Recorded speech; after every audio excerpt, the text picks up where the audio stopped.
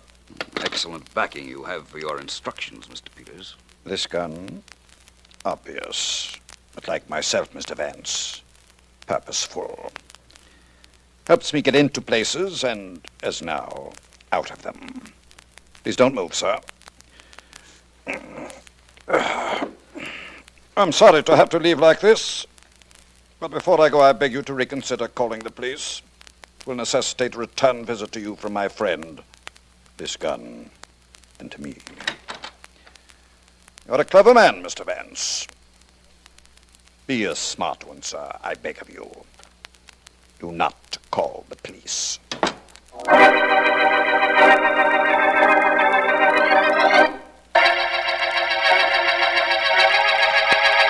Do you deny, Mr. Abbott, that you threatened the museum curator, Mr. Jasper, when he would not sell the bongee to you for your gallery?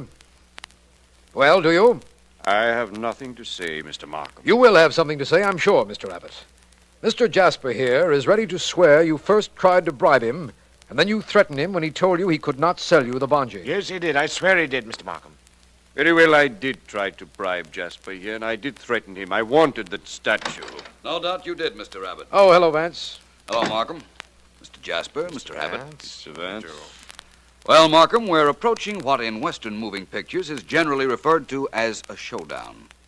You see, I know who murdered Miss Carter and why Mr. Abbott's interest in the bungee was so acute. You're not going to frame me for this. You're not... Grab him, Jasper. You nearest him. Let go of me. I'm coming to help. Hold on to it. Now, Mr. Abbott, I think you'd better be better off sitting down and telling us all about this before Vance does.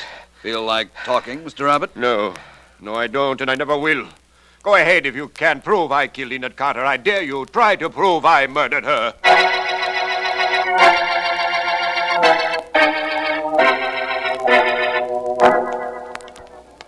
Well, Vance, that's the City Museum right ahead of us. Yes, it is. You didn't ask Sergeant Heath and me to come here with you, merely as bodyguards, did you? No, Markham, I didn't. Well, I'm glad of that. I'd like to put this body of mine in a big bed and guard it with a couple of blankets. No lullaby, Heath. Golf. Vance, why did you have the City Museum closed to the public for the past few hours? Obviously, because I wanted no one to be there except whoever it is who will try to steal the bungee. Somebody's going to try to steal that statue tonight? Perhaps. They know the museum is unguarded, and I believe that time is a factor, and the attempt will be made tonight. You have the door key, Markham. Yes, of course, right here. Open it quietly, please. All right. If I'm not mistaken, we are about to interrupt the theft of the bungee. Hey, wait a minute. You can't know that. I don't know it, Heath, but I merely think it. I believe I saw a flashlight hit a window a second ago.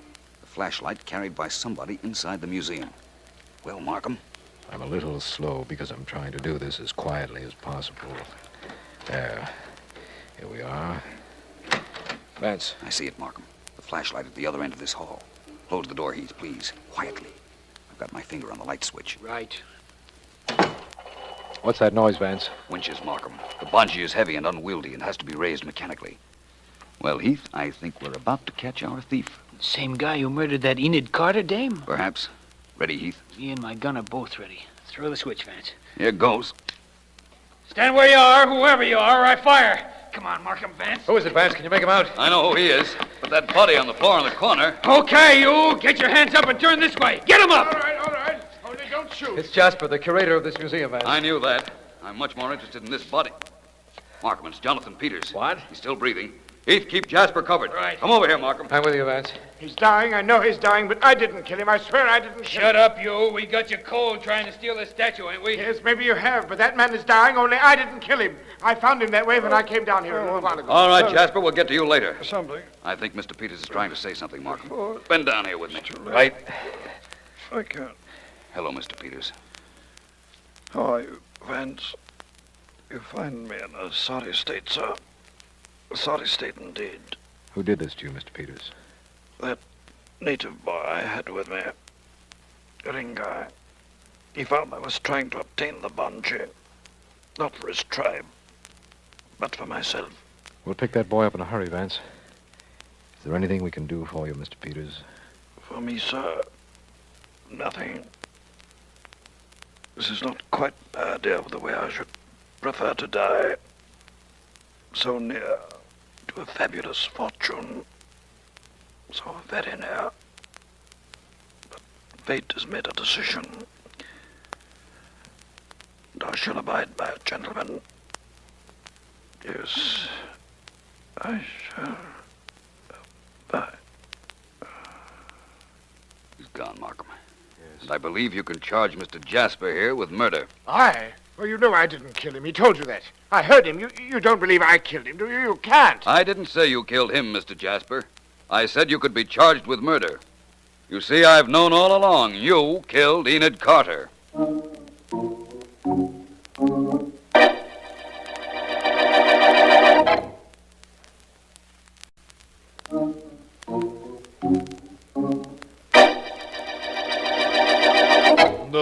Vance, if you think I'm going to ask you a single question, you're nuts. Very well, Sergeant Heath. Suppose we leave it at that. Now, wait a minute. Just 1 minute and maybe one question. How did you know Jasper killed that Miss Carter? Well, Heath, I'll tell you. To begin with, he knew the weight of that statue, the bungee. Knowing it, he knew it wasn't copper, but gold. And, as such, worth a fortune. That still don't tell me where Miss Carter comes in, or that Peters guy and his stooge either, or Abbott. They all come in together, Heath. They all wanted the bungee. Miss Carter wanted it so much that the night of her death, she came to the museum to make a deal with Jasper to steal it. But apparently she came into the museum while Mr. Jasper was trying to do that very thing for himself, and she caught him at it. Yeah, but Peters and the native were there, too. That's right. But fortunately for them, they hadn't gotten into the room where the bungee was kept. They were in another room when they heard shots. A policeman came tearing in, discovered the body, and they couldn't get out until the next day. You see, they were hiding in the museum. Yeah, but if they couldn't get out, how could the murderer? He couldn't either. That's how I knew it was Jasper. His living quarters were upstairs. He got up there in time to be presumably awakened by the police. And Abbott, the art dealer? Completely innocent, although he was working for Peters. And Peters had threatened his life if Abbott revealed Peters' identity to us. That accounts for his attitude while we were questioning him earlier today. Yeah, I guess it does. Hey, Vance, I promised you I wouldn't ask any questions. I bet I asked a million, huh? It's all right, Heath. I enjoyed answering them. I like to make statements, you see. Statements such as, "This is the end of the Idol murder case."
Tell me, Roger, please. There must be something else you see in the crystal ball. I've never heard anything so wonderful as the things you've been able to see. Patience, Miss Stone. Patience. Yes, there is something. Only this is not so pleasant. Oh? You wish to hear it? Of course. I can't understand how you knew the things you've told me. It's incredible that you should know them, and I want to know what it is you see now. Very well. Attend, if you please. Miss Stone, there is someone whom you trust. Someone very close to you. Someone who is violating that trust. Dick Novus. I think not. No, that is not the name. The initials are... P... Let me see... PG. The name is blurred, but it is coming through more clearly now. The name is Peter Golden. What? That is it. Peter Golden. Mr. Golden? And he's cheating me? But he's my guardian. He has all my money. Tell me more, Roger. Please, more. No, I cannot. There is nothing more now. Tomorrow, perhaps, but not now. I am sorry, Miss Stone. That is all. Well, here's the $100 we agreed upon, Raja. I'll be here tomorrow, and thank you. Thank you very much. Tomorrow, then. Good day, Miss Stone. Come out, Mr. Novus, please. It worked, didn't it, Roger? She believed what you told her. As much as I told her. You realize I've tried to tell her this myself, but she wouldn't listen. I require no explanation as to why you see fit to give me information to be passed on to Miss Stone. No, maybe not. But I just wanted to make sure my conscience was clear. You see, I work for Golden. He's been stealing from Miss Stone for months. I am quite sure that is so. Oh, there had to be some way for her to find out about this, Roger. I couldn't tell her, but if he keeps up his swindling, she'll be penniless. Which would mean that you would be marrying a penniless young lady. Yes, I suppose so, only, well, that isn't terribly important. No? No, I love Kay. I love her very much. And I'm greatly indebted to you for being the means whereby she knows about Golden. At $100 a visit, it's no trouble, I assure you. Thank you. Only suppose this doesn't work. Suppose Golden convinces Kay that he isn't cheating her. Then what? What? Well, that might call for a visit from me to Mr. Golden. Only, Mr. Novus, that visit will cost a good deal more than $100.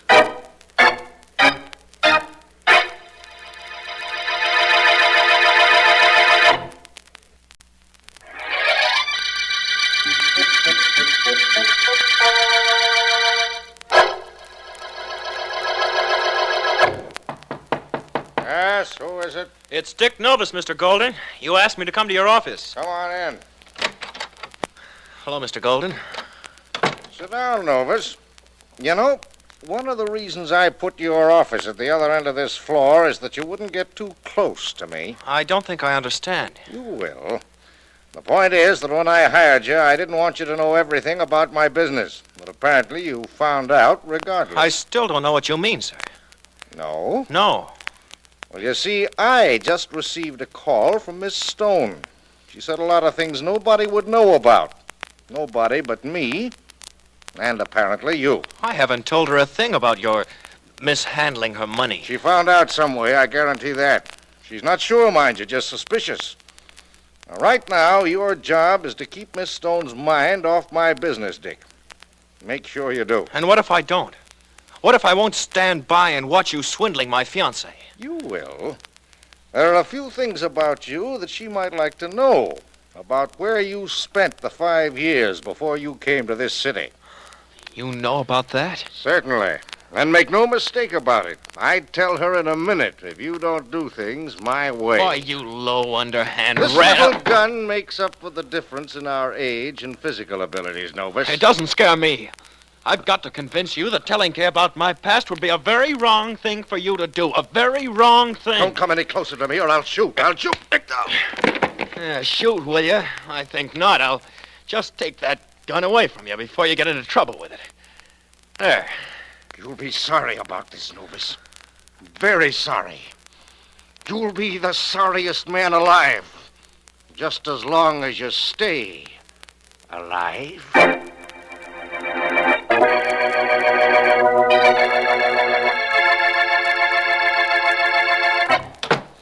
You are Philo Vance, the private investigator? Yes, of course. Please sit down, Miss Stone. Thank you. And thank you for your promptness. I imagine you're busy, Mr. Vance. I said on the telephone I'd be here at 3. Yes, you did, and it's 3 now. So suppose you tell me why you think you need my services. A very important reason, Mr. Vance. Do you know anything about me? Only that you were left a sizable fortune when your father died, and that the money is being invested for you. Supposed to be invested for me, you mean? Peter Golden is my guardian and the executor of the estate. He's been cheating me. Really? How do you know? A fortune teller told me. Oh, don't laugh, Mr. Vance. I know it sounds silly, but he had facts and amounts and dates. He's fantastically accurate. He is, eh? Who is this great mystic? His name is Raja Ramoy, and I went to see him today for the first time. If what he says is true, I'm practically penniless. You believe what a fortune teller says, Miss Stone? Implicitly. My fiancé, Dick Novus, recommended him. Dick works for Peter Golden in the Standard Building, but the Raja told me things even Dick couldn't know. Nobody could know. He's psychic, Mr. Vance. terribly psychic. If you're so sold on him, Miss Stone, I think you made a mistake coming to me. You see, I don't happen to believe in anyone being able to call on the spirits for information whenever he finds it convenient. Or, shall I say, profitable. But, Mr. Vance... I'm sorry, Miss Stone. I deal in facts, not fancies. My suggestion would be for you to allow this Rajah to settle your problems. I'm sorry I can't take your case. All right, if that's the way... Excuse me, please. Of course. Hello. Hello, is Miss Kay Stone there? Why, yes, she is. Just a moment, please. For you, Miss Stone. Oh, that must be Dick. I left a note for him telling him where I'd be. You Thank you, Mr. Vance. Hello? Hello, Kay. I got your message to call this number. Where are you? I'll explain later.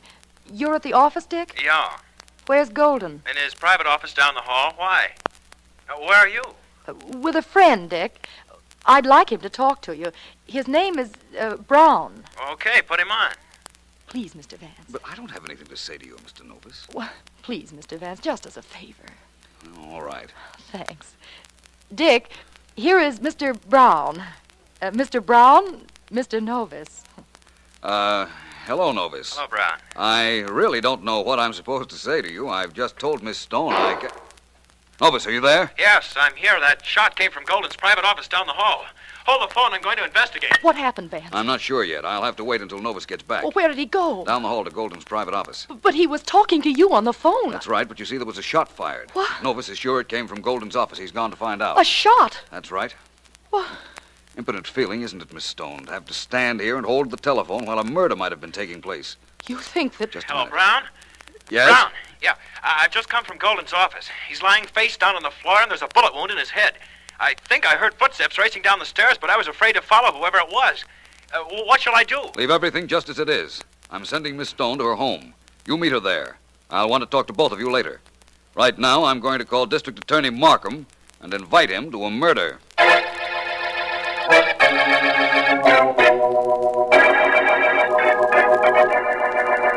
Well, Vance, we meet in strange surroundings, but in a familiar circumstance. Mr. Golden is quite dead, the medical examiner assures me. I never doubted that, Markham. His private office is furnished rather well, don't you think? Yes, in fine taste. And his murderer had the bad taste to leave us practically clueless, as usual. Lack of obvious clues hasn't deterred us on other cases, Markham. Hasn't deterred you, you mean? I'm just old-fashioned enough to want a lead to a killer. So do I. Only it isn't necessary for it to be out in the open. For instance, Markham, this tells me a lot. Vance, what in the world did you climb on that chair for? I wanted to take a look at the wall. Closer look, that is. Very interesting. A wall is interesting. Now, Vance, It provided me with a possible clue, Markham. How? It's an ordinary wall. There's a little accumulated dust or something up where you looked, but what's that? That is the clue to our killer, Markham. Oh, no. Imagine the murderer would rather believe your remark than mine, but I'll stick with my theory for a while. I don't think I'm not glad you're going to. Vance, who was this Golden fellow anyhow? He was guardian for the money left to a girl named Kay Stone, for one thing, Markham. She was in my office when we heard a shot over the telephone. You were talking to the dead man? No, to Mr. Novus, Miss Stone's fiancé. Oh. I took the liberty of sending Miss Stone to her home and of asking Mr. Novus to meet her there. I don't see where that was such a liberty, Vance. Novus couldn't have been guilty if he was talking to you over the telephone when the shot was fired. That doesn't seem possible, does it, Markham? Of course not. There are some things, Vance, which even I am willing to bet can't be done. That may be, but if I were you, my friend, I wouldn't say this was one of them.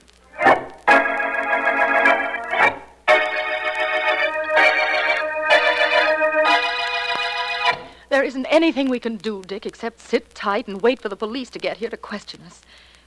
You know why I introduced Philo Vance to you over the telephone as Mr. Brown. Well, I understand why you did it, only it was a little ridiculous. Well, maybe, in view of what followed. Oh, excuse me a second. Well, certainly. Hello? Miss Stone, Yes? this is Roger Ramoy. I have something very important to tell you. Well, not now. Oh, but definitely now. It seems that I have done you quite a favor, and I don't want it to be wasted. What do you mean? Haven't you heard? Peter Golden is dead. Killed. It is important I see you. I'll call you back. Please do. I went to a great deal of trouble. I would rather it were not done for nothing. Goodbye. Goodbye. What was that? That fortune teller you took me to. He has something to tell me. Okay, listen, that man's a fake. What? Everything he told you, I had told him. I wanted you to know about Golden. You don't have to see the Raja anymore. You don't have to go near him again. I don't know, Dick. He seems to feel that I do. And somehow, so do I.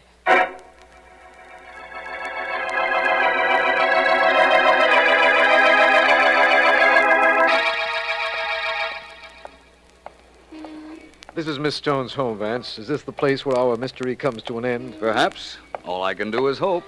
There's one thing I don't understand, Vance. Then you're lucky. There are a lot of things that I don't.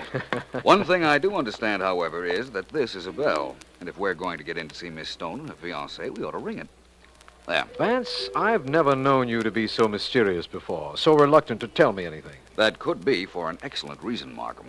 You mean you don't know anything about this case? Well, let's say I don't know enough. Oh, Miss Stone, may we come in? Hello, Mr. Vance. Please do. Thank you. This is District Attorney Markham. How do you do? How do you do? Mr. Novus is in the library. You wanted to talk to him, Mr. Vance? I most certainly do. And I wonder if you'd mind waiting out here in the hall with Mr. Markham. I don't think I understand. Neither do I, Miss Stone, but I imagine it might be a good thing for us to do. Thank you, Markham. I won't be long. All right, Vance. We'll be waiting. In here, Miss Stone? Yes. Thank you. How do you do? I'm Philo Vance. Yes, I imagined it would be you. What do you want with me, Vance? A little cooperation, for one thing. Well, now, let's talk straight. You're going to find I have a record that I served time in jail years ago. You know, I was down the hall in my office when Golden was murdered. Now, what do you want with me? You were down the hall, you say? You know I was. I was talking to you over the telephone when we heard the shot. Kay told me you were Mr. Brown. That's quite right. And now, inasmuch as you were on the telephone when the shot was fired, you want to know what I want with you. Is that correct? Yes. It's very simple, Mr. Novus. You see, two people are involved in the murder. You might very well be one of those two.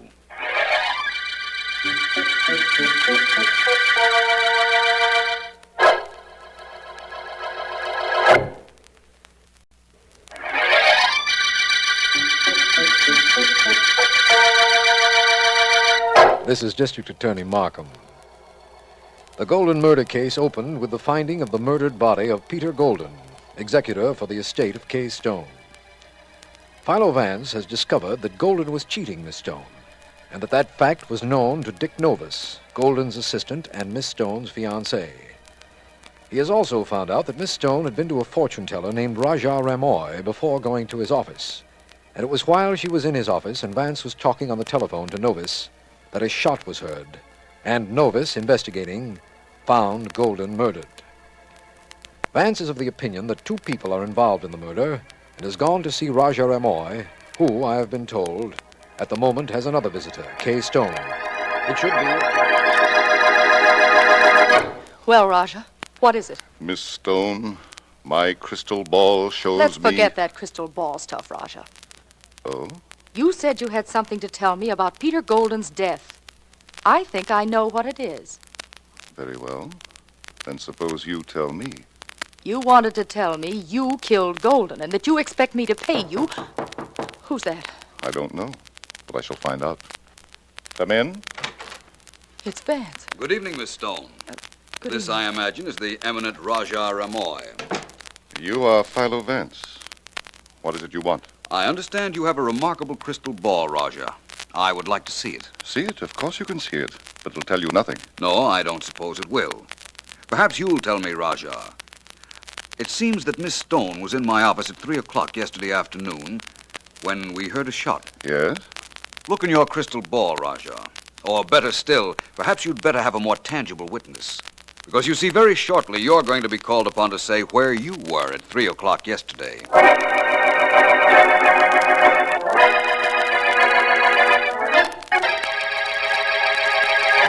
Markham. If that's you, Vance, I'm in here in the murder room. Right, Markham. You shouldn't be too difficult to find. And you're not. How are you? As well as can be expected, and just about as perplexed. Vance, I've gone over this room with the proverbial fine-tooth comb, and I can't for the life of me see what you've made seem like a clue. I'm prepared to tell you very shortly, my friend. Have you anything to tell me? Not especially. Is the medical examiner's statement about the death of Mr. Golden. I don't believe it's terribly enlightening, though. Bullet entered the head, death instantaneous, that sort of thing. Mind if I see it? No, not at all. Here you are. And what, may I ask, are you humming about? Nothing important. That's what I said. There's nothing terribly exciting in that information. What would you call terribly exciting, Markham? Well, for one thing, knowing who killed Peter Golden. Oh, I'm pretty sure I know who killed Peter Golden, Markham. What I want to know is who fired the shot.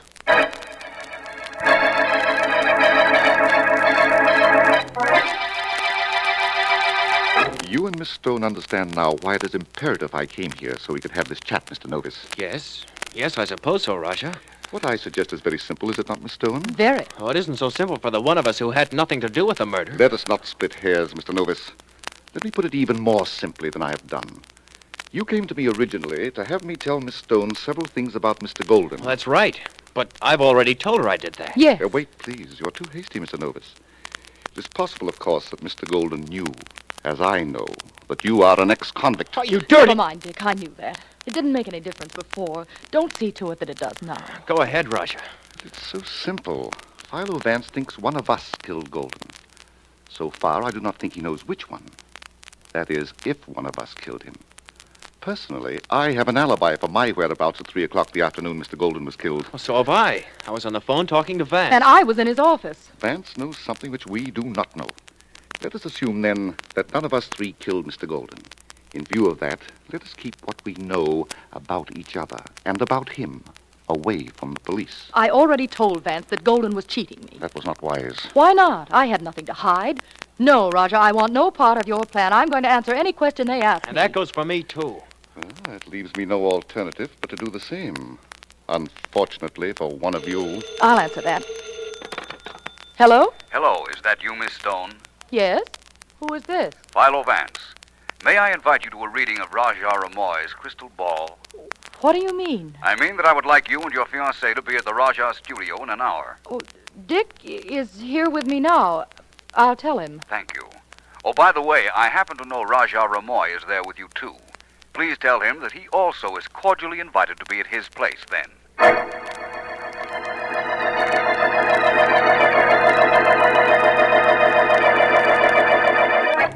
Draw the curtains, please, Markham. I want the room quite dark. Right, Vance. You're going to use my crystal ball, Vance? It works equally well in the light, believe me. Perhaps it won't for amateurs like myself, Raja. What do you expect to see in the crystal, Mr. Vance? The murderer of Peter Golden. Oh. You see, Miss Stone, perhaps Golden did deserve to die for cheating you out of your money. But the decision to take life does not rest with any of us. Do you agree, Mr. Novus? Forget about me, Vance. Go ahead with that foolishness. Very well. Please, everyone, keep very quiet if you don't mind. Of course, we certainly Before I start this experiment, Raja Ramoy, do you have a gun? Why, no. No? It seems to me that at police headquarters this morning I saw a license issued to you giving you permission to possess a firearm. Oh, that. Why, that's a blank cartridge pistol. I use it in my act when I appear on the stage. You are seated at my place at this table. There's a drawer right in front of you. The pistol is in there. But believe me, it is loaded with blanks. We'll see. Yes, here it is. I'd like to fire it now. Vance. Not at anyone in particular, Markham, just at this wall. Oh, thing's tight. Yes, it shoots blanks all right, Vance. There's no bullet in the wall. I wanted to be sure. And now for the experiment with the crystal ball. I see in it many things. Hatred for his employer for several reasons by Mr. Dick Novus. Why should I hate him? He knew about your past and he was cheating your fiancée. I also see in it a visit by the great Raja Ramoy to Mr. Golden's office. If I'm not mistaken, he was about to sell him some information. What information, Mr. You were Vance? going to ask him how much it would be worth if you did not tell Miss Stone all the details of his swindling. I was? I think so. And I think that inasmuch as you knew that what you were doing amounted to blackmail, you brought your gun, your blank cartridge gun, along with you. Why would I do that? Just in case Mr. Golden resented being blackmailed. You'd use the gun merely to threaten him if he seemed bent on throwing you out of his office. That perhaps is so. But it means I did not kill him, doesn't it, Mr. Vance? After all, what I had was a blank cartridge pistol.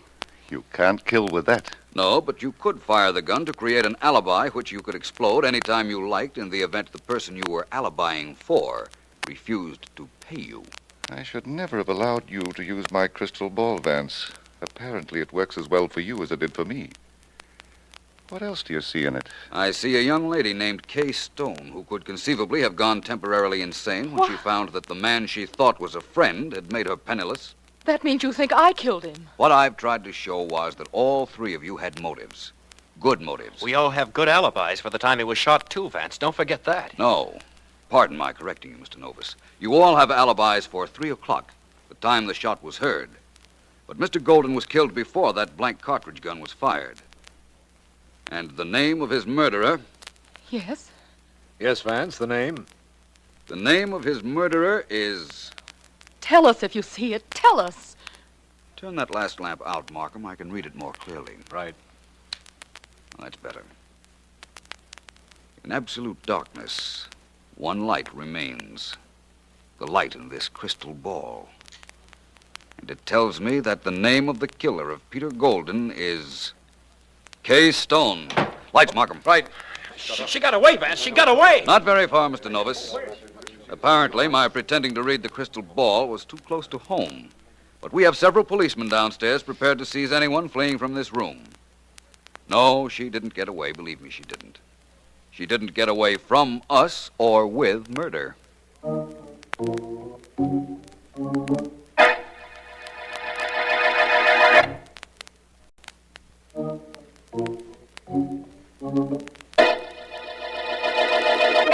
I, Kay Stone, of my own free will and volition, confessed to shooting Peter Golden in his office.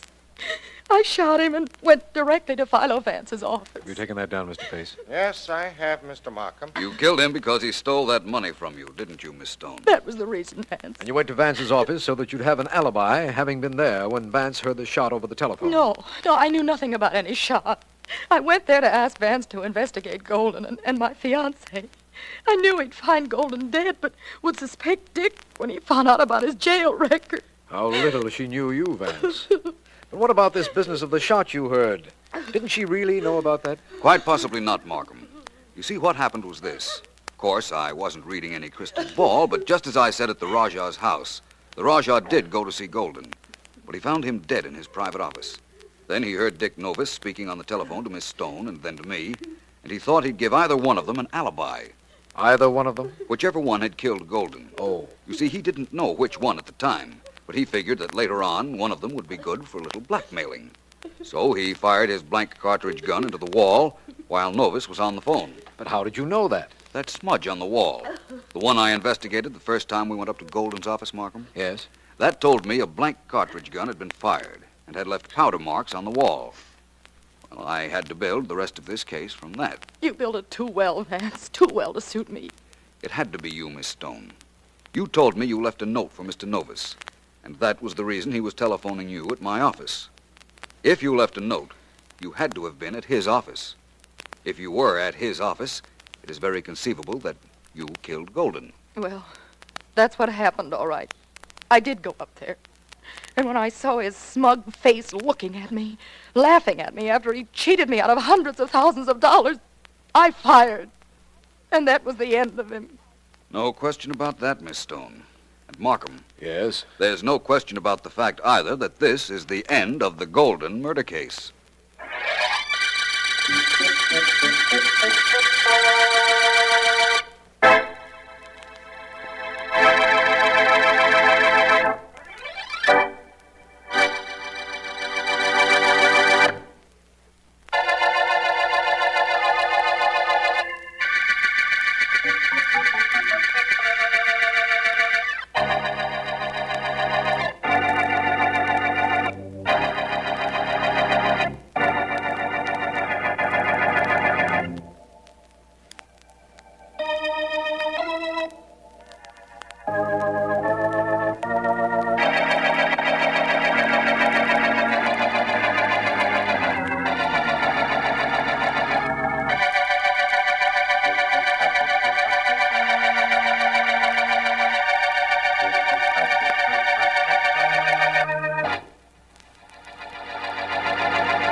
Greg?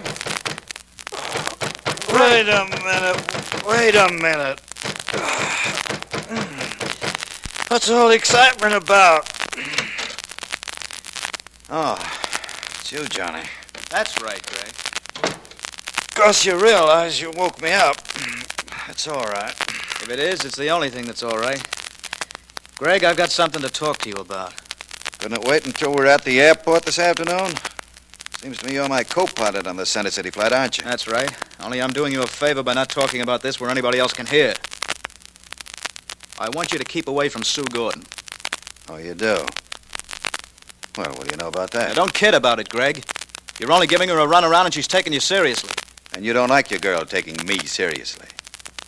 Selfish, aren't you? I wouldn't mind if she meant anything to you, but she's too nice a kid for you to be Look, taking... Johnny, I'll see Sue, and she'll see me. Just as often as we like. And there isn't a thing you can do to stop that. Understand? Not a thing. Oh, no? I don't like the way you said that.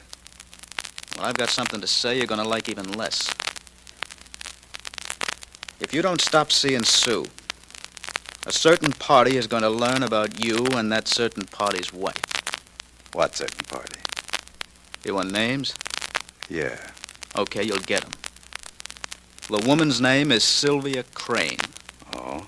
And her husband is Millard Crane. How do you know about Sylvia and me? I made it my business to find out. And I can make it my business to keep quiet about it, too.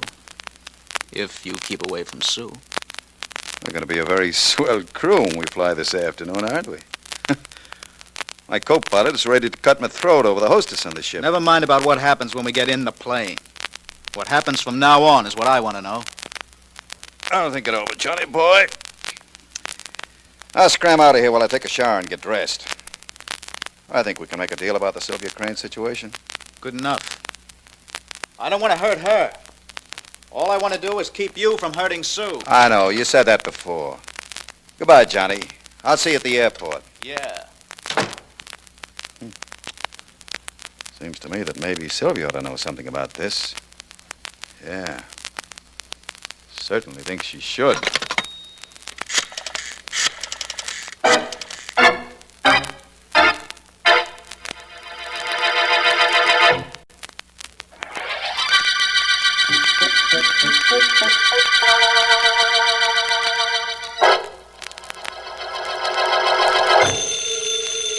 Shall I get it, Sylvia, dear?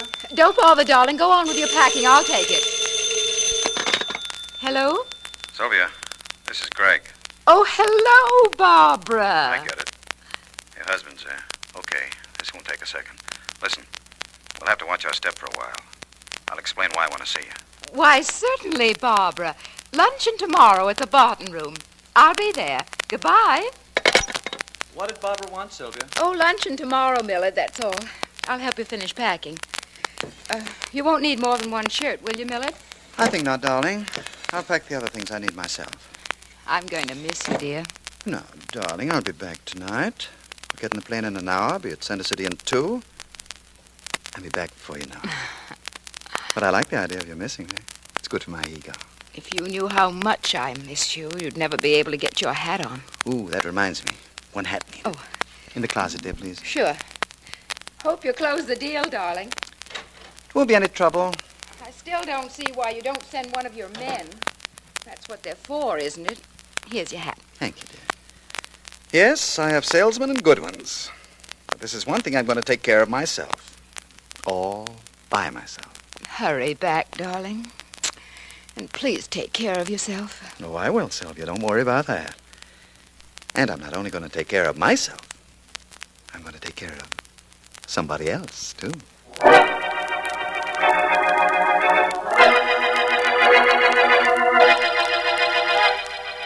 Flight 22 for Center City, now loading at gate 7. Flight 22 for Center City, now loading at gate 7. Good afternoon, miss. Hello. Hope you have room for one more on this plane. Certainly, sir. Just take any seat at all. I'm Sue Gordon. I'll be your hostess on this trip. How do you do? My name is Crane. Go right in, Mr. Crane. I think you'll find most of the other passengers already aboard. We're about to take off. Yes, I see the pilot and co-pilot coming now. Thank you, Miss Gordon. I'll see you on the flight. Righto, Mr. Crane. Hello, Johnny. Hi, sweets. Customers all on board? Practically a full house. Hello from me, Sue? Of course, Greg. How are you? Leave her alone, Greg. I warned you about bothering Sue, didn't I? She's the only one who knows whether it's a bother or not, Johnny. She knows. Believe me, she knows. I like the way she said that. Come on, Johnny. Let's get this plane started. Okay. I'll see you in a little bit, Sue. Do that, Johnny, please. Duck your head, low bridge. Don't worry about me. You're going to have enough trouble looking out for yourself. Come on in. Tell me all about it, lad. What's going to scare big bad me? Skip it. Let's get the plane warmed up. Thanks for telling me my business, but go ahead with the checking. Left and right engine. Gas electric valve set. Check. Control tabs. Set. Mixture control. Idle off. Props. Low pitch. Gyros, altimeters. Set. Battery switch. On. Hold it. Spring held, boy. Spring held. Okay. Ignition switch. On. Here we go with engine number 1.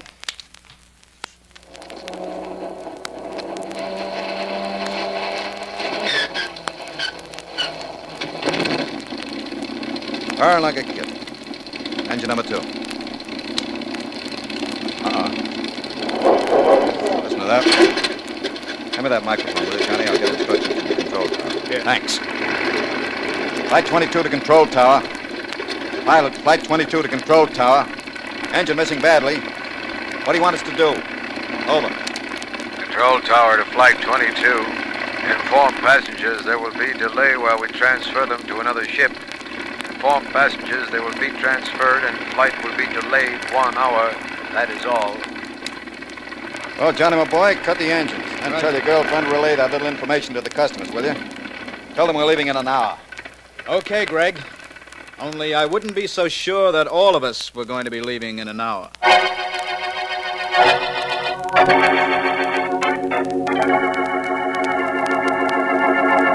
What I want to know is this, Miss Deering. Are you happy in your work? In my work? Yes, Vance, I'm very happy.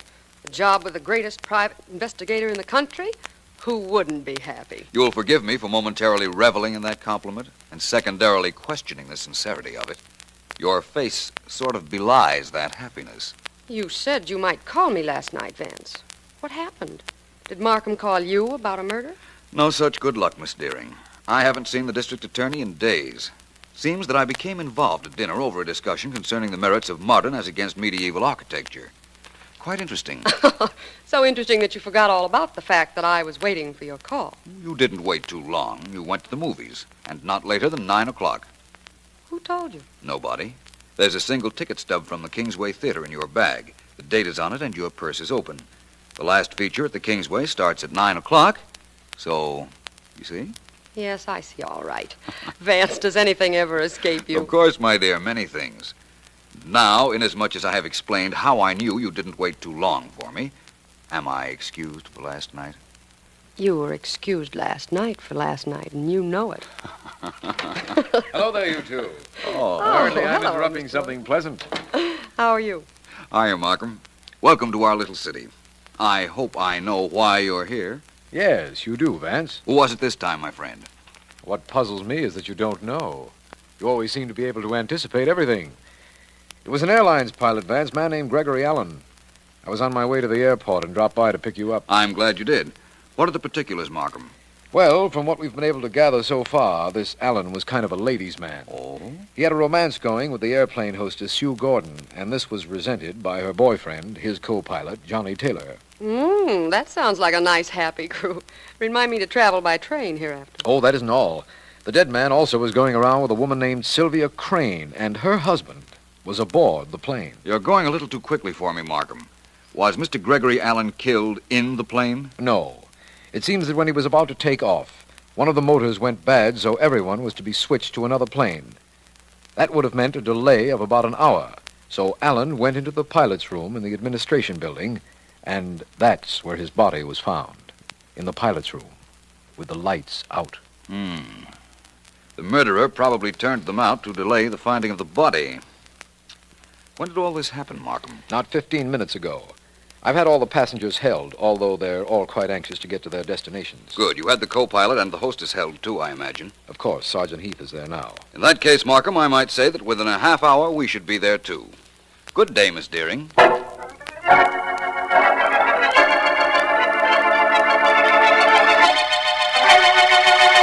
I have the co-pilot and the hostess outside, Vance, just as you asked. Are you ready to question them now? Not at the moment, Markham. I want to look around this murder room a bit. Of course. This room was built for tall men, Markham. The top shelf on that bookcase is out of the reach of an ordinary-sized man. Pilots are generally tall, Vance, and only pilots were permitted in here. Yes, I know. That light switch is back pretty far and very high on the wall. And even the easy chairs seem to be built to accommodate long-legged individuals. No question about that. Tell me, Vance, how long do you want the passengers held? Some of them are complaining about being held up. Well, I don't believe I'll have to see them all, Markham. Although I'll know better after I talk to the co-pilot. Ask him to come in, will you, please? The hostess, too? Might as well. Right, Vance. The co-pilot's name is Johnny Taylor, and the hostess is Sue Gordon. I'll tell them to come in. Oh, Mr. Taylor. Yeah? Miss Gordon. Yes? Please come in here. It's all right, dear. I'll handle everything.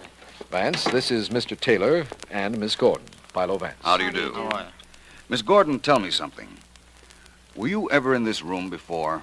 No, neither hostesses nor passengers are allowed in here, Mr. Vance. Only pilots. That means that you've been here, Mr. Taylor. That's right. Vance, you're wasting your time with us. We don't know anything about who killed Greg. No? What makes you think I ought to believe that? Because there's somebody being held outside who had a real reason for killing him, Millard Crane. Greg was fooling around with his wife. Oh? Well, that's very interesting. Markham, would you ask Mr. Crane to be out in the hall in a moment, please? Certainly. I'll get him there, Vance. I understand the late Mr. Allen also liked you, Miss Gordon. Yes, I believe he did. But you are supposed to be Mr. Taylor's girlfriend. She is my girl. The only reason I told you about Crane was so you'd know who your real suspect is. Is that so? Yeah. You'd better stop, Mr. Taylor, because you're beginning to sound like my real suspect at the moment. Oh, Vance, Millard Crane, the man you wanted to see, is right outside the door. Good. Come on, Miss Gordon. All right. Mr. Taylor. Right. Thanks, Markham. Right this way, everybody. Okay. Mr. Crane, I want to see you. And I want to see you too, Vance. I understand it's because of you that we're being delayed. The delay will only be temporary. Mr. Crane, I've just been told by Mr. Taylor here that your wife and the dead pilot were quite friendly. You were told that, were you? Yes. Well, if they were friendly, Mr. Vance, I didn't know a thing about it. I don't believe him. You're the young man who told that to Mr. Vance, aren't you? That's right. What about it? You really ought to have proof before you make a remark Don't talk like to that. me about Hold proof. it, both of you. I was under the impression that I was conducting this investigation. Let me understand something. Are all three of you going on that flight to Center City? I'm co-pilot on the plane and Sue's the hostess. And I've got to get there on business. Very well, then. Go ahead, all three of you. You're all free to go. Come on, Sue, let's get out. All right, John. Vance, I don't think I understand why you let them all go. They were your principal suspects. That's right. And they're all going to Center City. But they'll all be back.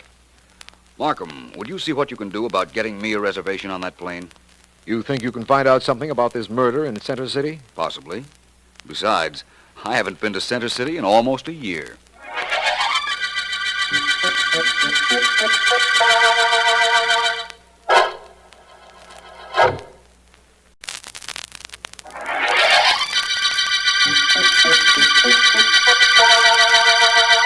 This is District Attorney Markham. The flying murder case opened when airlines pilot Greg Allen was stabbed in the pilot's room at the airport. Philo Vance's suspects include Sue Gordon, airlines hostess, her boyfriend, co-pilot Johnny Taylor, and Millard Crane, whose wife was friendly with the dead man. Vance took a plane trip to Center City with all three suspects, but has returned to town where he is again in the airline's administration building, questioning Johnny Taylor and Sue Gordon. You see, Mr. Taylor and Miss Gordon, Yes? there isn't anything I can ask you that would help me. But I am quite certain that there is something that you can tell me that will be important. I don't know who murdered Greg, Mr. Vance. If I did, I'd tell you. Believe me, I would. At the moment, I'm not quite as anxious to have you tell me who murdered him as I am to have you supply me with some proof. What does that mean, Vance? It means I think I know who killed Mr. Allen. Where are you going, Miss Gordon? Stop! They can't make me talk. I won't let them. I'm going to get out of here. Well, She had nothing to do with the murder, Mr. Vance. She's just scared, that's all. Honest, that's all it is. That might be the reason she left here so suddenly. It isn't terribly important, though. I can have Markham pick her up almost any time. Mr. Taylor. Yeah? What can you tell me about Mr. Millard Crane? I've told you about Greg and Crane's wife. What else could I tell you? You might tell me that you saw Crane fooling with one of the motors on the plane that was originally scheduled to take him to Center City. But I didn't. And besides, what would that prove? It would prove that Crane wanted Flight 22 delayed so he could murder Greg Allen while the new plane was being readied. That means you know that Crane killed Greg? No, but I can understand how you might want me to think that. Oh, I see what you mean. Look, Vance, maybe I was sore at the way Greg treated Sue. But I wouldn't murder him for that. No. There have been murders for less reason, Johnny. In fact, this might be one of those murders.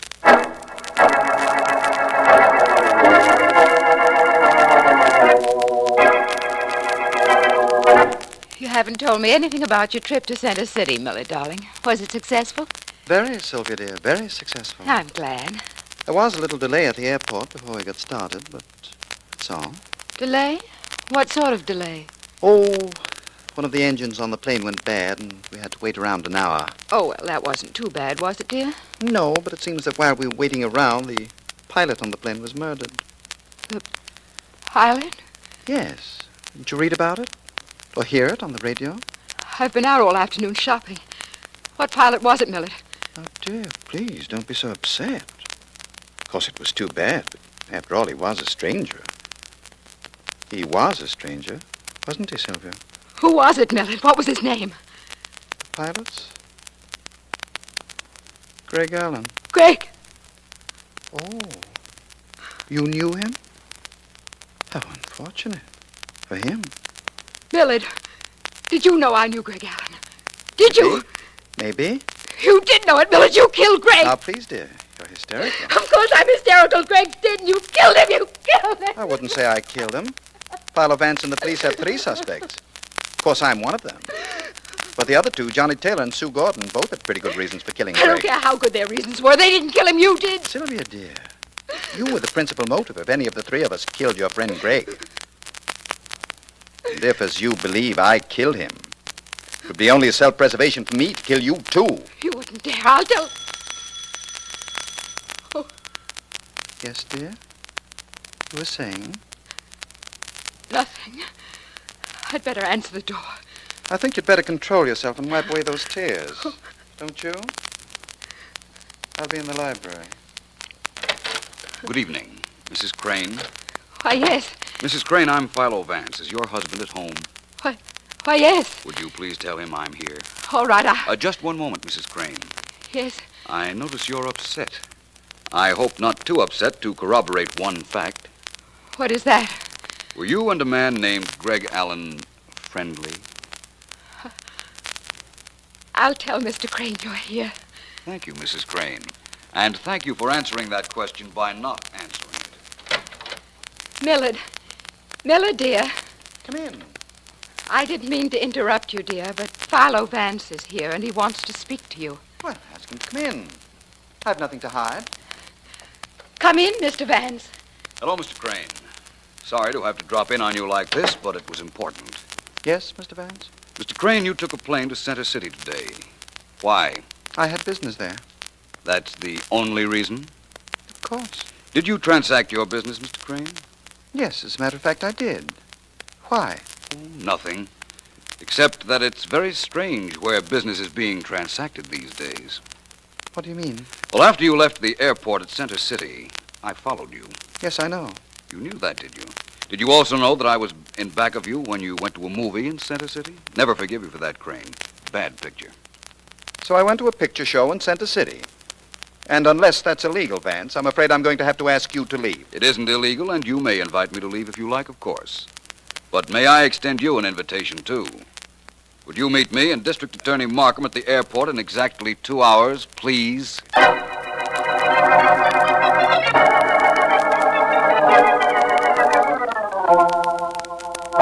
Bring in that airplane hostess, Miss Williams, and then come back here to take notes, please. Yes, Mr. Markham.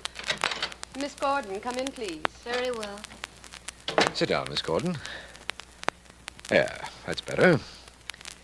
Now then, I have a list of several questions I want to ask you. Miss Williams will take down your answers, so please remember to tell the truth. What do you want to know, Mr. Markham? I've already told you why I ran away from Mr. Vance at the airport. I was afraid he'd have me arrested, and I didn't want to be arrested. You're not arrested, Miss Gordon, merely held for questioning. If your answers are satisfactory, you may be released. Now, tell me, were you ever in the room where Greg Allen was found dead? Never. That room was only for the pilots. Nobody else was allowed in. I told Mr. Vance that. I just wanted it on the record, that's all. Now, another question. Did you hate Greg Allen because his intentions were not serious? No, I didn't. I couldn't hate him. I imagine Johnny Taylor knew that, too. What's that? Nothing. Just thinking out loud.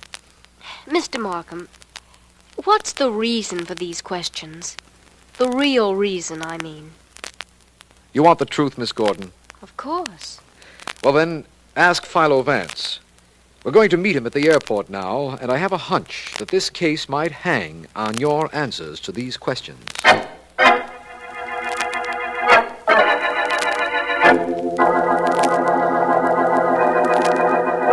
Oh, Markham. Hello there, Vance. Hello, Mr. Vance. Well, I brought Miss Gordon to the administration building, just as you asked. Thank you, Markham. And I've brought Mr. Johnny Taylor. Sue, have they done anything to you? Of course not, Johnny. Everything's going to be all right, believe me. I invited Mr. Crane to be here, Markham. In fact, that should be the gentleman in question coming now. And it is. Hello there, Mr. Crane. Well, let's get this over with. I'm here. Somebody please tell me why. I will, Mr. Crane. Now listen, everyone, please. We're standing at the door of the pilot's reading room. In this room, Greg Allen was stabbed to death. Is that supposed to be news, Vance? Hardly. For purposes of my own, I find it necessary to bring you all here. The lights in the pilot's reading room are off. I'm going to open the door leading to it now.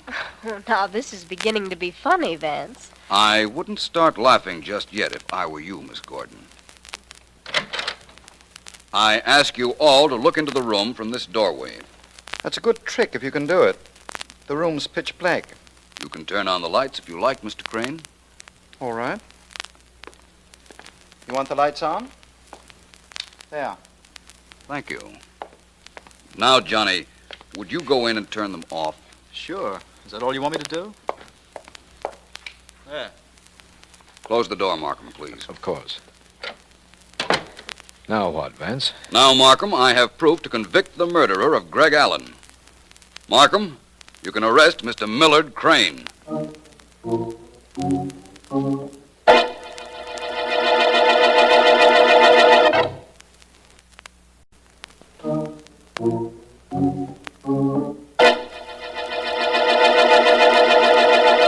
Ready, Miss Deering?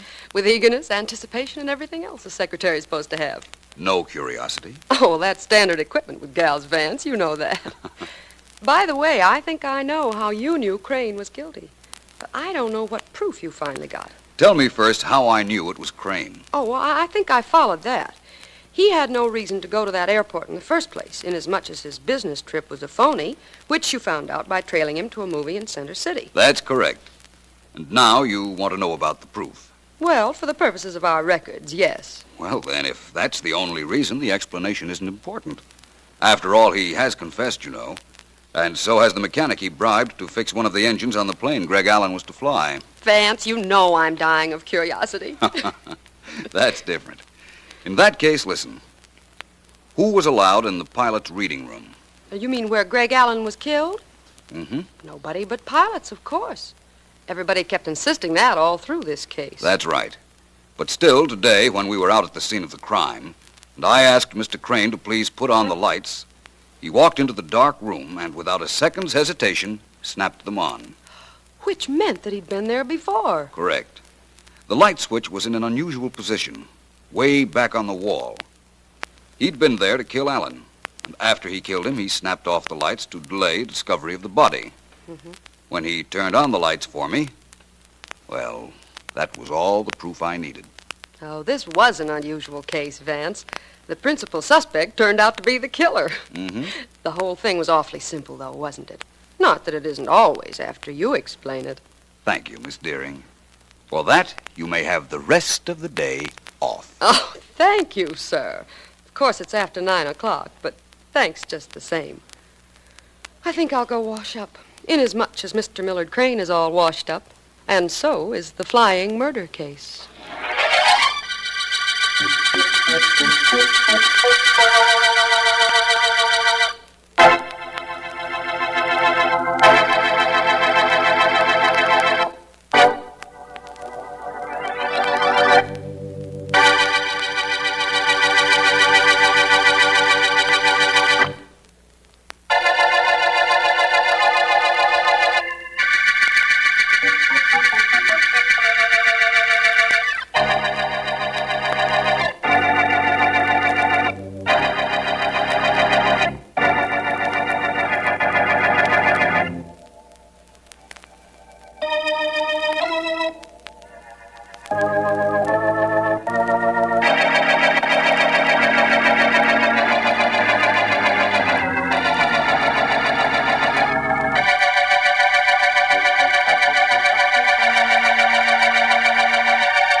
There's a patient in the waiting room, Doctor. Can you see him now?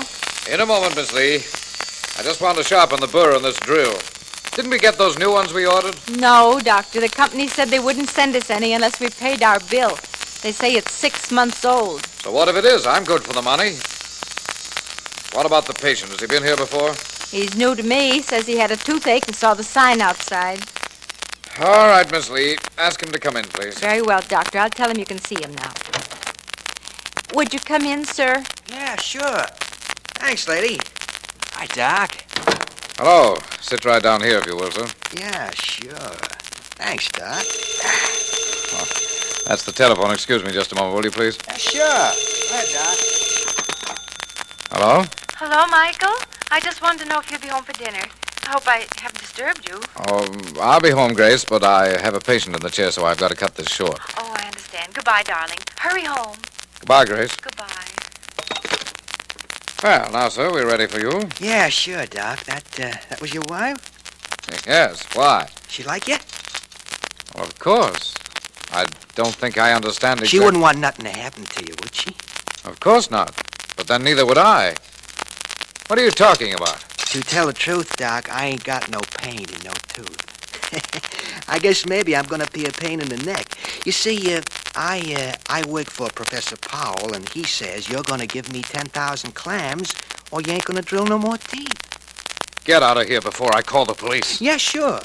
Only I forgot to tell you, the professor, he's cute. You get dead so it looks like by accident. See?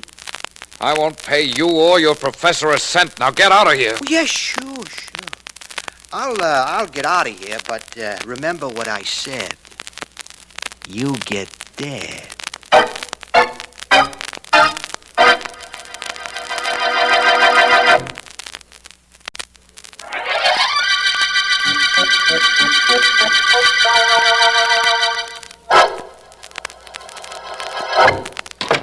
Helma? Helma, where are you? In the kitchen, Mrs. Butler. Right here in the kitchen. Good, I'll be there in a minute, as soon as I take off my things. Maybe you ought to come in now, Mrs. Butler. Maybe you ought to. Why, Helma, what's the trouble? Is anything wrong? Sure, ma'am, lots of things. Fact is, I don't know anything that's right. You promised to leave my money for me before you left this morning, and you didn't. You and your husband are rich. Why don't you pay me what you owe me? I'm sorry, Helma. I just don't happen to have the cash. I'll see that my husband, Dr. Butler, makes out a check for you as soon as he gets home. Well, you'd better. Fine people you two are. Hire a maid and then don't pay her. I don't like that, Mrs. Butler. Something better be done about it. I don't like being without ready money either, Helma. Something's going to be done about that, I promise you.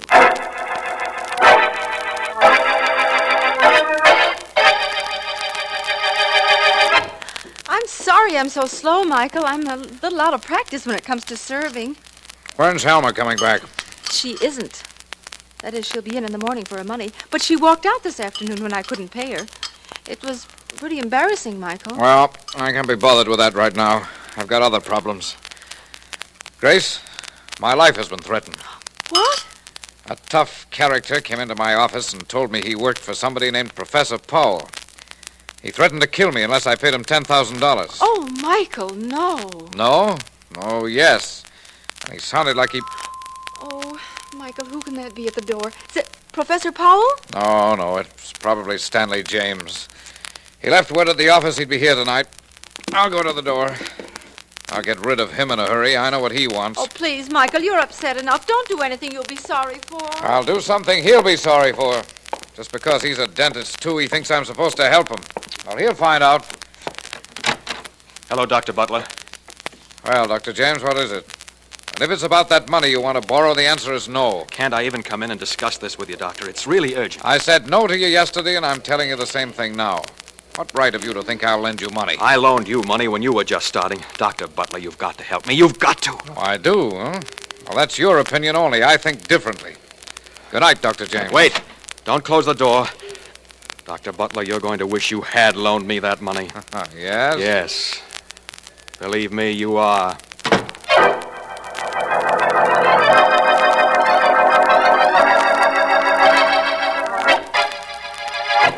Professor?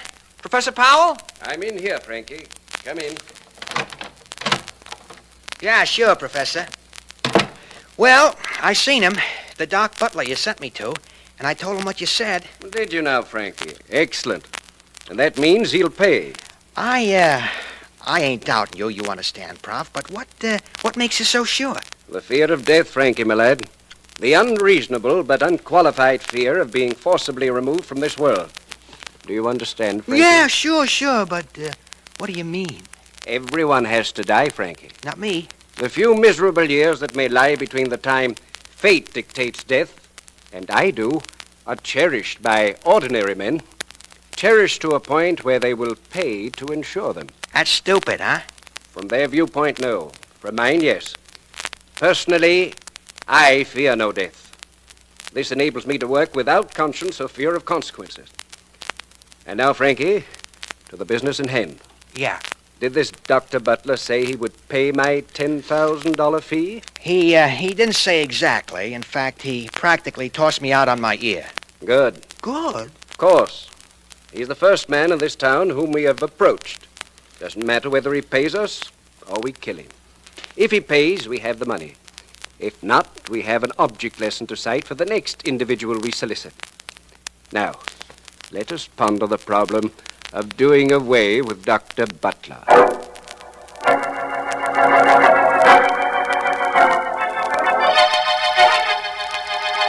Philo Vance is outside. By all means, Miss Williams, ask him to come in. I've been expecting him. Vance, it's a pleasure to see you. Come right in. Thank you, Markham. Thank you. Glad you called me. I hope I didn't get you here under false pretenses, Vance. When the district attorney sends for his friend, a private investigator, how could the pretenses be false? Well, for one thing, Vance, I have no case for you to work on. At least I don't think I have. My call was sort of a precautionary measure. Vance, did you ever hear of Professor Powell? Vaguely. Isn't he an extortion specialist who operates in the Middle West? He did, formerly. He's either in town now or on the way here. I received a wire this morning from the chief of police at Islandtown saying he thought Powell was en route here. I seem to recall this Powell made a specialty of getting money from professional men. Yes, according to the file we have on him. Now, Vance, maybe this is coincidence, or perhaps Professor Powell has started operations here. But this morning, a dentist, Dr. Michael Butler, was found dead in his office. Really? What were the circumstances? Well, to be frank with you, they don't necessarily indicate murder. Oh? He was found lying on the floor of his office with no obvious indication of how he met his death. Is that so? The only thing strange is he had a loaded revolver in his pocket. You know, Markham, it strikes me that there is a definite connection between this mysterious Professor Powell and the death of Dr. Butler. I suggest we go to the doctor's office now.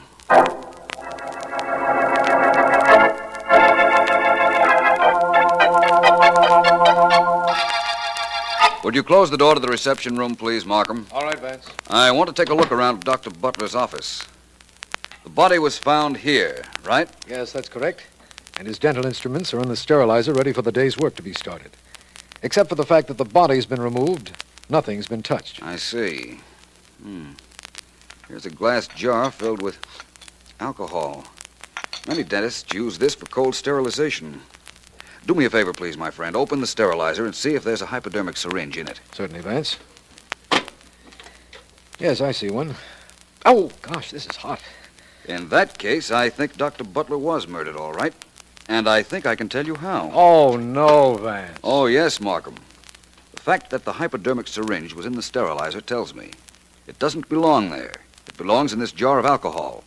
Otherwise, there'd be no reason for the jar of alcohol. I understand that, but not what makes you think this was murder, nor how you know how Dr. Butler was murdered. I think the murderer came in here, took this hypodermic, which is generally used to shoot Novocaine into a patient's gums, and filled it with poison. Then he used it on Dr. Butler and returned it to the sterilizer. But if the murderer got the hypodermic syringe from the alcohol jar, why return it to the sterilizer? Very simple reason, Markham. Our murderer was pretty clever. He thought putting it back in alcohol would preserve the poison, but that putting it in the sterilizer would destroy all traces of the poison. It was natural that the hypodermic be put into the sterilizer. That would cover up the crime beautifully, or so it was imagined. Well, Vance, it seems to me that if this is so, and I'm not doubting it, mind you, that you have encountered Professor Powell and have won the initial victory. Perhaps, providing that the professor is responsible for this. Personally, I'm not convinced it was he. I'm going to Dr. Butler's home. He was married, you said? Yes, he lived alone with his wife. Well, I'm going to phone and ask if I may come out to see her. I'll be in touch with you as soon as I have something important to tell you. Vance, with you on the job, that won't be too long. I'll be waiting.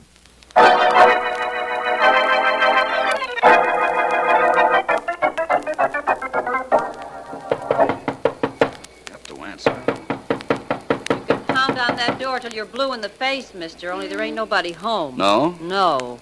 The reason there ain't nobody home is because they knew I'd be here to collect the money they owe me. I'm Helma.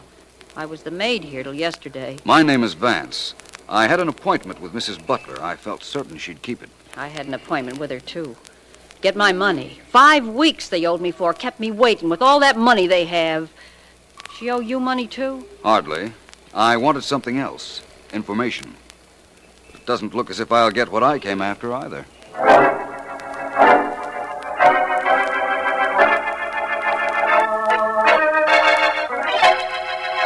All I can tell you, Markham, is that I had an appointment with Mrs. Butler, but she wasn't at her house when I got there. So I came back to the office. Can't understand that, Vance, but I'm sure we can pick her up if we want her.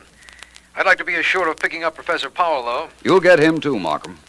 Well, thanks for letting me know that the medical examiner found that poison had been injected into Dr. Butler. It's nice to know I was right. Aren't you always? You know, the hypodermic left such a minute hole, it just wasn't detected until you asked that it be looked for particularly. Sometimes... Excuse me, Markham, for breaking in on something I know I'd enjoy hearing, but there's someone at the door, and Miss Deering's out. I'll call you back. Do that. Bye. Bye. Come in. Mr. Vance, Yes? I'm Grace Butler. How do you do? I'm sorry I wasn't home as I said I'd be. I just can't stay in that house anymore now that Michael's... That's understandable. Please come in, Mrs. Butler. Thank you. May I sit here? Please do. Mrs. Butler, when I spoke to you on the telephone, you told me your husband had been threatened by a mysterious Professor Powell. Mrs. Butler, was your husband very wealthy? Yes, I suppose you would say he was wealthy. And you inherit most of his money? Yes. You're not trying to... I'm not trying to do anything except establish a clear picture of this case. You also told me of a threat made by a Dr. Stanley James to whom your husband refused to lend money. Yes. He hated my husband. And my husband expected trouble, Mr. Vance. Before he left home this morning, he put a loaded revolver in his pocket. Yes, I know. We've withheld that fact from the newspapers, but we found the gun. Now all that remains to be done is to find your husband's murderer.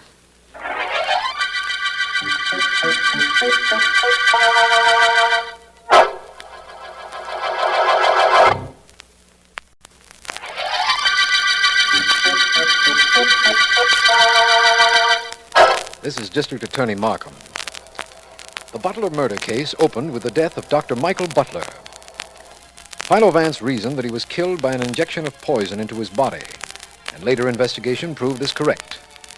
Vance's suspects include Professor Powell, an extortionist, Dr. Butler's widow, and another dentist, Stanley James.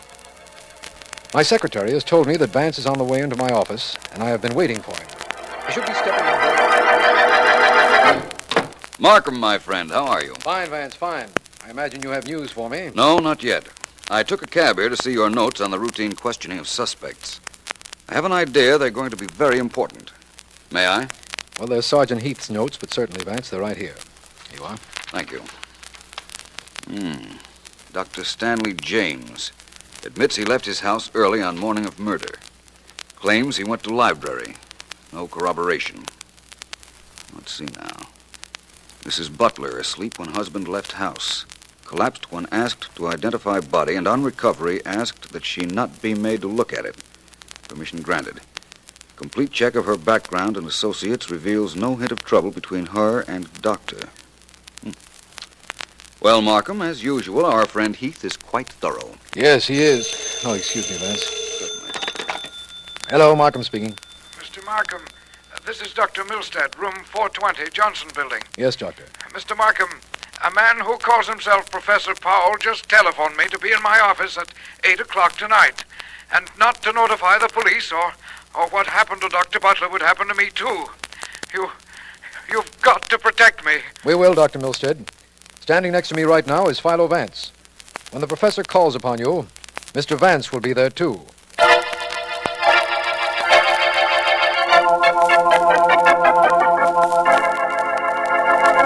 It's just 8 o'clock, Mr. Vance, and to be honest about it, I'm a little nervous. No need to be, Dr. Milstead. I'm quite sure I can handle our friend Professor Powell when he arrives. Oh, I'm sure you can. And thank you, Vance, for coming here. No trouble at all. I've been wanting to meet the professor for some time. Oh, that must be he now. Professor Powell? It is I, Doctor. Will you come in here, please? Oh, thank you, Doctor. Thank you. I thought you had another patient in here with you, and I didn't want to interrupt. I think you might prefer talking to me, Professor. My name is Vance. Philo Vance. Philo Vance. Well, I have an odd compliment for you, Mr. Vance. You, the mere fact that you were in this city, postponed my coming here for several years. Oh, thank you. Of course, I realize it is no coincidence that finds you here in this office, Vance. Dr. Milstead, would you leave Professor Powell and myself alone for a bit? Oh, of course, Mr. Vance. I'll wait out in the reception office. Thank you, Doctor. Not at all. Well, Vance, this is indeed a compliment to my intelligence. Apparently, you wanted to meet me, eh? Definitely. I'm rather glad about it, by the way. You see, I think you're a killer, and I'm going to prove it. You mean Dr. Butler, of course. Well, it's quite possible that I didn't kill him, you know. He must have found out by now about his wife and that other dentist who hated him. As a matter of fact, I have. My compliments on providing suspects along with your murders, Professor Powell. Very considerate of you. By the way, what are your intentions in regard to Dr. Milstead? There are so many other doctors, Vance, and after all, Dr. Milstead did bring us together. He's perfectly safe, believe me. I'm sure he will be, now. Well, Professor Powell, I'm certain that this is au revoir, but we'll meet again. Believe me, we will, Vance. But the next circumstance may not be so pleasant for you.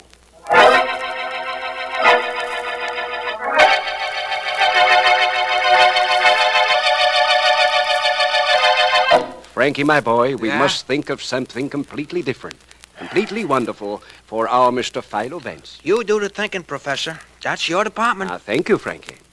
Now, let me see. There must be something that Vance can't possibly suspect. Something that is completely foolproof. He's a clever man, Frankie. A very clever man. If he's that clever, let's leave him alone. No. He's so clever I can't afford to. It can't be anything ordinary, nothing obvious. No. Must be something I work out in careful detail, something I... Frankie, I have it. Hold on to it, boss. I never forget anything, Frankie. Listen. Yeah? This is perfect. I'm convinced Vance is a menace, a definite menace to my future plans. I must do away with him. Oh, sounds like you're in my department now, Prop. Hardly. Although you'll be called on to help. Sure. Frankie, Vance drives a 1944 Stanton convertible, dark green. Well, a lot of people drive green Stantons. That's right. Therefore, it shouldn't be hard for you to get me a car like that. What do I do? Heist it or buy it? It doesn't really matter as long as you get it. I'll consider it gotten. What happens then? Then I'm going to take a photograph of the inside of Vance's car. Yeah? If there's a worn spot on the flooring, I'm going to duplicate it in the car you get me. I'm going to check his speedometer and fix our car the same way. I'm going to duplicate everything in Vance's car. You mean there'll be no way of knowing it ain't his own car when Vance climbs in? Huh? That's exactly what I mean. Uh-huh. And then, Frankie? Yeah? After I make our car an exact duplicate of Vance's, I'm going to fasten an explosive device to the starter and switch our car with his. How about keys, boss? He's going to know it ain't his car from the keys. I think not. Huh? Vance has his car delivered from the garage. The keys are left in it. It would be a simple matter to put his key ring in our car. Hey, Professor, all I got to do is get a car like Vance's, and this thing can't miss, huh? That's right. You know, Frankie, I'm not sure as to whether Vance subscribes to my theory about the fallacy of prolonging life. But it would be a very good thing for him at the moment if he were reconciled to it.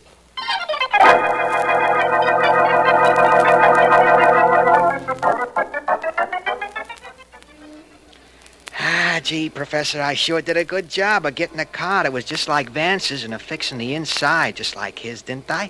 Huh? Yeah, take a look at that bus in front of his door there, and the one we're in, and you couldn't tell them apart. I even put his own radio back in our car. You did an admirable job, Frankie. Thanks. Now, all that remains is to wait here until Vance leaves the building.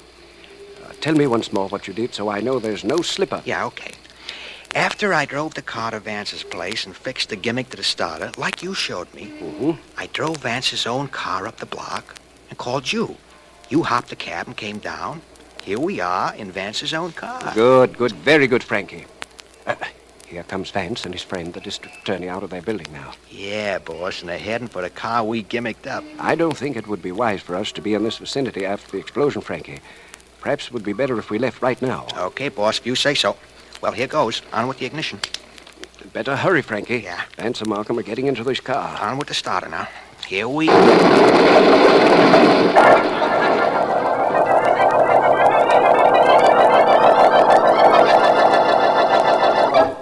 Markham, I think Powell is still breathing. He is. Powell. Professor Powell. The doctor said Professor Powell would probably regain consciousness before he died, Vance.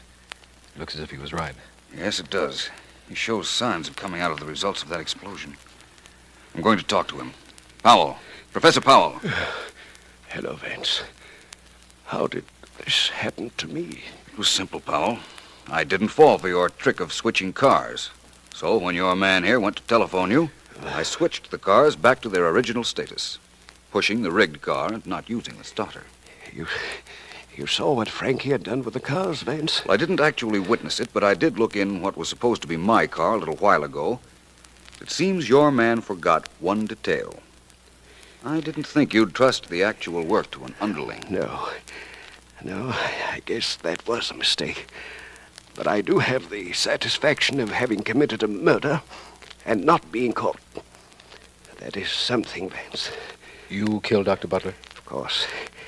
I killed him, and you never knew it was I. You never would have been able to prove it.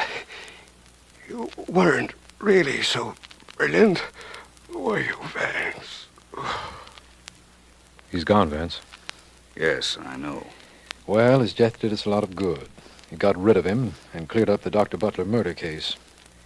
We know now that it was Powell who killed Butler. Do we, Markham? I think not. I think you'd be very wise if you arrested the real murderer, Mrs. Grace Butler.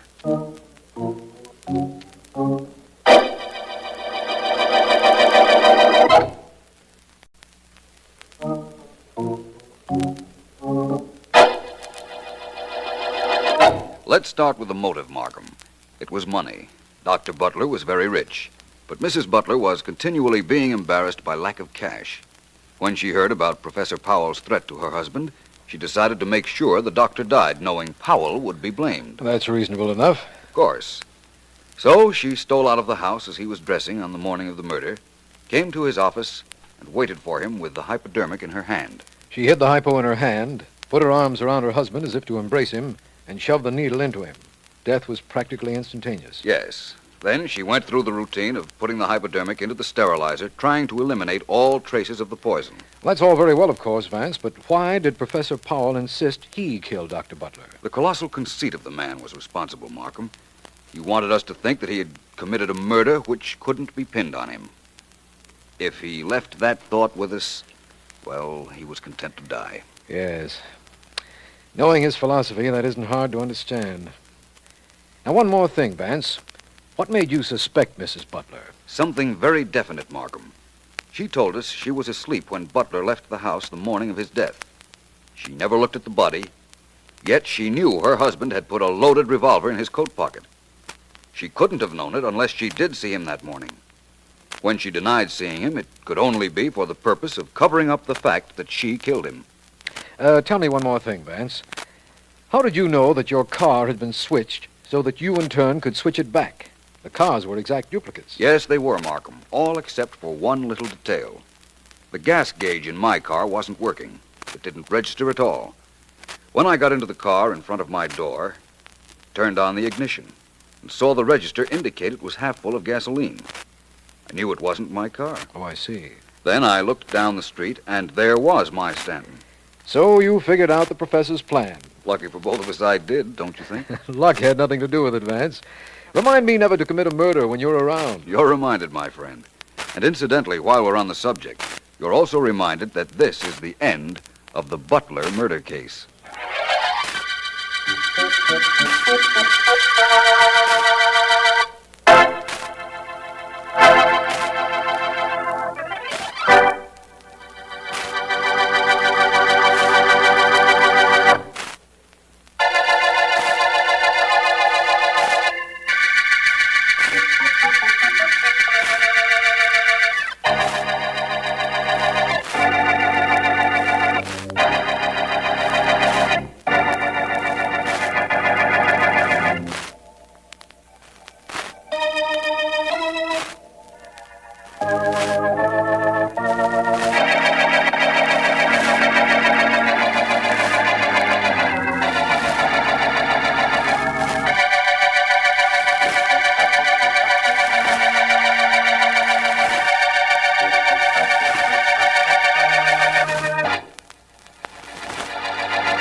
It fits beautifully, Mrs. Wentworth. Perhaps a little sleeve alteration, Oh, but... Miss Collins, could I see you a moment, please? Of course, Miss Payne. Oh, excuse me, please, Mrs. Wentworth. I won't be long.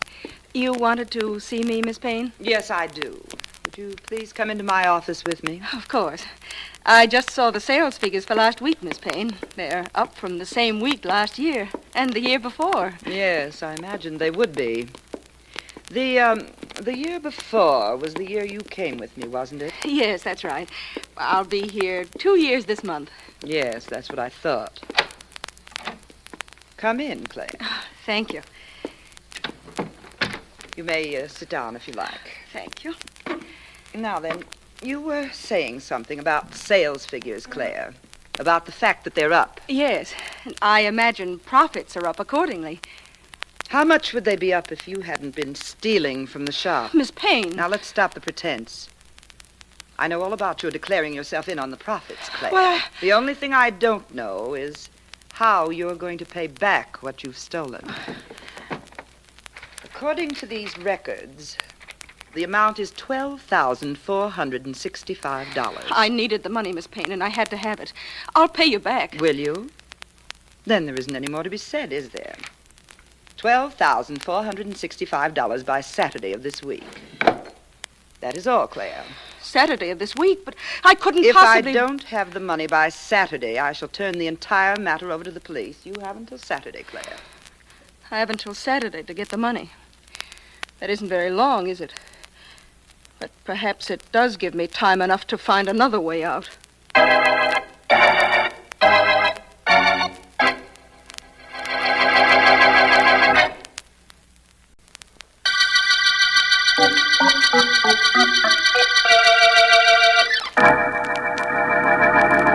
Please come in any time, Mrs. Jameson. I'm sure we'll have something that you'll like. Goodbye. Come. Hello, Edith. Sidney, what do you want here? A job in the store, Edith. I need a job pretty bad. How the mighty have fallen. What do you think you could do around here? Anything. Anything at all. Stock clerk, maybe? Shipping room? Anything you wanted me to do. You know, Sidney, if I ever needed any assurance of my success, your being here, asking for a job, would do the trick. What about the job, Edith? You'd better get used to calling me Miss Payne. You remember my last name, don't you? I remember everything about you. How you came to my shop, this same shop, 5 years ago, and asked me for a job. And how I gave it to you. Yes, you did. As a stock clerk. $12 a week. With a chance for advancement. You certainly advanced. And quickly. Before I knew it, I was depending on you for everything. And then one day I found you had control of my business. That won't happen again, Sidney. The other way around, I mean. All right, you start as a stock clerk for $12 a week. And no chance for advancement. Want the job? Edith! Nobody can say I don't remember my friends. Oh, excuse me, friend. Miss Payne speaking. This is Tom Henderson, Miss Payne. Oh, yes, Mr. Henderson. I own the Paris Import Dress Shop on Fifth Avenue. I know. What can I do for you? I'll tell you what you can do. You can stop sending those snoopers of yours over to my store to sketch my imports so you can make them up cheaper. That's what you can do. So far as I've been able to find out, there are no copyrights on designs, Mr. Henderson. And besides, my designers just happen to think of the same models that you go to the expense of importing. Is that all? No, it isn't all. My business has been cut in half. I'm on the verge of bankruptcy because of your unethical tactics. But you're going to have to stop, Miss Payne, or I'll find a way to stop you. That is all. Very excitable man. Now, where were we, Sidney? You were offering me a job at $12 a week. The same job under the same circumstances that I offered you 5 years ago. Not exactly the same circumstances, Sidney. You see, I was smarter than you are. And I still am. You want a job. You've got it. Now, go on, get out and tell the bookkeeper. Only leave me alone right now. I have troubles. Have you, Edith? I mean, Miss Payne. I don't doubt it. You can't push little people around without having worries. Yes, my dear. One little person can see to it that you have one big trouble.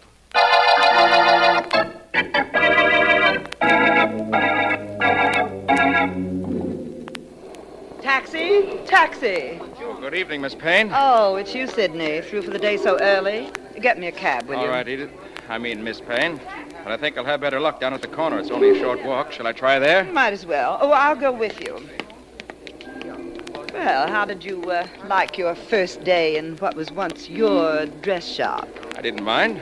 Too much. You shouldn't mind, you know. You asked for a job, and I gave you one. Incidentally, you forgot to thank me. I have a lot of things to thank you for, Miss Payne. Yes, well, I'd just as soon not hear about them. Well, here's the corner. What about a cab? Taxi! Are all the cabs taken? In my present financial condition, cabs don't represent much of a problem to me. A popular corner we stopped on. People waiting for the lights to change before they cross the street. Sidney, what about that cab? There should be one along in a minute. Well, somebody else had the same idea about taxi cabs in this corner, apparently. Look there in back of us. The rather tall man. The one in the striped trousers and dark coat? Yeah. Who's he? Tom Henderson. You should remember him. He's one of our competitors. Only right now he insists I'm putting him into bankruptcy by stealing his exclusive imports and copying them. Oh, silly fellow. Taxi! Oh, darn. Plenty of empty trucks, but not too many empty cabs. Oh, wait here, Miss Payne. I think I see a cab pulling into the curb back there. All right, but hurry, will you?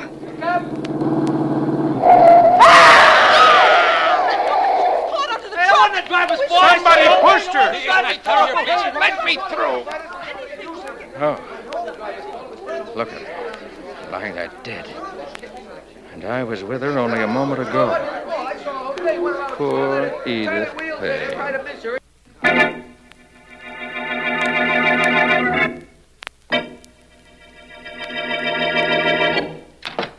Who is it?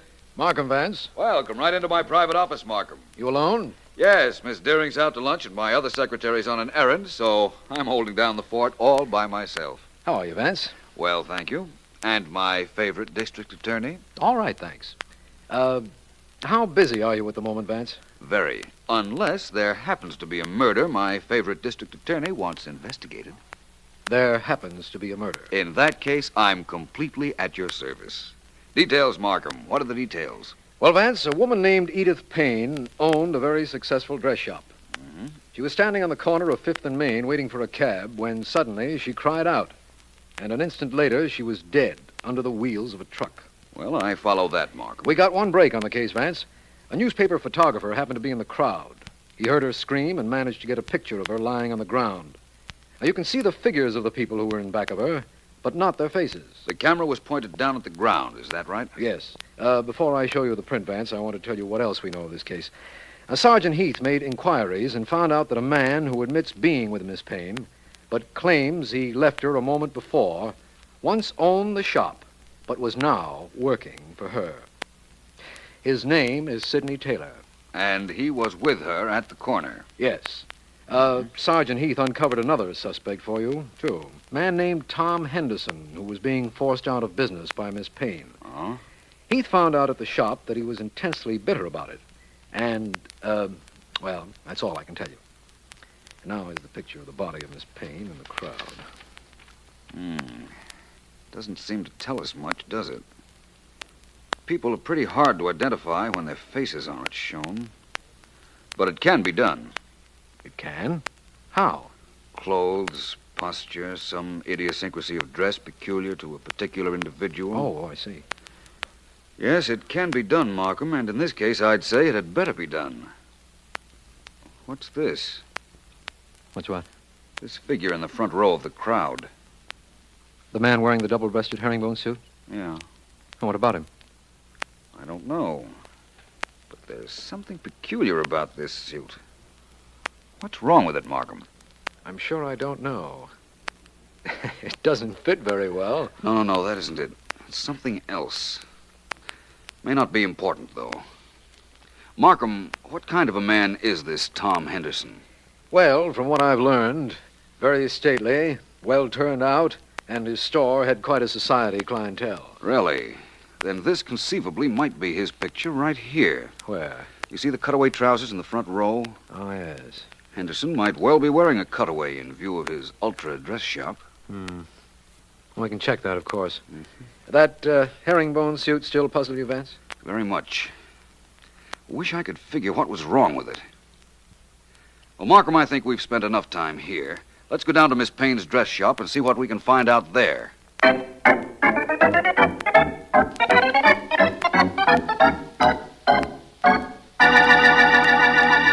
You say your name is Claire Collins and you're the manager of this shop. That's right, Mr. Vance. It was I who told Sergeant Heath about the trouble Miss Payne was having with Tom Henderson. That's correct, Vance. She also informed me of the fact that Sidney Taylor, who used to own this shop, was with Miss Payne. How did you know that, Miss Collins? Well, I saw them leave together. I go in the opposite direction, but I saw them walk toward the corner together. Well, that's logical enough. You may go if you like, Miss Collins. Only, please don't leave the store. You're an excellent source of information, and I'd like to keep you handy. Glad to be of assistance, Mr. Vance. Oh, just one moment, Miss Collins. Hmm? Would you take a look at this picture, please? Certainly. Well? Do you recognize anyone in this picture besides Miss Payne, of course? Well, how could I? There aren't any faces shown. Oh, I didn't think you'd be able to pick anyone out, but there was always a chance.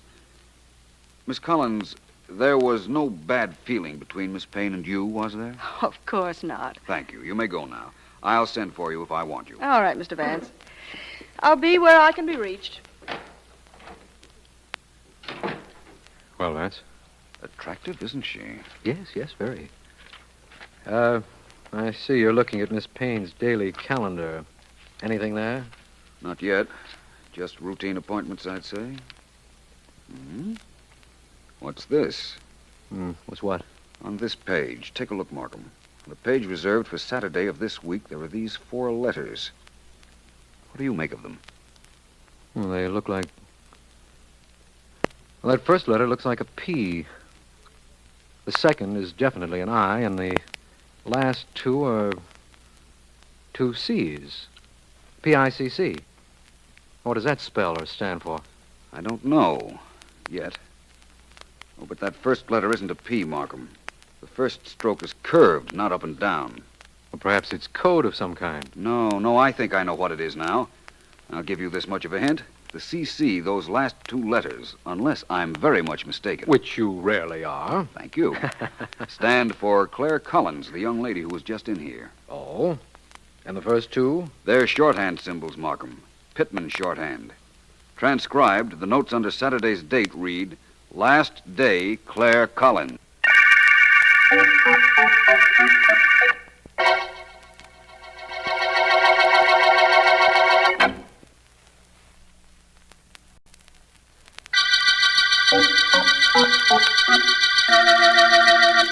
This is District Attorney Markham. The Herringbone murder case opened with the finding of the body of Edith Payne, dress shop owner. She had apparently been pushed under the wheels of a truck, and a newspaper photographer passing by had snapped a picture almost immediately after the accident. No one in the crowd that surrounded the body was identifiable. Later, at the dress shop, Philo Vance discovered a memorandum concerning the store manager, Claire Collins, left by the dead owner. Vance has appeared puzzled by a figure in the photograph, the figure of a man wearing a double-breasted suit. He hinted there was something wrong with it, and in an effort to find out what, I have gone to a photography studio. Of course, Mr. Markham, you close the coat. I'm sorry. Never do I photograph a man in a double-breasted suit with the coat open. Yes. Always it has to be buttoned. Yes. Please. Of course, Mr. Roberti, of course. There. Now, remember, I don't want my face shown, just the suit. No face? No face. 40 years I have been taking pictures. This I never heard of before, except perhaps if this is to be a fashion picture. Oh, no, hardly. Very well. You tell me what you want. I take the picture. Thank you. Hold still, please. I'm sorry. One moment and it will be all over. That's fine, Mr. Roberti. I have a great deal to do, and the sooner I get this picture, the sooner I may be able to show my friend Philo Vance some results.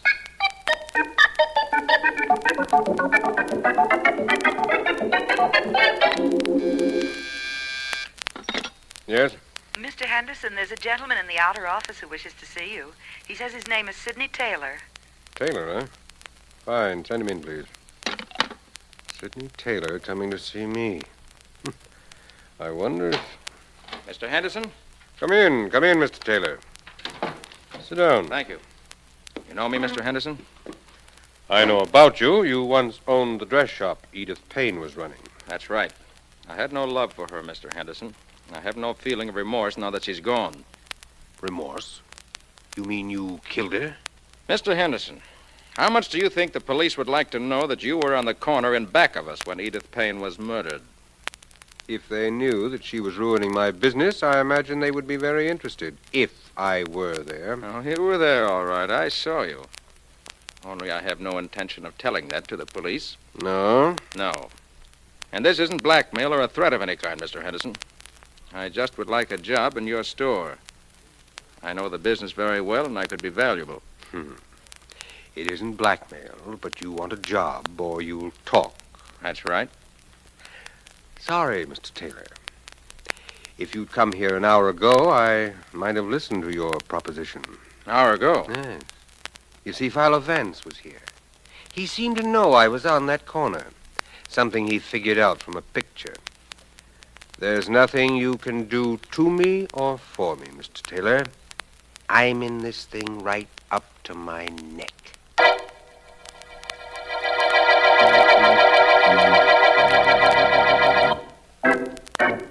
I just dropped into your office for a moment, Markham. I want another look at that photograph of the crowd at the death scene. That double-breasted herringbone suit still has you stopped, Vance? Well, I wouldn't say that exactly, Markham. What about that mysterious memorandum you deciphered from Miss Payne's calendar? The one that read, "Last day, Claire Collins." I'll get to that in due time. Vance, I'm quite convinced that you know more about the solution of this case than you're admitting. Why the reticence? I'm not holding back because I want to be secretive, Markham. It's true I have a definite idea as to who killed Miss Payne. But you're the district attorney, and you're liable to become prejudiced against the person who I think is guilty. If you think he's guilty, Vance, I guarantee he is. That's just what I meant. I'd rather wait until I had proof. Just as you say. But I felt a little unhappy about that herringbone-suited figure. You mentioned there was something wrong with the suit, so I had a picture taken of myself to compare with it. And you found that there was a difference in the way your suit was buttoned and the way the one in the group picture was buttoned. You knew that, Vance? I realized what was wrong with the herringbone suit after I left you, Markham. I'm sorry you went to the trouble of having a picture taken. So am I now. Do you think that the herringbone suit is important, Vance? In the solving of this case, I mean. Important, Markham? No, I wouldn't say it was important. I'd say it was vital.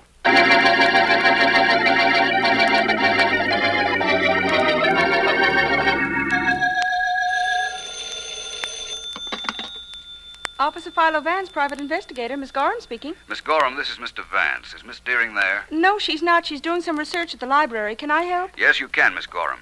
I'm going to give you the home addresses of two people, Sidney Taylor and Thomas Henderson. I want you to use some pretext or other and get into their homes. I want to know whether either of them owns a double-breasted herringbone suit. I'll try to find out, sir. Good. Oh, give me the addresses, Mr. Vance, and I hope I find the herringbone suit for you. Frankly, I hope you don't. Oh? You see, I'm going to see a man whom I don't know, who doesn't know me, but who I think can supply the ending to the herringbone murder case.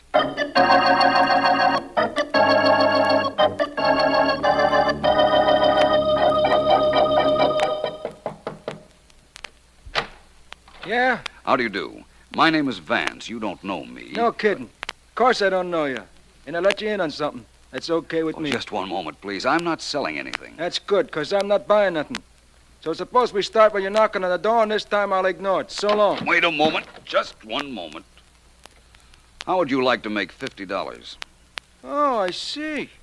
You're not selling anything. You're the one that's buying. That's right. $50 worth of the answer to one question. Brother, this beats those radio quiz games. You got to work up to the big money question on them. Well, what is it? Do you own a double-breasted herringbone suit, and did you let somebody else wear it yesterday? That's really two questions, but I'll let it go on account of there's only one answer to both of them. The answer is yeah. Thank you. Here's your money. You've earned it. I have.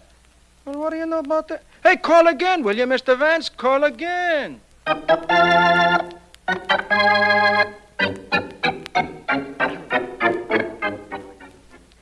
Where is Vance, Mr. Markham?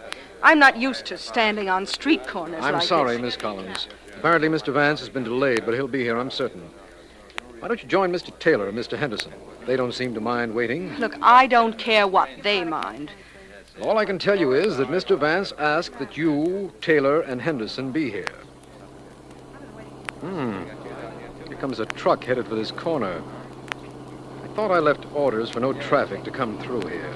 Maybe the truck is getting restless, too. That isn't the reason. Look who's riding with the driver. It's Vance. What happened, Vance? Couldn't you get a cab? Hello, Markham. Miss Collins. Sorry I was delayed a bit. Well, I see you have Mr. Taylor and Mr. Henderson waiting. Yes, Vance, I have. What's this outdoor meeting for? Well, you should know by now, Markham. You mean this is the payoff? You know who killed Edith Payne, and you're going to prove it. Make that I hope to prove it, and you'll be right. Call our two friends over here, will you, Markham, please? Of course, Vance. I'll go get them personally. I hope you have a good reason for all of this, Vance. I have, I assure you. Now, you all want to know why you were brought here, don't you? Of course we do. You're entitled to that information, Mr. Henderson. This is the corner where Miss Payne was pushed under the wheels of a truck. I know you were in the crowd, Mr. Henderson, so please stand where you were at the time. Well, I'm not sure exactly where I was. I am. I studied the photograph taken at the scene a dozen times. You were immediately in back of where Miss Payne had been standing. Right there, please. All right. Thank you. Yes, but what am I doing here, Vance? You, Miss Collins? Yes, me. I told you I wasn't here when Miss Payne was killed. I'd gone the other way, to the subway. Yes, you did tell me that, didn't you? It must have slipped my mind. Mr. Taylor, you were right alongside of Miss Payne a moment before she was pushed, right? Yes. I was standing right about here before I went for a cab. Vance, what about our mysterious man in the double-breasted herringbone suit? Where does he fit in this? I'll show you in a moment. I brought a double-breasted suit coat with me on the truck. Mac, would you hand me that coat, please? Right. Thanks. Now, Miss Collins, will you put this on over your dress and stand right about there? All right, but I never heard anything so ridiculous in my life. Perhaps not. Oh, button the coat, will you, Miss Collins? Certainly. There. Now what? Now, Miss Collins, I'm sure you won't give Mr. Markham any trouble when he takes you to headquarters. You see, you've just convinced me that you are the murderer of Edith Payne.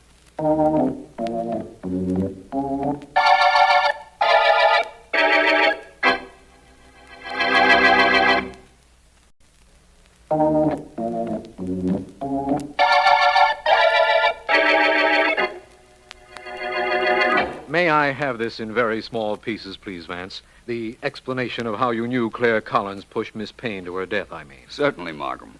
First of all, you're entitled to know how I knew it was a woman. I go along with that. It was a herringbone suit, Markham. The double-breasted herringbone suit we saw in that picture. It was buttoned the wrong way. Yes, I know. Buttoned from right to left. A woman buttons everything that way, from a blouse to a topcoat. And a man buttons everything from left to right. I'm beginning to understand your logic now. You were convinced that the herringbone wearer was a woman, and you wanted to know what a woman would be doing at the scene of a crime wearing a man's suit. Right. She probably wore it so that if she had to skip in a hurry, witnesses would say a man was seen running away. She didn't have to run because apparently nobody saw her push Miss Payne. But, Vance, any woman could have been wearing a man's suit. Why did it have to be Miss Collins? Markham, where would a woman get a man's suit? Rent it. Or buy it, I say. Renting it would be dangerous. The suit wasn't new, so it wasn't bought. Of course, it could have been a second-hand suit that was purchased, but fortunately it wasn't. Well, how was it gotten? It was borrowed from a neighbor, just as I thought it would be. I went to Miss Collins' apartment house and questioned her neighbors until I found a man who'd loaned her his double-breasted suit. Then, when I rode up on the truck this afternoon, I had her put on a coat just to make sure she buttoned it as all women do, from right to left. Yes, I understand now. Vance, do you know why Miss Collins killed Miss Payne? No, I'll admit I don't know the motive. Well, then, for a change, I can tell you something. It seems that Miss Payne had given her until Saturday to return the money she had stolen or be turned over to the police. She couldn't return the money, so she did away with Miss Payne and would have been in the clear if it weren't for you. A lot of people must hate you, Vance. Most criminals do, I imagine.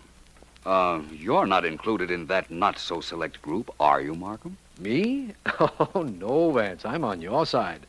I'm one of the many who want to see you operate and wind up mysteries, just as you wound up the herringbone murder case.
Is this today's collection, Donald? Yes, Mr. Miller. I opened the mail myself this morning. And all the checks are here, hmm? Fine. Tell me, what's the total? $12,450. All the checks are made out to consolidated charities, Mr. Miller. Of course. That's so that no irresponsible party can cash them, Donald. You see, people who contribute to our campaign want to make sure that the money goes to charity. I understand, sir. Would you be interested in the total we've collected so far? Yes, what is the amount? Here it is. $130,000. Good. And our campaign is less than 2 weeks old. Everything is going according to plan. Oh, Donald, has Morton Gary phoned today? Not yet. I imagine he will, though. He's very interested in knowing how the drive is coming. He's taking that business of being chairman of Consolidated Charities too seriously. Oh? You think he may be a problem? Perhaps. But Gary is a very prominent man. We need him. His name on our letterhead assures the legitimacy of our organization. Mr. Miller. Yes? What happens if Mr. Gary finds out what's really happening to the money? You mean suppose he finds out that only a small percentage goes to charity and I pocket the rest? Yes, sir. I don't think he'll find out, Donald. I'll answer that. Hello? Mike? Elise Avery. Hello, Elise. I thought this was old man Gary calling in. What's going on? I just hit a big one, Mike. Some sucker just gave me a check for $5,000. Good for you, girl. Bring it in with you. Sure. Just thought you'd like to hear the good news, that's all. See you later. Bye. Bye. Now, where were we, Donald? We were just talking about Morton Gary and what would happen if he found out what we're doing to the money we're collecting. First of all, he isn't going to find out. No? No. And second, even if he does, it doesn't matter too much. He'll squawk, Mr. Miller. He'll take this up with the police, maybe with the FBI. After all, we're using the mails. Yes, that's true, Donald. We are using the mails. And the mails are bringing us in a fortune. But Gary won't talk. Believe me. And even if he does start to talk, he'll never finish what he's saying. You can believe that, too.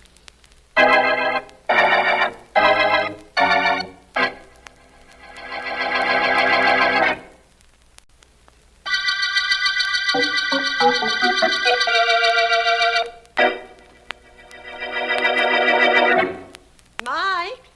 Oh, Mike, where are you? In my private office, Elise. Come on in. Right. Well, here I am, boss. Armed to the teeth with a check for $5,000. The one you phoned about? Mm-hmm. Lay it right here, lady. I want to look at it. Here you are, chum. Paid to the order of Consolidated Charities, 5000. Endorse it, cash it, and it's all yours. People sure are suckers, aren't they, honey? $5,000. You'd think they'd investigate a charity before they start giving their money away. Sure, but there are lots of legitimate charities, thank goodness. That makes our job that much easier. Oh, Mike, let me take a look at that list. What list? The list of guys who've kicked in and the amounts. I need some dough.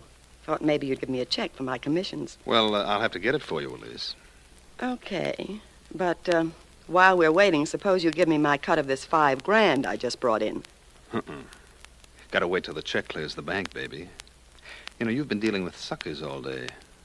Kindly remember that I'm not one of them. Me either, Mike. That's why I want my commission on the dough I've already brought in. You'll get it. Donald is figuring out what I owe you. He'll have the figures in an hour. Then, if you're a good girl, I'll give you a check. Kid, if I was a good girl, I wouldn't be in this racket. But bad or good, I'll get that check. You're pretty sure you'll get it, hmm? If I don't get it, Mike, you'll get it. Right in the neck.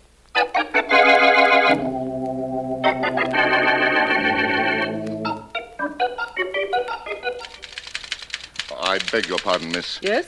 I'd like to see the district attorney, please. My name is Morton Gary. Oh, yes, Mr. Gary. You telephoned for an appointment, didn't you? Yes, I did, yes. Well, just a moment, sir. I'll find out if Mr. Markham can see you now. Thank you. Yes, Miss Williams. Mr. Morton Gary to see you, Mr. Markham, by appointment. Ask him to come in, please. Would you go right in, Mr. Gary? Right through that door there. This door here? Yes. Yes, that's the one, Mr. Gary. Oh, thank you, miss. Thank you. Mr. Markham? Come in, please, Mr. Gary. How do you do, Mr. Markham? Mr. Gary, please sit down, sir. Oh, thank you, thank you.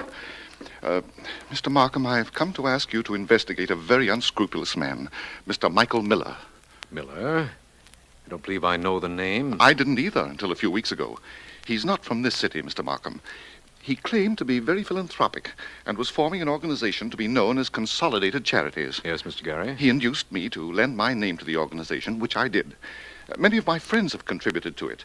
And now I have reason to believe the entire thing is a fraud. I see. He's collecting money but not turning it over to charity, is that it? Oh, I believe he is turning over a small percentage of the money to legitimate societies, Mr. Markham. But I've asked to see statements of monies collected and dispersed, and Mr. Miller has refused to allow me to see any records. I begin to understand your suspicions, Mr. Gary. Michael Miller, you said the man's name was? That's correct. His offices are in the Lions building. Well, I'll investigate this at once, Mr. Gary, and thank you for calling it to my attention. If your suspicions are correct, we'll put a stop to this racket, but fast.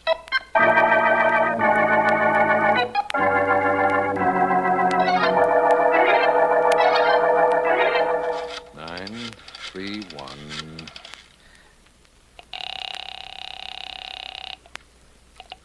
Philo Vance speaking. Vance, this is Markham. Well, my favorite district attorney calling me at home. Thank you. Sounds important, Markham. It is. I called your office and they said you'd left for the day, Vance. I'm in the office of the Consolidated Charities in the Lions building. How soon can you get here? At once, if it's important. It's very important. We had a complaint late this afternoon about a Mr. Michael Miller, who was the head of this supposed charity organization. Actually, it was a racket. Go ahead, Markham. Who made the complaint? Morton Gary. Oh. You know him, Vance? Yes, I do. Very honest, very wealthy, and very gullible. Well, when I got to this Miller's office a little while ago, Vance, I found Miller dead. He'd been shot twice, once in the heart and once in the calf of his leg. Really, Markham? How strange. And there are no records of any kind here, Vance. Apparently, the murderer took them with him. All that was here when we broke in was the body. The lists are missing, eh, Markham? Yes. Apparently, we have a listless murder case. Well, just to generate a little action in it, suppose I describe Miller's killer for you. Describe him, Vance? You haven't even seen the body. You don't know any more about this case than I've just told you. How can you possibly describe Miller's murderer? I'll explain that to you later, Markham. Right now, all I'll tell you is to look for a murderer with a bruise on his cheek or a black eye. I'm on my way down to meet you now.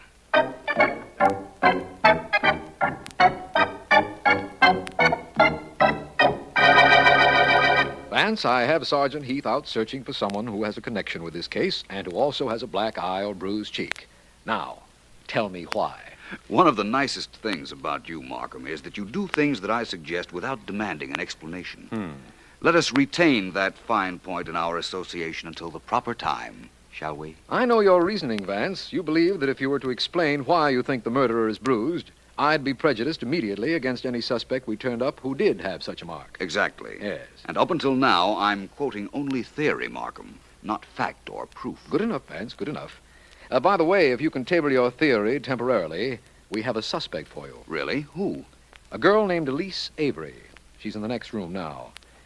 It seems that she came into the Consolidated Charities office while I was waiting for you.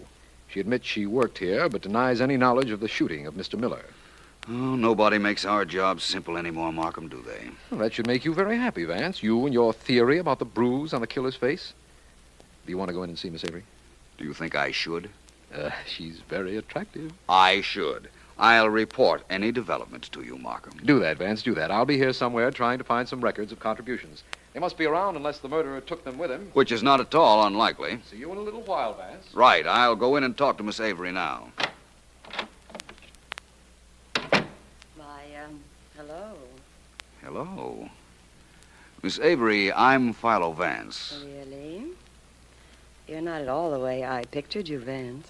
No? Mm-mm.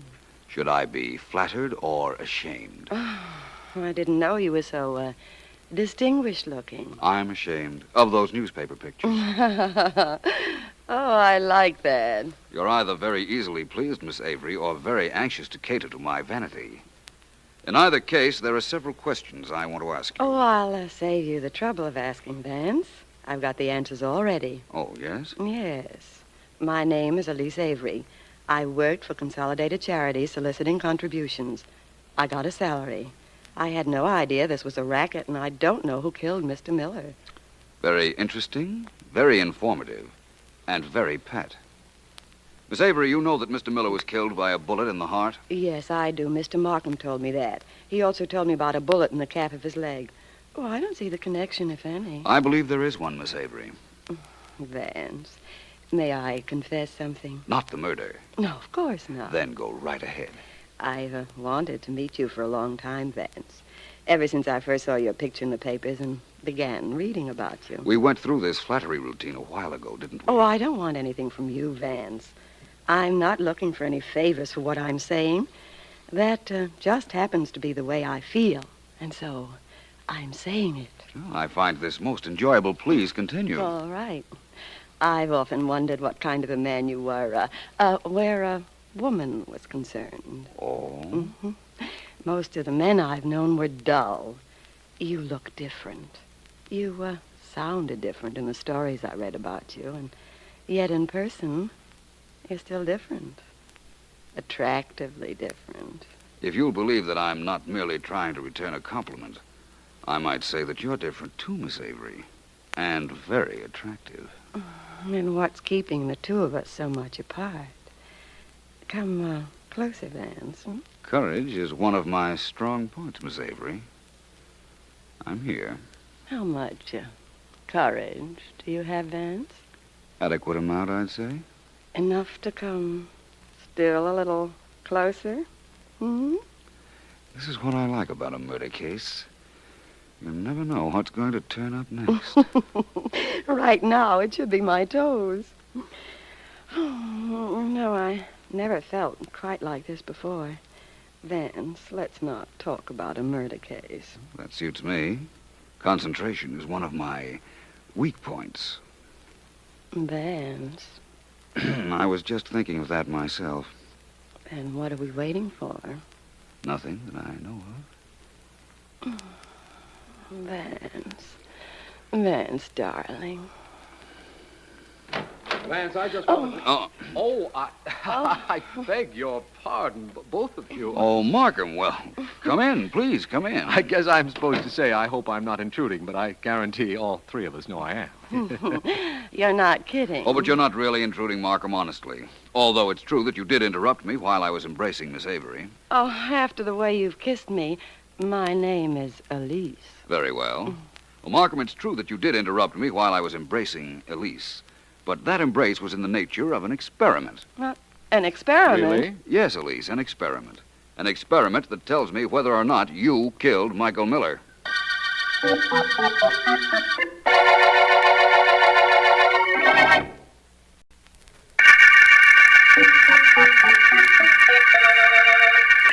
This is District Attorney Markham. The listless murder case began with the finding of the body of Michael Miller, who headed a racket organization he called Consolidated Charities. The firm was reported to me by prominent Morton Gary, who was being used as a dupe by Miller. And subsequent investigation disclosed Miller was shot with bullets in his heart and in the calf of the leg.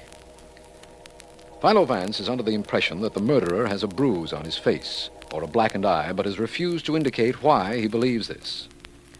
Vance has already questioned Elise Avery, who worked with Miller, and has told me he had an appointment with Morton Gary the following day. He should be with him about now. Nice day for walking, isn't it, Mr. Gary? Yes, very, Mr. Vance.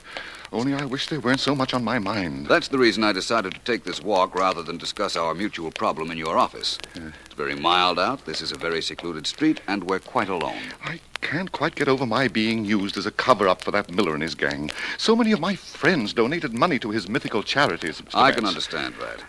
Perhaps something you might tell us will give us a lead to his killer, though. Well, I've told you all I could. But apparently I haven't been much help, though. I wouldn't worry about that. You may think of something which seems unimportant, but which might solve this entire case for us. I believe... Drop to the ground. What? Somebody in that car shooting at us. Right. Oh, Vance. Vance, what is this?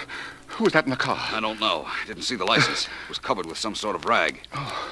The car's gone. I think it's safe to get up now. All right. Oh. Get very dirty, Mr. Gary? No, I don't think so.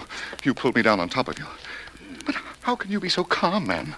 Don't you realize somebody just tried to kill you? Somebody did shoot, but after all he missed, so what's there to be excited about? Oh, I've heard things like that about you, Vance, but I didn't believe them until this very minute. Oh, you're quite a man, sir. Thank you. Only I suggest that we go somewhere else to finish our talk. I don't believe we ought to give our assailant another chance. That's very sensible, Mr. Gary. I wish there was some way of chasing after him or of identifying that car. Well, apparently you've made more progress on this case than you think, Vance. There's no question but that the killer feels you're getting close to his trail and tried to prevent that by killing you. Really? Well, Mr. Gary, if I were you, I'd appeal to Mr. Markham for police protection. You would, Vance, but why? Why? Because I believe those bullets were meant for you.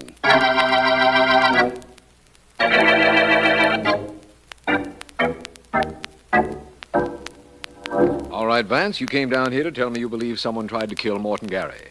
Why would anyone want to do that? And what's more important, who was it? Sorry, Markham, I can't tell you. Well, suppose you clear up that first mystery, then. No sense in having two unexplainable remarks by you go unanswered? You mean, why do I think the killer would have a mark on his face? Yes. Suppose you take your top coat off, sit down, and let me have the details on that one. I'm not staying long enough to sit, Markham. But I will tell you why I think as I do. All right. You mentioned to me over the telephone that Michael Miller had a bullet wound in his heart and one in the calf of his leg. That's right. It's the bullet in his leg that leads to my line of reasoning. I think that the killer fired from the floor and his first shot struck Miller in the leg. In other words, he was lying on the floor, Miller was standing over him, probably about to kick him, and the killer shot. Yes. His first bullet struck Miller in the leg. Miller staggered back. The killer got up off the floor and shot him in the heart. Well, that still doesn't explain the bruised face. Doesn't it? Well, isn't it logical, if the killer were on the floor, that Miller had knocked him down first? And if he knocked him down, wouldn't it seem as if there should be a bruise? Yes, it would. And Vance, while you're in a true confession mood, why not explain why you were embracing Miss Avery yesterday? Certainly. There was no bruise on her face, Markham, but her makeup might have been used to cover it, if she did have one. What? While I was ostensibly kissing her, I was actually trying to rub off as much of her makeup as I could. Oh, I see. And as there was no bruise, that relieves her of suspicion, then, I suppose. I wouldn't go that far, my friend. I could be completely wrong about this. Personally, I don't believe you are. But as long as you've been so cooperative, Vance, here's a piece of news for you. There were 3 people in Miller's charity racket. Miller, Elise Avery, and a secretary, a young fellow named Donald Stone. We've overlooked him, haven't we, Markham? Well, I think we can do something about that. Miss Avery knew him, of course. Yes, she did. Well, perhaps I'll call her on the telephone and ask her something about him I want to know. Come to think of it, there was a memorandum at my office saying that she had phoned earlier today. Oh, wonder what she wanted. From the tone of the message she left, apparently she didn't believe what I said in her office, that the embrace between us was merely an experiment. She seemed to regard it more as a sample.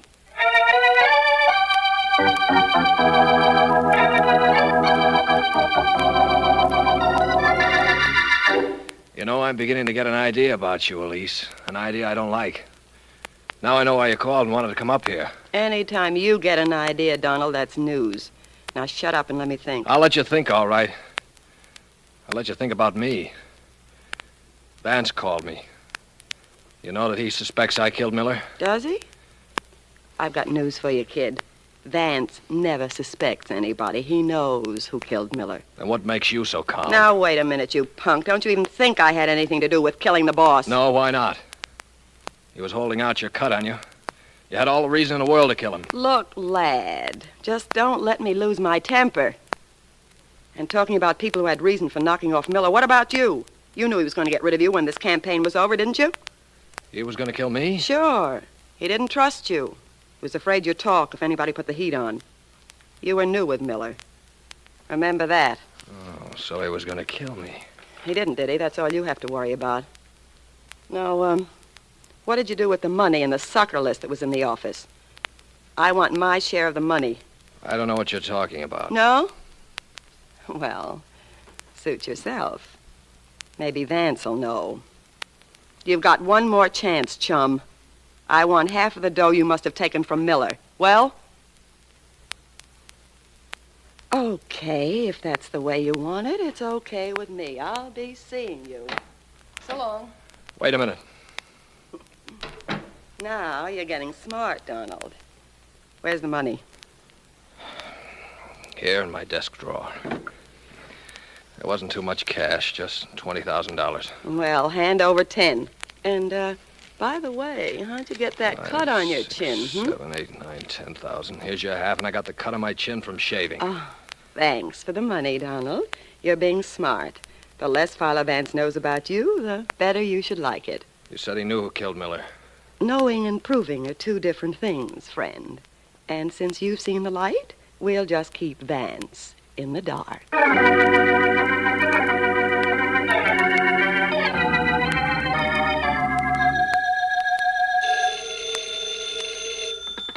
Vance speaking. Hello, Vance. Yes? This is Elise Avery. I tried to reach you earlier today. I know. I got your message. I'd like to see you, Vance. So your message said. It isn't what you think, Vance. I'm trying to help you. I can tell you about Donald Stone, who was Miller's assistant in that charity racket. He has a prison record, and I happen to know he stole at least $20,000 from the office after the murder. That's so? Mm-hmm. What happened? Did he refuse to give you a cut of it? What do you mean? I mean, you must have had some reason for waiting this long to tell me that, Miss Avery. The chances are you were waiting for a chance to blackmail him. No, that's not true, Vance. I just want to help you. That's the only reason I've told you about Stone. In that case, Miss Avery, thank you. But believe me, I don't believe you.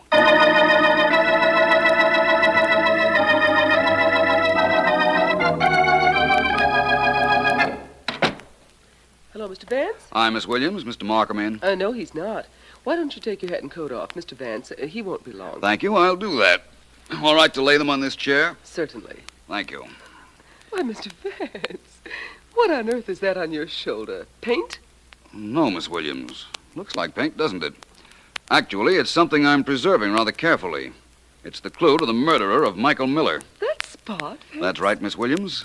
And I think that perhaps I'd better not wait for Markham.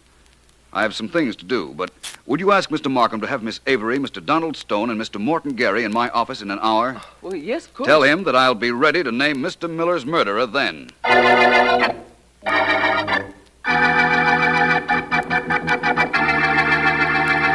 All three of our suspects are in my outer office, Markham? Yes. Good. Would you ask them to come in, please? Of course, Vance. Miss Avery, Mr. Gary. Yes? Donald. Yes, sir. Mr. Vance would like you all to come in now. Oh, very well. This way. Thank you all for being here. I thought you'd all like to know who killed Michael Miller. You, Donald Stone. No, Vance, it wasn't me. I swear it wasn't. I didn't say it was. I think, though, that it was you who fired those shots at Mr. Gary here and myself this morning before you realized that I knew you were Miller's secretary. You think I shot at you? I know you did, and I know why. You wanted to kill Mr. Gary because he could identify you as working for Mr. Miller. According to Miss Avery, you have a prison record. Why, you didn't want to be linked with this case. So she told you, did she, about me? Yes. Well, I'll tell you a couple of things about her. Nothing I don't know already, believe me, Mr. Stone. Mr. Gary. Yes? This is the young man who shot at you. What do you think we ought to do with him? Lock him up. He's dangerous, Vance. By all means, lock him up. He's dangerous because he shot at you and me and missed. What would you do with someone who didn't miss, Mr. Gary? I'd see that he went to the chair. That's what I'd do. Well, in that case, I hope you are reconciled to it. Mr. You killed Michael Miller, Mr. Gary. What? I? Why should I kill him? When you found out he was running a racket using your name, you were so blinded by rage that you attacked him. He knocked you down. While you were on the floor, you shot. All right. I did. But he was going to hit me with a chair while I was lying on the floor. He would have killed me. Perhaps. That, of course, we'll never know. Vance, there's something I'd like to know. Yes, Markham? How did you know it was Gary here who killed Miller? I'll tell you, Markham, later.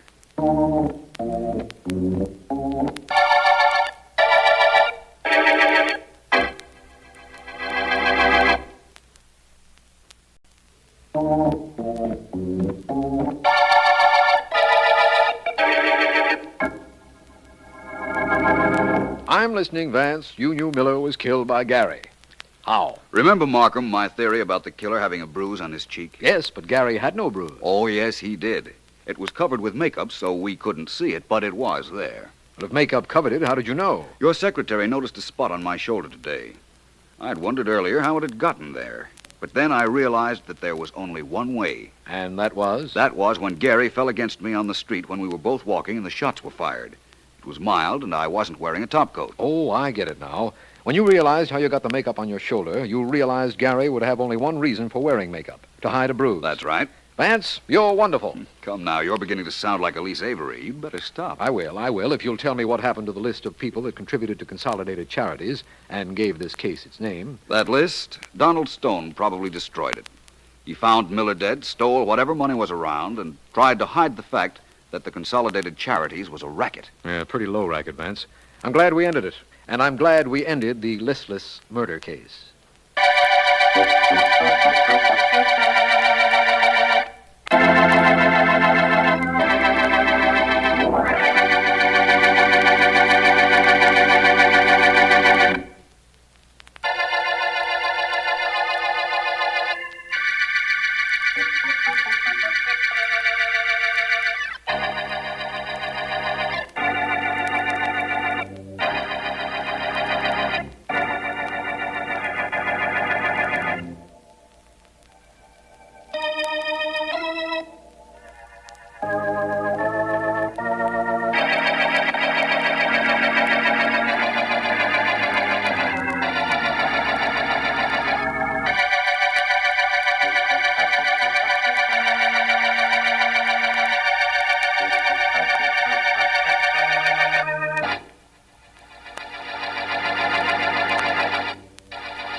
Come on, Al, come on. I don't have all day. I'm just brushing some lint from your dinner jacket, Mr. West. I won't be a moment. How much time do we have? Curtain goes up in half hour. Plenty of time, Mr. West. You don't make your entrance until 5 minutes after it's up. That doesn't mean I have to wait till the last minute to get dressed. Step on it, Al.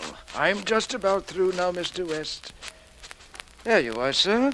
Didn't I get any mail from California today? No, Mr. West, not a thing. Fine agent I've got. Go east, he says to me. Get a part on Broadway. Then the movie companies will want you back. Did you hear from him? Neither did I. How's my makeup? Looks fine, sir. Though if you'll forgive my saying it, I think you could put just a bit more dye on your hair, though. There is the slightest bit of gray showing. There is? Where? Right about... Yes, I see it. I'll fix that right away. Richard. Well, that's quite a pretty picture you make in the doorway, my dear. Very dramatic. Now come in and shut the door. Tell him to get out of here, Richard. I want to talk to you. Go ahead, Al. You heard the lady. Yes, Mr. West, of course. I'll be in the wings. What do you want, Jean? You can see I'm busy making up. I go on in half an hour. You will go on in half an hour only if I change my mind about you, Richard. Well, what's this? Did anyone ever tell you that you're really a rat? Now, Jean, please, compose yourself. Sit down. I don't want to sit down. All right. What's that pretty blonde head of yours troubled about? You, that's what. What did you promise me, Richard? Come on, tell me what. You tell me. What did I promise you? A part in this play, a chance at pictures afterwards. You swore you'd get both of them for me. I should have known better than to believe you. You should have known better than to break into my dressing room, too. But you didn't. Now, fly away somewhere, Jean, until after the show. Oh, no. I came here for one purpose, Richard. And I'm not leaving until I do what I came for. What are you looking for in that handbag of yours? Mirror? You don't need it. You've acted the part beautifully, my dear. Mirror? You call this a mirror? It's a bottle, Richard, and you know what's in it? Acid. Face. Yes, that face of yours is never going to see another girl. Give me that bottle. Get away from me. You take your hands off of me. I'll never give you this. Stop. You're breaking my wrist, Richard. I'll take that little bottle, darling. There. That's better. Now run along somewhere and play. Run along somewhere and play. I'll run along, but I'll be back to see you, Richard, and then I'll really play for keeps.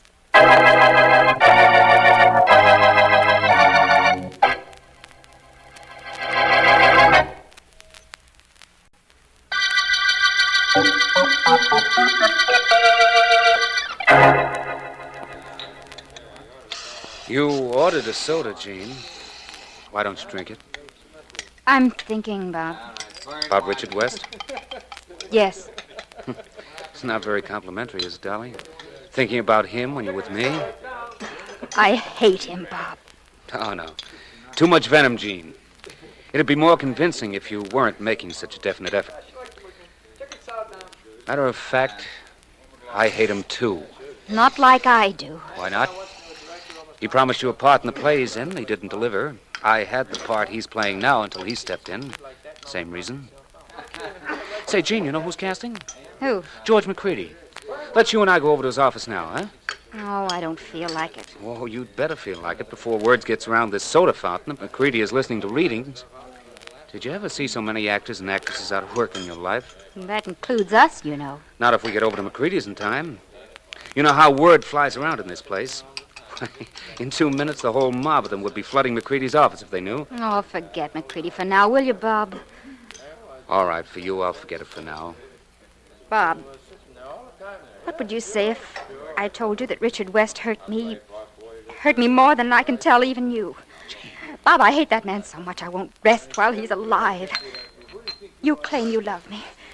You've said there isn't anything you wouldn't do for me. Well, honey, you know how fellas say things like that. You meant it, Bob. I know you meant it. Look what Richard West has done to you. He took that stage job because he knew you were first in line for it. Knew that a young actor could be a star in that part. That was a honey of a part. I could have played the heck out of it, too. Sure you could. You could have been great. The notices would have been all for you. It would have made you, Bob. And just because West knew I liked you, he took the role. He killed you professionally, Bob. Don't you realize that? He killed me professionally. Yeah, I guess he did. Maybe that gives me an idea of what I've got to do to him.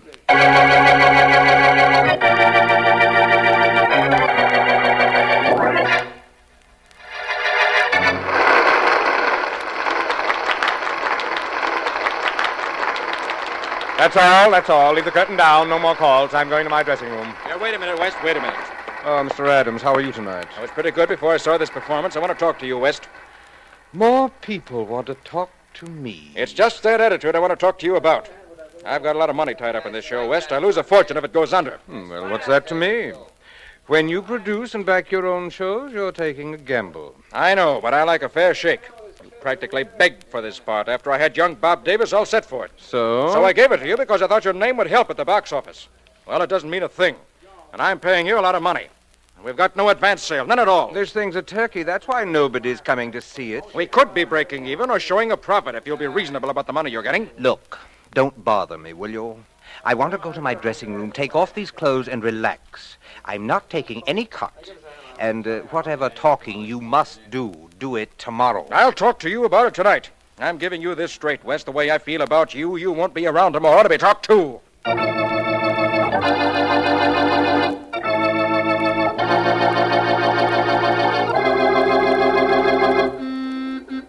Markham! Markham! Oh, there you are, Vance. I'll be right with you. Well, the great Philo Vance is now acting as my personal chauffeur. I'm getting up in the world. How much higher can a district attorney get?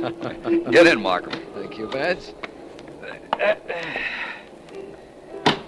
I suppose you know why I phoned and asked you to pick me up. No, I don't know, but I suspect, and I'll be duly grateful if my suspicions are correct. You're right, as usual, Vance. It's a murder, and not an ordinary murder, or the police department could handle it very well, I'm sure. No question about that, Markham. Which way do you want me to drive? Straight ahead, Vance. I'll tell you all about this as we go along, and I'll let you know where to turn. Good enough, my friend. Suppose you start from the beginning, eh? Well, the beginning and the end of this case, as much as we know about it, that is, are very close together, Vance. Did you ever hear of an actor named Richard West? Former leading man in pictures, now on Broadway in a play? That's the man, Vance.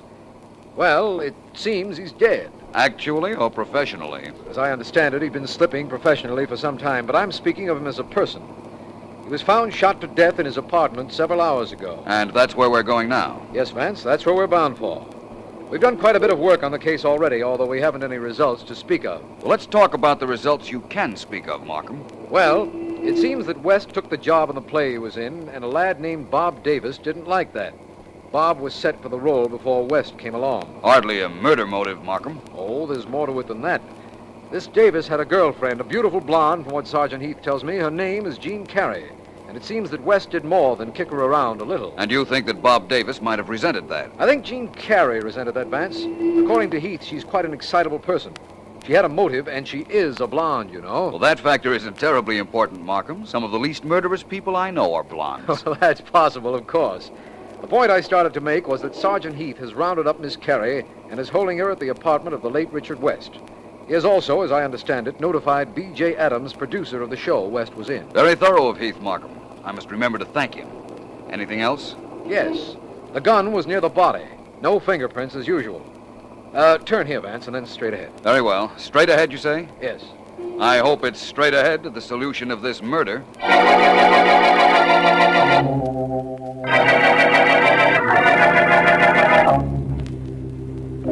Don't think I'll let you come near me. Oh, no. I know what you'll do if I put down this gun. Stand back, I said. Way back or I'll shoot. I mean it, I'll shoot. Don't try that old trick of looking over my shoulder as if there was somebody there. I know there isn't. Your number's up, Tony. Way up. What are you smiling for? Maybe there is somebody in back of me. I'd better look. No. No, don't shoot, don't! Okay, Davis, that's fine. Heard enough. Did you like it, Mr. McCready? Do you think there's a part in your play for me? I'll let you know. Keep in touch with the office, Davis. Everybody go now. It's all readings for today. Thanks. Thanks very much, Mr. McCready. Wait a minute, Davis. Huh? Oh, it's you, Hank. Yeah, that's right. Hank Gale, best actor's agent in show business. I'd like to talk to you, Bob. Yeah, about what? About getting you a part in this play McCready's doing. I can handle that guy, Davis. No, nothing doing. I know all about you and your shady deals, Gale. Wait a minute. Don't be in such a hurry. Take your hands off my coat. I gotta get out of here. You shouldn't be in such a hurry, Davis. You really shouldn't be. I got angles in this town. Lots of angles about lots of things. What are you talking about? Murder. I got angles about the murder of Richard West, for instance. Don't you think maybe you ought to be in my office tomorrow morning? Huh, kid?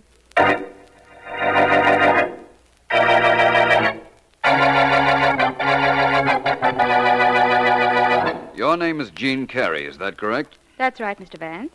And in answer to your next question, I wasn't up here at Mr. West's apartment at all today until Sergeant Heath brought me here a little while ago. You're anticipating my questions, Miss Carey. Perhaps you'd care to answer the next one. I haven't asked that either. Well, you're going to want to know how it is that there are 2 champagne glasses on this end table, and why it is that one of them has lipstick marks on it. You're doing fine, Miss Carey. Now, how about answering your own question? I don't know how it is. Mr. West had other girlfriends, I suppose. Oh, I don't smoke that brand of cigarettes, Mr. Vance. You mean this stub in the ashtray I'm looking at? That's right. It has lipstick on it, hasn't it? The same lipstick, I'd say, as there are indications of on the champagne glass.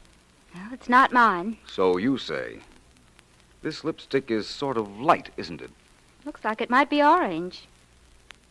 Mr. Vance, how long are they going to hold me? That's entirely up to the district attorney and Sergeant Heath. Until the murderer of Richard West is caught, I imagine. Why? In a hurry to go somewhere? I'm in a hurry to go anywhere as long as it's away from here. You think this is fun? Hardly. Especially to the police, Miss Carey. The police don't like unsolved murder cases. In fact, the only person that likes a murder less than the police is the victim. Very funny. Well, what happens to me now? Am I to be held here or in prison until you find out either that I didn't kill West or who did? I think the police will release you, Miss Carey, as soon as I'm through with you. You know, of course, that Sergeant Heath is trying to locate your boyfriend, Bob Davis. That shouldn't be too tough. I can tell you where to find Bob. Oh, really? And you wouldn't mind turning him over to the police? Why should I mind? He didn't do anything. He and I were together at the time of the murder. If he knew the police wanted him, he'd be here with bells on. What would he have to lose? I don't know. Is it true that B.J. Adams, the producer, was going to star Bob Davis in a play before Richard West appeared on the scene? Yes. Bob's a good actor. He would have been great in the part. I wonder how good he was in playing the role of a murderer. Bob wouldn't kill anybody, even for me or himself. He couldn't. He isn't the type. According to you, that is. But don't forget, Miss Carey, that according to Shakespeare, one man in his time plays many parts.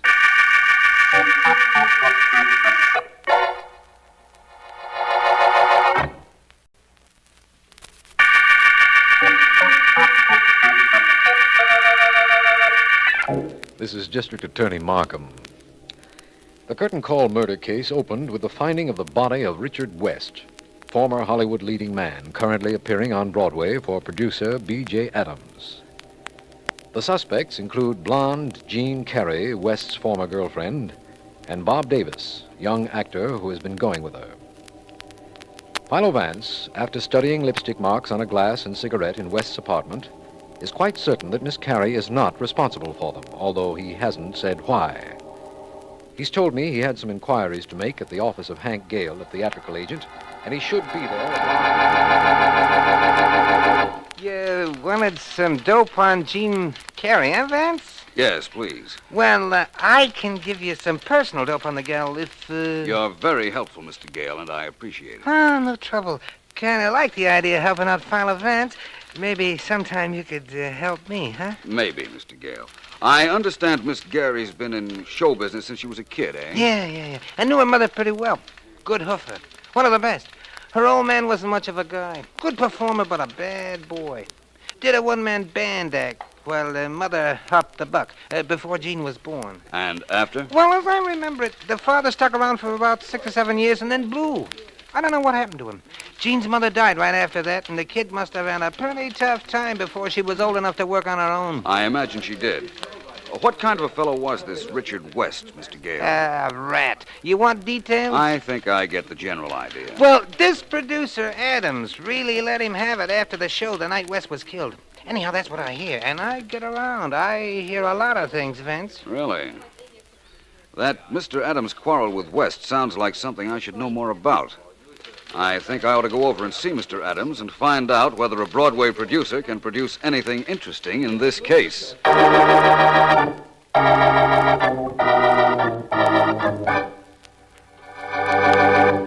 Is Mr. Adams in, miss? He's in, but he ain't seen any actors today. I'm Bob Davis. I once read... Oh, I know you, Mr. Davis. I remember you were here before, a couple of months ago. I never forget a face. I got a photogenic mind.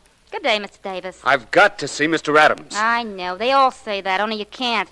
Good day, Mr... Hey, you can't go in there. No, don't bet. Mr. Adams, I've got to talk to you. What do you mean breaking into my office like this? Get out, you, immediately. Not until I've talked to you. Mr. Adams, my name is Bob Davis. I know you're going to reopen the play that Richard West was in, and I want the part I was promised once. Oh, you do, huh? Yes, I do. Does that give you the right to come crashing in here and telling me what you want? Get out of here before I throw you out. Mr. Adams, You're Bob Davis. You should know the police are looking for you for Richard West murder. What? It's been on the radio for hours. Now get out before I call him and tell him you're here. I didn't know. Yes, Miss Evers? Should I call the police, Mr. Adams? I could hear that Davis guy yelling all over the place. No, don't bother, Miss Evers. Thank you. Oh, Mr. Adams, there's a Mr. Vance outside. Philo Vance. Philo Vance, the private investigator? He sure looks good enough to be. Send him in. Hey, Davis, where are you going? If that's Vance, he may be after me. I'm getting out of here before he sees me. Mr. Adams? Oh, come right in, sir. Glad to see you. Thank you, Mr. Adams. How are you today, sir? Very good, thank you. And yourself? Fine. Say, haven't I seen you before, Mr. Adams? I don't remember meeting you, Mr. Vance, but it's possible you've seen me at the theater. I'm an inveterate first-nighter. Go to every first-night opening in town, except my own. Can't stand my own opening. It's too nerve-wracking. I can imagine. It seems to me, though, that I've seen you within the past week, and there hasn't been an opening this week. No, there hasn't. The opera, maybe. I was there last Saturday night. That must have been it. Funny how an unclarified detail sticks in your mind, isn't it? I'm sure it hasn't the slightest significance, but I did remember seeing you. Like the opera, Vance? Generally, I liked the performance Saturday evening, all except the overture. The second violins seemed out of tune with the first few minutes. You've got a good ear, Vance. Thank you. Only it wasn't the violins. It was the violas. The stars were in great voice, I thought. Yes, the performance was quite enjoyable. However, I didn't come here to discuss opera with you, Mr. Adams. I came to talk about the late star of your show. Ah, Richard West. Naturally. Mr. Adams, was your show making money? Frankly, no. Was West in any way responsible for that? Undoubtedly. I had a contract with him. Had to pay him a lot of money every week. How long a contract did he have, Mr. Adams? Run of the play. Of course, I could have closed the show, but then I'd have no chance of getting any of my money back. His death saved you quite a bit of money then, didn't it? Unquestionably. And I think I see what you're driving at, Vance. I'm not driving at anything in particular, Mr. Adams. Not yet, that is. People sometimes kill for money, don't they, Vance? And I did save a lot of money with West dead. Your thinking isn't unreasonable. I suppose I'm a suspect. Although I'll tell you now, I'm not a very good one. I have several good suspects already, Mr. Adams. I'd gladly discard both of them in favor of one actual murderer.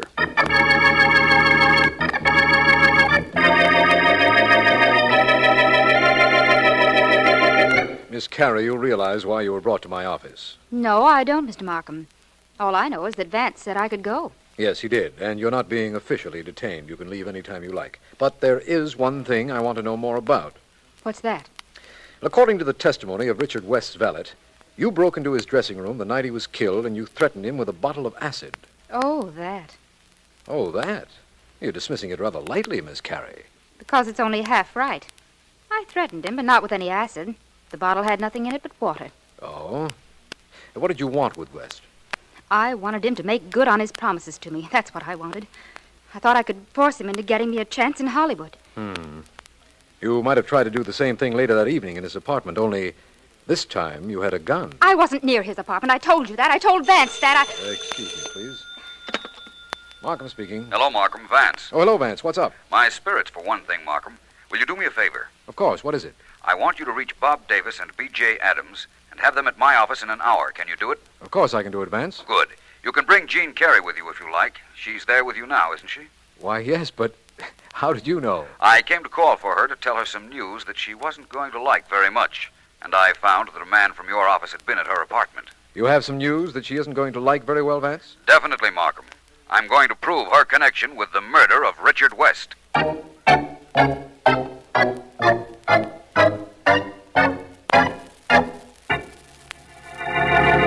Please, all of you be seated comfortably. I won't Thank be you, very Mr. long Vance. getting to my point. Miss Carey, What is it, Vance? with whom were you in love? Bob Davis, Richard West, or your career? I wanted to be successful. That's what I thought. Jean, you told me that... Not now, if you don't mind, Mr. Davis, please. Mr. Adams. Yes? How long have you been a theatrical producer? In this city? Yes. About 10 years. What did you do before? Nothing much of anything, Vance. Acted, painted scenery, the usual thing. Vance, excuse my interrupting, will you? Certainly, Markham. What is it? You told me on the telephone that you could link Jean Carey with Richard West's murder. Was it through the lipstick on the glass in West's apartment? No. You put the lipstick there, didn't you, Mr. Davis?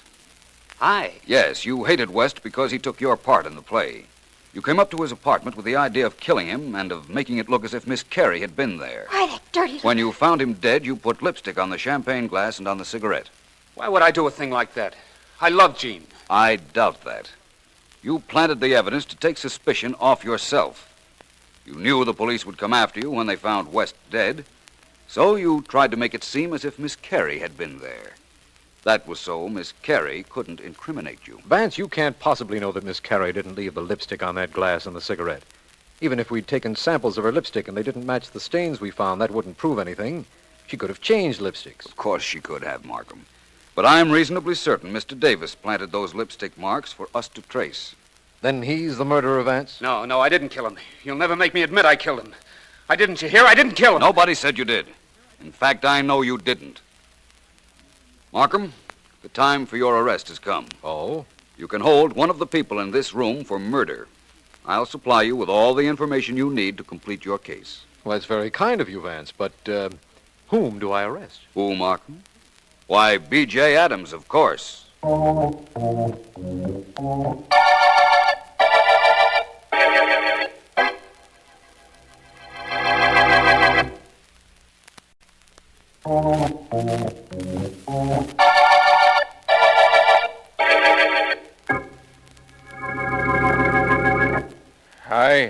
J. Adams, of my own free will and volition, do hereby make this statement to District Attorney Markham and Philo Vance. I killed Richard West. Take these questions and answers down, Johnson, please. Right, sir. Mr. Adams, why did you kill West? As long as he was alive to appear in my show, it cost me thousands of dollars every week. Mr. Adams, what was the real reason? What was that, Mr. Vance? What was the real reason you killed West? I killed him because of what he did to my daughter, Jean. What? Jean Carrier's your daughter? Yes, Markham. I knew that when I found that Jean's father had left her when she was just a child and had been a professional musician at the time. In my first interview with Mr. Adams, he revealed a detailed knowledge of music. Well, it was too close a tie for me to ignore. So that's what put you on my trail, Vance? Partly. That and your arrival in this city soon after you had left Jean and her mother. The whole thing was too coincidental. You had to be her father. I was. Maybe I didn't do the right thing by Jean when she was a kid, but I wasn't going to stand by and see her kicked around by a heel like West. She didn't know I was her father, you see. But I knew who she was. So I came up to West's apartment the night of his death and shot him. Tell me, Mr. Adams, were there 2 champagne glasses on an end table in the apartment? No. No? No, Markham, there weren't. Bob Davis set those up very nicely when he came to West's apartment shortly after the murder. He ran down to the drugstore, bought a lipstick, and smeared one of the glasses into a cigarette stub. I've been meaning to ask this for a long time, Vance. How did you know that Miss Carey didn't make those marks? Oh, Markham, it was an orange lipstick, and Miss Carey is a blonde. Oh. No blonde ever wears orange lipstick. It's not vivid enough. Deep red, purple on occasion, but never orange. Terribly unbecoming, Markham. And I guess I'm terribly unobserving, Vance. I'm awfully glad you're around. I'm glad I'm around, too, when there are murder cases to be solved. Incidentally, Bob Davis was equally unobserving when he purchased the lipstick. He just asked for a lipstick and took the first one the clerk handed him, never bothering to look at the color. I'm glad he didn't. We really would have been confused if he had. No telling how long it would have taken us to get somewhere on the West murder. You're probably right, Markham. But we know where we are now, don't we? We're at the end of the curtain call murder case.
Finally, my dear Harold, finally.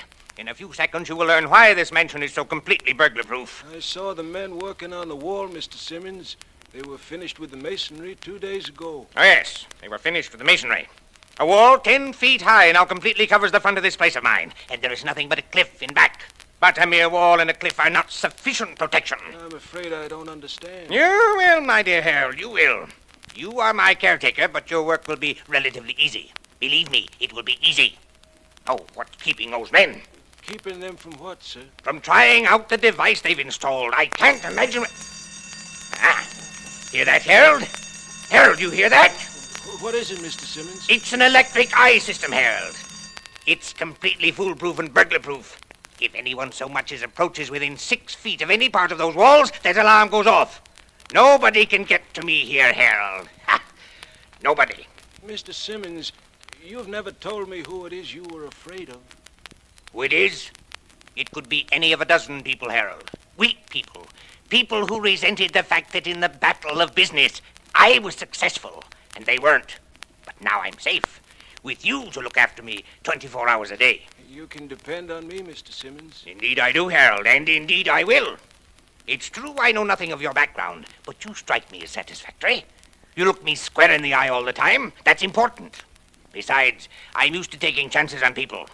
5 years ago, when I first hired Betty Jarnes as my secretary, I knew nothing of her either. Miss Jarnes is very capable. Yes, and very lovely. And I've rewarded her, Harold, just as I'll reward you if you are faithful to your duties. When I die, she receives a considerable fortune.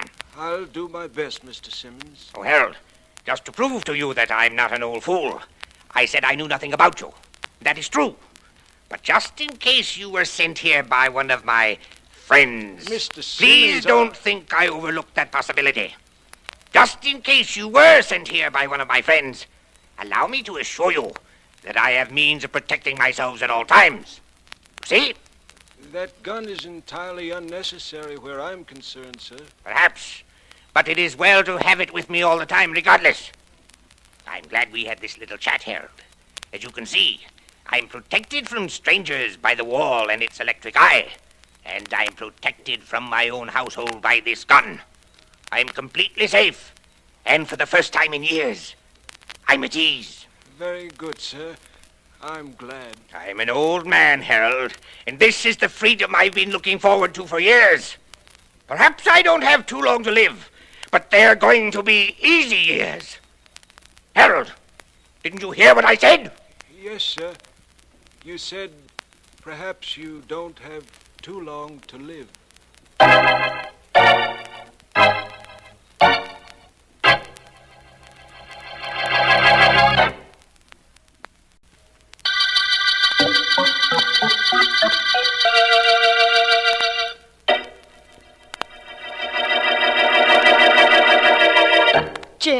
Jim, are you there? Hello, sis. I'm here. Why are you calling me? I had to talk to you, Jim. So much is happening, and you're 1,000 miles away. Another gripe about that job of yours? Yes, it's still Mr. Simmons. He's unbearable. So why don't you quit? Why do you keep calling me up and complaining every week? Oh, no. No, I don't quit this job. Not with all that money I'm being left in Simmons' will. I'm sticking. Well, then what's your beef? He's moved out to a place in the country. There's a wall around the house. The windows are barred. And I've got to work there and live there. Well, what do you want me to do? I don't know. All I know is that this place is a prison. Gray stone, flat roof. Whew. Those barred windows and the wall, I feel like I'm in jail. Oh, if only something would happen to the old buzzard. Like what? Like realizing that you deserve a couple of days off a week so you can have a fling at living? That's not what I'm thinking, Jim. I was thinking that it looks like I'm going to be able to live only if Mr. Simmons dies.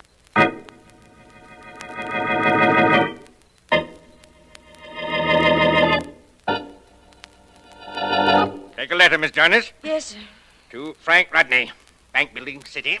Dear Frank, in reply to your letter of even date, the answer is no. Sincerely. Sign my name to it. Yes, Mr. Simmons. Now then, take a letter to Mr. Simmons, could I please fix myself some lunch now? I can take the rest of the letters this afternoon. Of course not. My mail comes first. But it's 3 o'clock, sir, and I haven't had anything to eat since breakfast. Dissatisfied here, Miss Jarnes? If you are, I might be able to make other arrangements for a secretary. Of course, there are other changes that would be made at the same time. Changes affecting my will. Mr. Simmons, will you please forget about that will? That's all I ever hear from you. After all, I just wanted a sandwich. Is that so unreasonable? It is, inasmuch as I have other things for you to do. You know, Miss Jarnes, perhaps you've been with me too long. Take a letter to my attorney. Ask him to please be here tomorrow morning and to bring my will with him.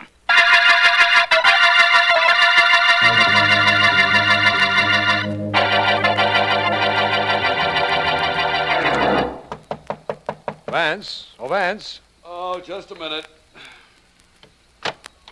Markham, what are you doing here at this hour? Come in. Thank you, Vance. I'm sorry to have awakened you. Awakened me, my friend. No, you didn't. I haven't been to bed. I've been reading up on criminal identification through hair analysis. Very interesting. Kept me from realizing it was daylight. Vance, don't you ever do anything that ordinary people do? Like sleep, you mean, Markham? I'd have gone to sleep if I were tired. I wasn't, so I stayed up. How about you? District attorney's hours don't begin this early, do they?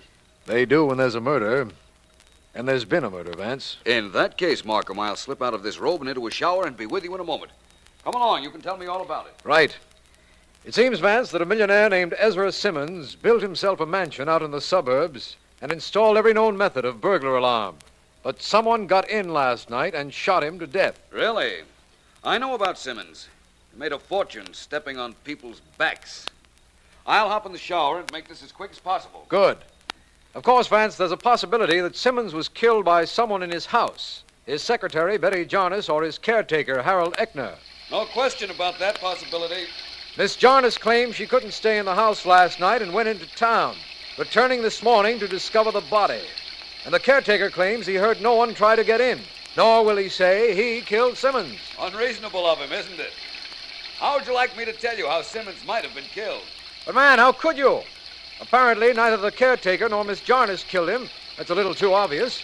And you don't know anything about any of the details of this case. All I know is what you've told me, Markham. But I won't disturb you with one of my long-range predictions. I'd suggest we get right up to the Simmons mansion. Right now, Vance? Hardly. I think we ought to wait until I get dressed first.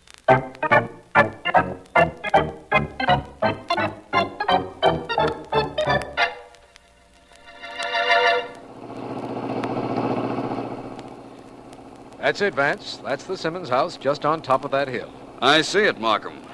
Large, isn't it? Quite. And that wall surrounding it must be 10 foot high with barbed wire at the top. Probably electrically charged wire. Mr. Simmons was well protected. Apparently not well enough protected, Vance. Somebody did get to him, remember? Yes, I most certainly do. And somebody most certainly did. Now, I guess I'd better stop here and wait for someone to... Now, what in the world is that? An electric eye system, I imagine.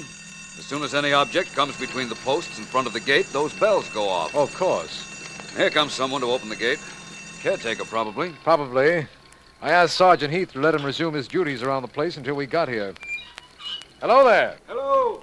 You're Mr. Markham? Yes, and this is Philo Vance. How do you do? How do you do? Where is Sergeant Heath? He's up at the house. They've taken Mr. Simmons' body away, but Sergeant Heath said for me to expect you. Very kind of the sergeant. That's quite an elaborate bell system Mr. Simmons had installed, isn't it? Yes, it is. It wasn't necessary where you and Mr. Markham were concerned, though. I saw you two from my room, and when I saw your car, I came down to open the gate. Well, hop on the running board, Eckner, and we'll drive you to the house. Yes, sir. Just follow the road. It turns left a little way up. Right. Just a minute, Markham, if you please. What is it, Vance? Stop the car. Certainly. I want to look at the outside of this place. Eckner, can you drive the car up to the house? Yes, Mr. Vance. Do that, will you, please? Come on out, Markham. I'm with you, Vance. There. I'll leave the car in front of the house, Mr. Markham. Thank you. Now, Vance, what is this for? You know that Heath is holding Mr. Simmons' secretary, Betty Jarnes, up at the house. Why stop? I just thought of a way that somebody could get past that wall without sounding the alarm. But how, man? By tunneling under it? No, nothing quite that obvious. If there had been a tunnel, Heath would have discovered it by now. I thought if there were a lawn... But there isn't. There's nothing but rocks leading from the wall to the house. What were you thinking? Well, if the murderer were very clever, he could have gotten past that wall without sounding the alarm by using my method. And that method was? By vaulting over the wall, using a pole. Of course, the murderer would have had to be an athlete, but that would have narrowed down our suspects. Yes. But nobody or nothing could land on these rocks. Well, I see our friend the caretaker's waiting for us at the door. Yes, he is. Oh, Eckner, where is Sergeant Heath? He's trying all the windows for clues, Mr. Markham. Will you come in, sir? Yes, we will. Thank you. Is this the library, Eckner? The living room, Mr. Vance. Miss Jarnes is in there waiting for you. Good. Come in with us, will you, please? Yes, sir. This is Mr. Markham and Philo Vance, Miss Jarnes. How do you do? Oh, how do you do? Hello, Miss Jarnes. I hope we haven't kept you waiting. You have. But does that matter any to you? Frankly, no. Now that your attitude is apparent. Miss Jarnes, who might have killed your employer? Almost anybody he formerly did business with. He was cordially hated by a lot of people. Including you. I hated him as much as anybody, I guess. But you continued to work for him. Oh, yes. Yes, I was a very faithful employee.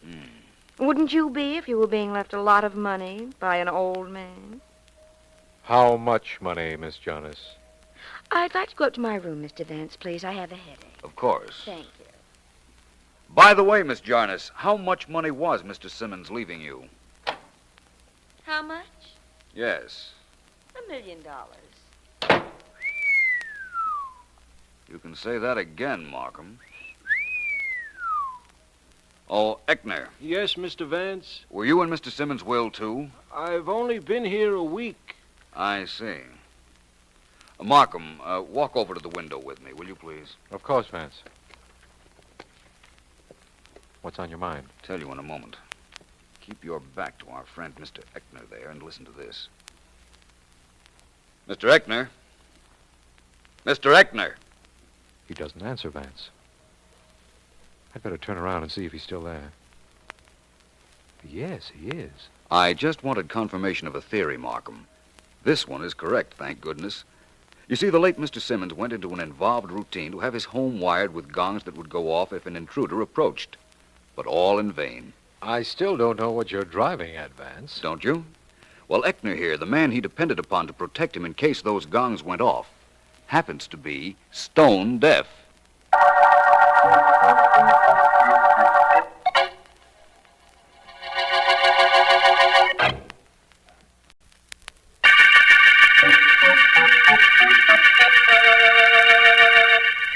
This is District Attorney Markham. The $1 million murder case opened with the finding of the body of Ezra Simmons, much disliked recluse, despite all of Simmons' efforts to protect himself. Suspects include his secretary, Betty Jarnes, and a caretaker, Harold Eckner, who, Vance has discovered, is stone deaf. At noon of the day following the murder, Joseph Hargrave, Simmons' lawyer, arrived at the mansion. All of us, Vance, Miss Jarnes, Eckner, and I, are gathered in the library to hear him read the will he has brought. Very well now, very well. Quiet, please. I must have quiet, please. You'll have it, Mr. Hargrave. Good. Now, let me see, where do I begin? Oh, yes.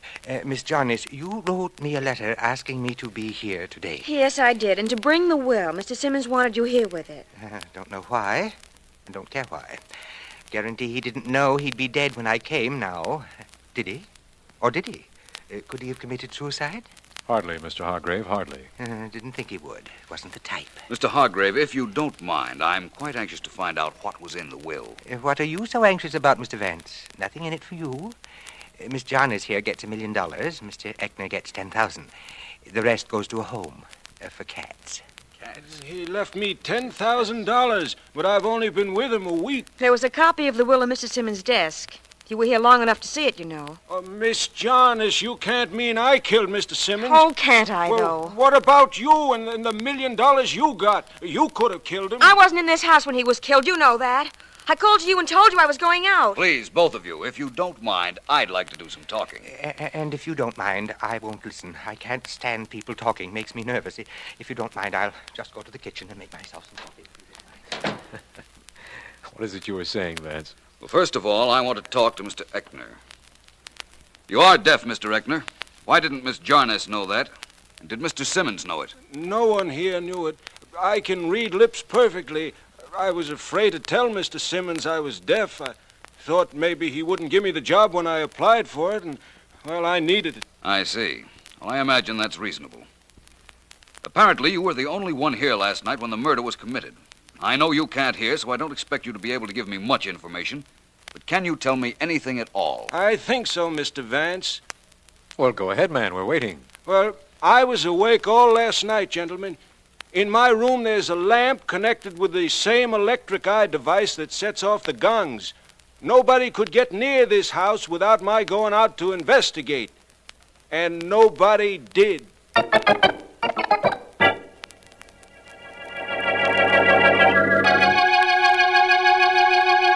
Hello. Hello, is that you, Jim? Betty, honey, how's my favorite sister? I've been trying for 15 minutes to get you on the phone, Jim. How soon can you get here? What do you mean? Jim, Mr. Simmons has been murdered, and Philo Vance thinks I did it. You've got to get here right away. Yeah, okay, sis. I'll hop on a train in a half hour, but it'll take time, 15 or 16 hours, maybe longer if I don't get a fast train. Fly in, Jim, please. Betty, you know I can't fly. Oh, I'm sorry, Jim. I forgot for a second. Of course you can't fly. We'll take the train, but hurry. I need somebody on my side, Jim. It's got to be you. Don't worry, honey. They aren't going to kick my kid sister around. I'll be there first thing in the morning. Where are you now? I'm at the Simmons house calling from the hall.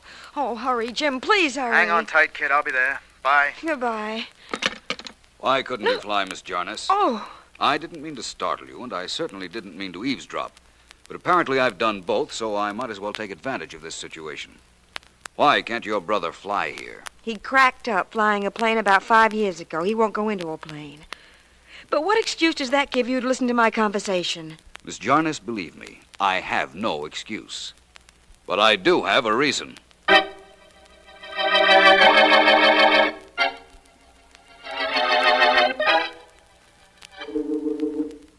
There's a man out here to see you, Mr. Rodney. He told me to tell you his name was Buck. Buck, eh? Send him in, Miss Morgan. Send him right in. Come in, Buck. Sit down. Thanks, Mr. Rodney. Don't mind if I do. Cigar? Yeah, thanks. Yeah, thanks.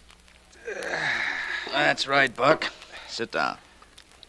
You did a good job. I'm proud of you. Simmons is dead, ain't he? You sent me to see that he got dead, didn't you? I saw to it. Yep, you certainly did. And here's the money you asked for, just the way you asked for it, in small bills. Anybody see you come in here? Nope. And nobody's gonna see me leave. And nobody's gonna see me again in this town for 2 years. I'm blowing this bug just like our deal said I should. Yeah, you're a fine man for a delicate job, Buck. I don't know how you did it, and I don't care. Okay, boss. And now I got my dough, and you got your corpse. And so I'm blowing out of here through this back door. You know, Rodney, I kind of enjoy knocking off a guy. Makes me feel like I was put into this world for a reason. So long. Yes, Mr. Rodney. Miss Morgan, call police headquarters for me, will you? Police headquarters?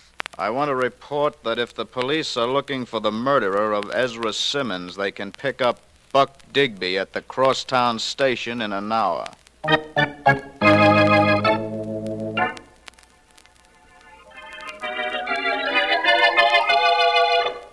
Hi, Markham. Ah, there you are, Vance. Glad you got here. Where have you been? Doing a little investigating, Markham.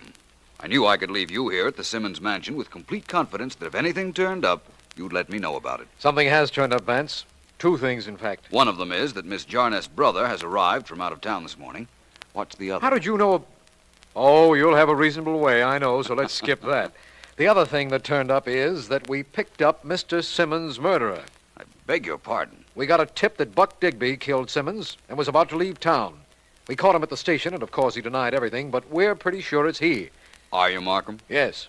Has he told you how he succeeded in getting into this house despite the wall, the electric eye, and the barred windows? Well, no, he hasn't. He probably won't either, Markham, because the chances are he didn't kill Simmons despite your tip. I think I know who murdered Ezra Simmons, Markham. And believe me, it isn't Buck Digby.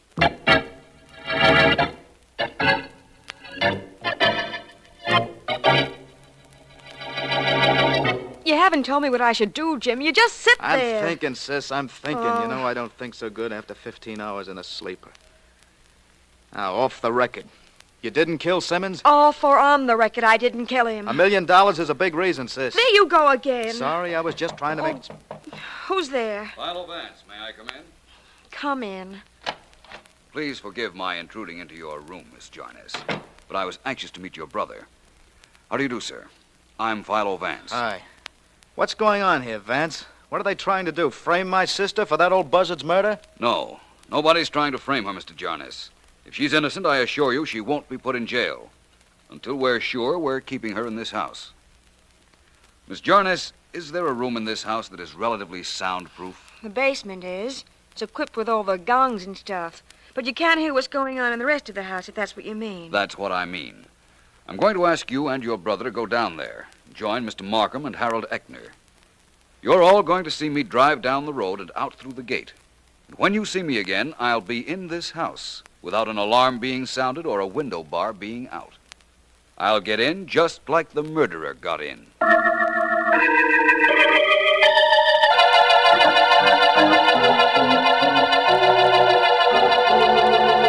Vance has been gone over an hour. I can't understand what's keeping him. I can, Mr. Markham. He just couldn't get in here without sounding those bells. How could anybody? Nobody could, Jim. I went over the plans with the company that installed the electric eye. It's impossible for anybody to get into this place without sounding the alarm. You're trying to make it look awfully bad for me, Miss Jarnes. I was the only one in the house when Mr. Simmons was killed. If it looks bad for you, that's not my fault. I didn't kill Mr. Simmons. What I'd like to know is who did. Is that all you'd like to know, Markham? Vance! I can tell you who did. Vance, you did it. You got in. Not that there was any doubt in my mind that you would. Thank you, my friend. And I believe when I arrived just now, I said I could tell you who killed Mr. Simmons. I can. Markham, you can arrest Miss Jarnes' brother for murder. Now,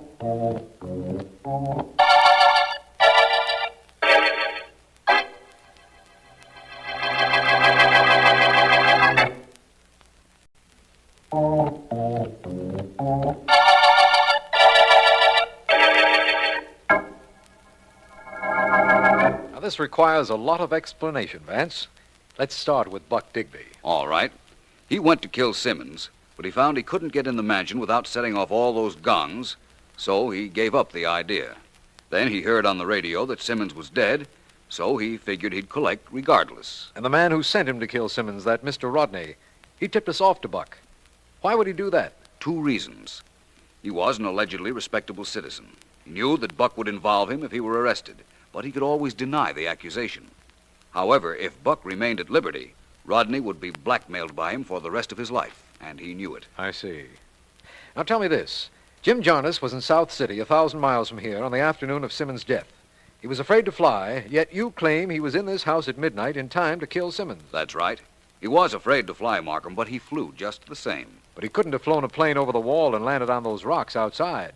Nothing could land on them safely. Yes, I know, Markham. But Jim flew in from South City in about 4 or 5 hours. And then he rented a helicopter from a flying field about 10 miles down the road. How do you know that? I rented one there myself a little while ago. Those helicopters are wonderful. They can land on anything, including the roof of the Simmons house, which is where I landed. You know how flat the roof is. Yes. So that's how you got into the house without the alarms going off. That's right. I landed on the roof, opened the skylight, and came down as nice as you please. Oh, Vance. The man at the flying field described the man who had rented a helicopter the night of the murder, and so I knew who our murderer was. Well, I'll be darned. What about a motive, Vance? Well, Markham, wouldn't you like to have a sister, your only living relative, who had $1 million? Yes, I would. One more thing, Vance.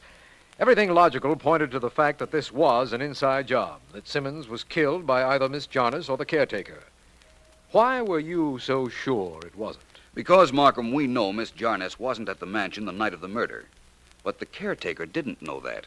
She probably called up to him that she was leaving, but don't forget, he couldn't hear. Oh, I understand now. He'd never have tried to murder Simmons thinking Miss Jarnes was in the house, and he never knew she'd left. Right. That the end of your questions, my friend? The end of my questions, Vance, and the end of the $1 million murder case.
History, 145. Yes, it's a good buy, I think. Of course, the next dividend is questionable. If I were you, I'd get into White Willow Refineries. They're going to move that stock up 5 points. Call for you, Mr. Ames. It's in your office, Mr. Ames. Oh, excuse me, sir. I'll call you back.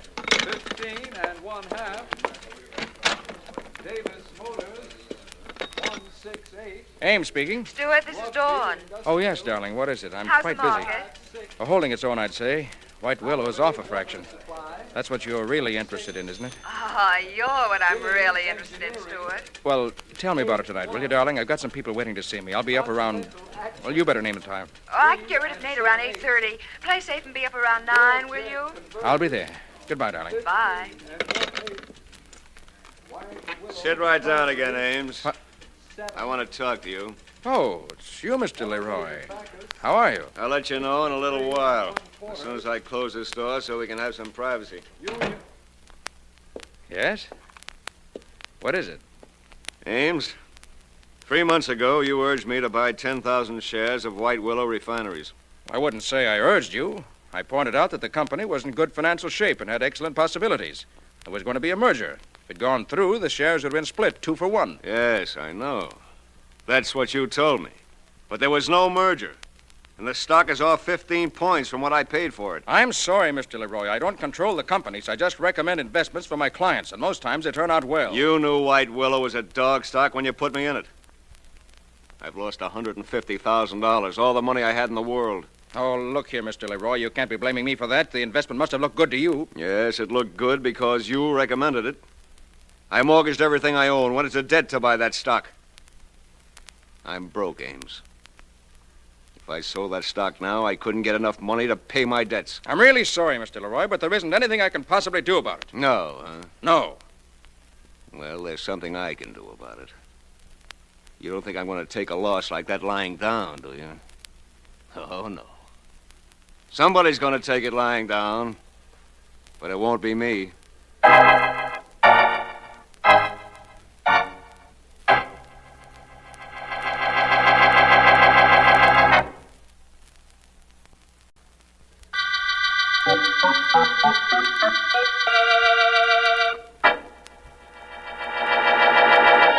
Oh, please, Nate, you know you have to leave. It's after 9 o'clock. Isn't it a funny thing about time, honey?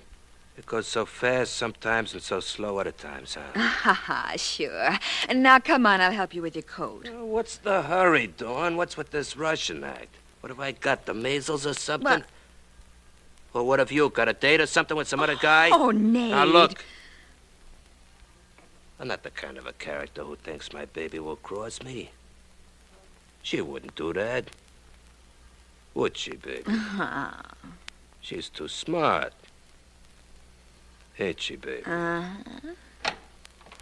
I'll be seeing you, baby. Bye. Oh. Dawn. Stuart, where? Heard you and Nate talking, so I came in the back way and waited until he left. Oh. Good thing you didn't catch me walking in here. That's all I'd need. What's the matter, Stuart? Something else wrong? Oh, yes. The market, Dawn. Started to bend at the last hour. Afraid it's going to crack at the opening tomorrow. Is White Willow down? 2 points. That's White Willow that's got me worried. George Roy says he went broke on that stock, and that it's my fault. Looked like he was desperate. Oh, forget about Leroy, darling. And listen to me. It's Nate. I have an idea he knows about you. What? How could he? Well, don't ask me. Only Nate has a way of finding things out in this town. He's got a finger in every racket and a fingerman on practically every block. What makes you think he knows about me? Oh, just a couple of things he said, that's all. Nothing definite. Nate never says anything definite, just a few hints. Enough to worry me, I'll tell you that. Enough to worry you? Well, what about me? If Nate Amico knows that I'm seeing his girl, I'm really in trouble. Oh, darling, don't you think I'm worth a little trouble? Oh, yes, of course you are. Listen, maybe it'd be better if we didn't see each other for a while. What? Maybe I ought to take a little trip somewhere for my health. Oh, but your health is wonderful, darling. Yes, it is now. But there's no telling how long it'll stay that way. With George Leroy and Amico around.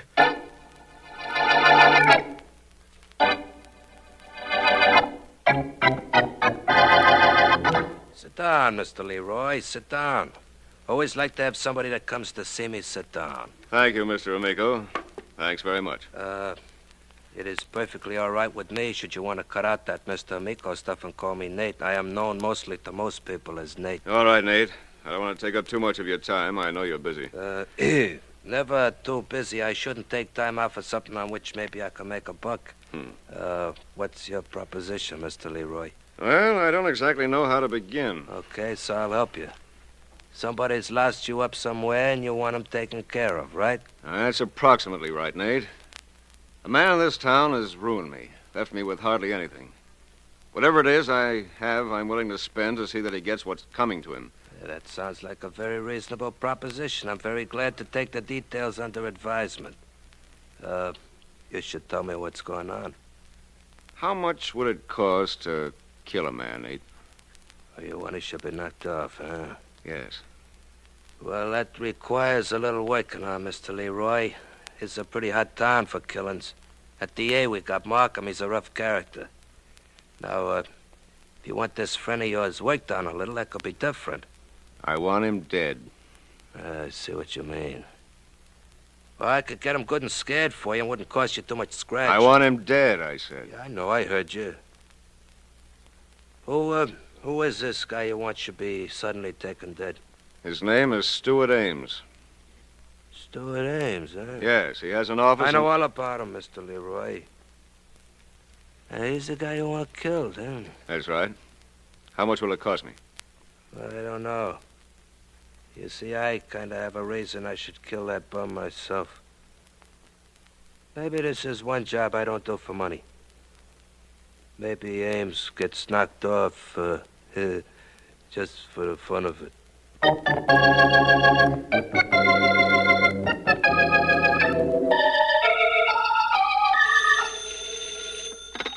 97th Precinct, Murphy speaking. Hello, place. There's been a murder at the Caton Apartments. Come right away. Caton Apartments, you say? Who was killed? A stockbroker named Stuart Ames. It only happened a couple of minutes ago. I was passing by his apartment. I heard a shot, and I went in and found him on the floor, dead. No sign of the murderer? He must have gotten out the back way. I grabbed the phone and called you. Hey, you did good. Wait right there. We'll have some men up in 5 minutes.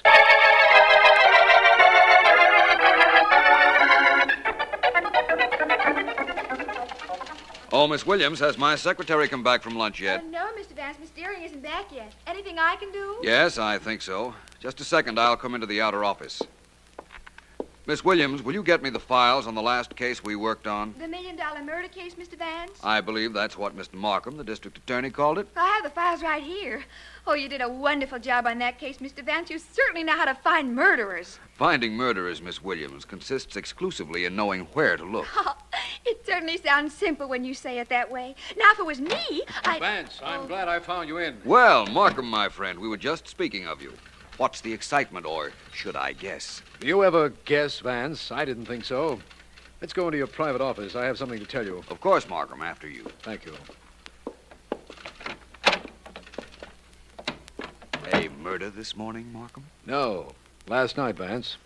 I just received word of it this morning. Apparently, Sergeant Heath tried to reach me last night, but I spent the night at a friend's. Who was killed? A man named Stuart Ames, stockbroker. He was a specialist in a stock called White Willow Refineries. You know anything about it? I know nothing about it or about him. What are the details? Well, a neighbor heard the shot, rushed into Ames' apartment, found him lying there on the floor, and called the police. Any other details? Several. There was no sign of a struggle, no powder marks on the body, no disturbance at all in the room, and a cigarette was still burning in the ashtray. Only Ames didn't smoke. I see. Anything else? Yes. We have 3 prospective suspects and 1 definite clue. A clue, Markham? What is it? In the dead man's hand, Sergeant Heath found a button from a sports jacket. One of those leather buttons, you know the kind. Yes, I do. And that's your clue, Markham? Of course. I'd forget it if I were you. What? Why? The button was planted there just to throw off any investigator. But, Vance, what can you possibly know about... My dear Markham, if there were no signs of a struggle and no powder marks on the body, how could the killer have been near enough to the victim for Mr. Ames to yank a button from a coat? Yeah. Now that you mention it, I see what you mean. Of course, the killer might have been near enough to Mr. Ames to shoot him after a struggle, providing there was time enough for him to straighten up the apartment after firing the shot, but apparently there wasn't. No, there wasn't. The neighbor came rushing in immediately, he says. The murderer undoubtedly went out the back way. Undoubtedly. Well, it's nice to know I'm right about something. You want to know about the suspects, Vance? Please. First, there's a man named George Leroy who lost a fortune due to the dead man's stock recommendations. Yes? Then there's a gangster named Nate Amico. Ames was fooling with his girlfriend. And last, there's the girlfriend. Who's she? Her name is Dawn Vander, former nightclub singer. She's the one who supplied Sergeant Heath with the information about the two other suspects. She's being held at the apartment now. Is she attractive, Markham? From what I understand, she is. Well, in that case, what are we doing here?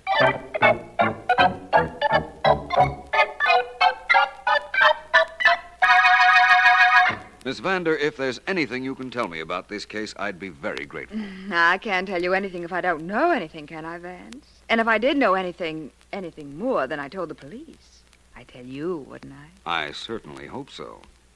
This was Mr. Ames' living room, I imagine? That's right. Oh, I wish I could help you. I do too, Miss Vander. Oh, Markham. Yes, Vance?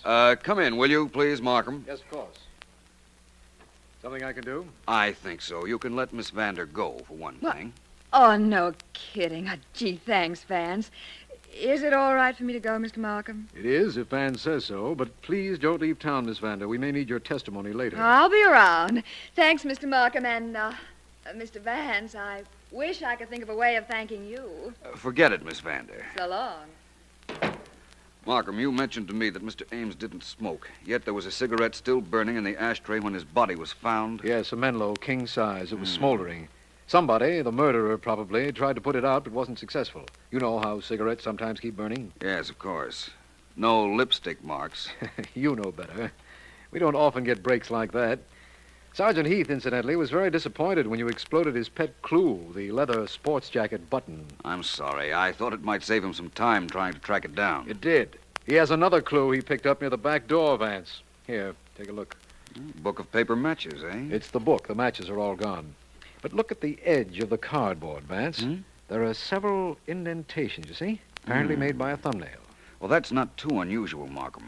Many people have the nervous habit of putting their fingernail into a paper match cover. Do it myself sometimes. Yes, I know. I've seen you. You didn't murder Stuart Ames, did you, Vance? Not that I remember. But I wouldn't be too surprised if it was the murderer who discarded this match holder. Seems to me we ought to make a survey of our suspects and find which one had a habit of putting his nail into the cardboard. Good. I must remember to tell Sergeant Heath to withhold any mention of our finding this clue. I wouldn't want the newspapers to get hold of it. Wouldn't you, Markham? Why not? Well, it's perfectly plain why not. If the newspapers print it, the murderer will know we're working on that angle, and he'll be extra careful when we interview him. He'll make sure he doesn't give himself away. That's very good logic, Markham. But I think that the newspapers ought to get the story. But, Vance, I've seen you do this very thing on other cases. You hold back some bit of evidence so that you can capitalize on it later on. Yes, I do, Markham. But those were other cases. This case is an entity in itself. I think another theory applies to it. Yes? Make sure the reporters get the story of the match cover, Markham. Then give me 24 hours, and I'll deliver your murderer to you.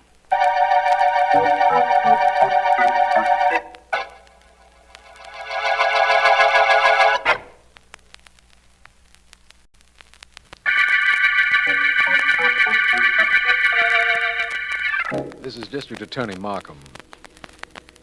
The White Willow murder case began with the finding of the body of Stuart Ames, stockbroker specialist in White Willow stock. Suspects include George Leroy, who went bankrupt following Ames' market tips, Nate Amico, gangster boyfriend of Dawn Vander, nightclub singer whom Ames was seeing, and Miss Vander herself. Philo Vance believes that a paper matchbox cover with fingernail markings is a vital clue, but hasn't said why. One of my men has reported that Miss Vander has just visited Nate Amico's apartment, but we don't have anything. Now, look, honey, you're blowing your top. Put that gun away, will Oh, you? no, Nate. It stays just where it is, and you stay right where you are. Don't make a move. And don't say anything till I tell you it's okay to talk. Oh, now, don't, baby. Shut up, I said. Who you calling? The district attorney. Oh, you thought you were awful cute, didn't you, Nate? Well, I'm cuter. Oh, now, baby. Shut up and don't come near me. Markham speaking. Mr. Markham, this is Dawn Vander. I'm in Nate Amico's apartment. Yes, I know. One of my men saw you go in. Good. Get him to come right up here, Markham. Nate killed Stuart Ames. I know he did. Well, you no good two-timing broad. Oh, Miss Vander, what was that, please? Miss Vander. You did it. I didn't get... Didn't you, baby? Hello? You did it. Hello? Hello? Mr. Markham? Oh, yes, I'm still here, Miss Vander. What happened? Don't bother sending up any men for Nate Amico, Mr. Markham. Send them up for me. I just shot and killed him.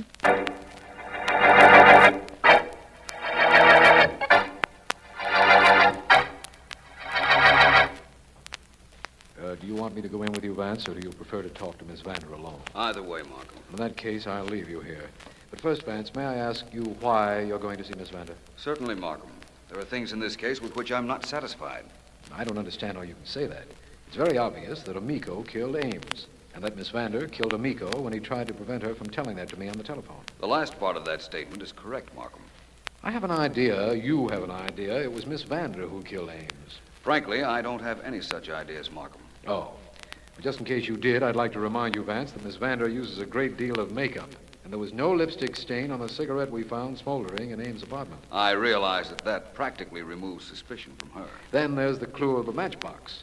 Miss Vander certainly doesn't seem to be the nervous type, does she? No, and while we're on the subject, she doesn't seem to be the type to carry paper matches either. But I'm going to see her regardless. As you say, Vance. Which cell is she in? First one to the right. I'll talk to her from the outside through the bars. Thank you, my friend. I'll see you later. Right. Come into Heath's office when you're through, will you, Vance? I'll do that. Miss Vander? Oh, hello, Mr. Vance. I'm sorry I'm being such a baby. I'm sorry you're being held in this detention cell, Miss Vander. But you will have to stand trial, you know. Yes, I know. I don't really care what happens to me at the trial either, Vance. As soon as I found out that it was Nate who killed Stewart, my whole world fell apart. When I questioned you, why didn't you tell me it was Nate? That would have saved you a lot of trouble and a prison sentence. I know, but I was afraid of him. Later, I thought it over, and when he tried to stop me from telling Mr. Markham, I shot him when he went for his gun.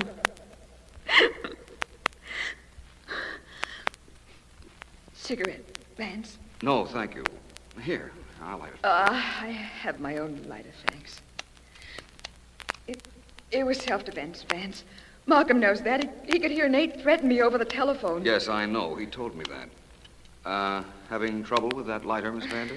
No fluid, I guess. Allow me, please. Just hand it to me through the bars. These Burton lighters are tricky. There.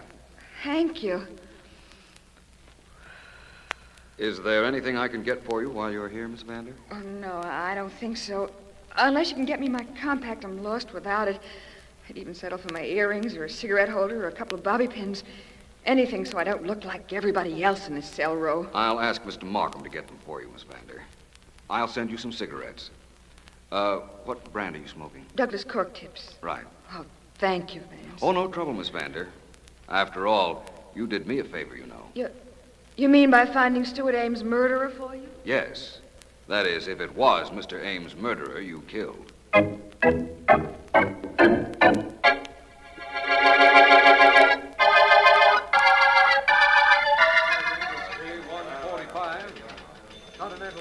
I beg your pardon. You're Mr. Leroy? Yes? Who are you? My name is Vance, Philo Vance. Oh, how are you, Mr. Vance? Fine, thank you. Mr. Leroy, you follow the market? I did when I had enough money to play with stocks. I don't anymore. I just come down here now to see how much money I might have made if I bought stocks of my own choosing. Instead of the ones the late Stewart Ames picked out for you. Yes, that's right. That was the information we had, Mr. Leroy. I just wanted to be sure. By the way, you smoke? Well, yes, of course I do. May I see your lighter? I don't use a lighter. Ordinary paper matches are good enough for me. You want to see them? Yes, as a matter of fact, I do. Here you are. Have them right in my hand. It's a habit, I guess. These nail punctures in the side. That's habit, too, isn't it?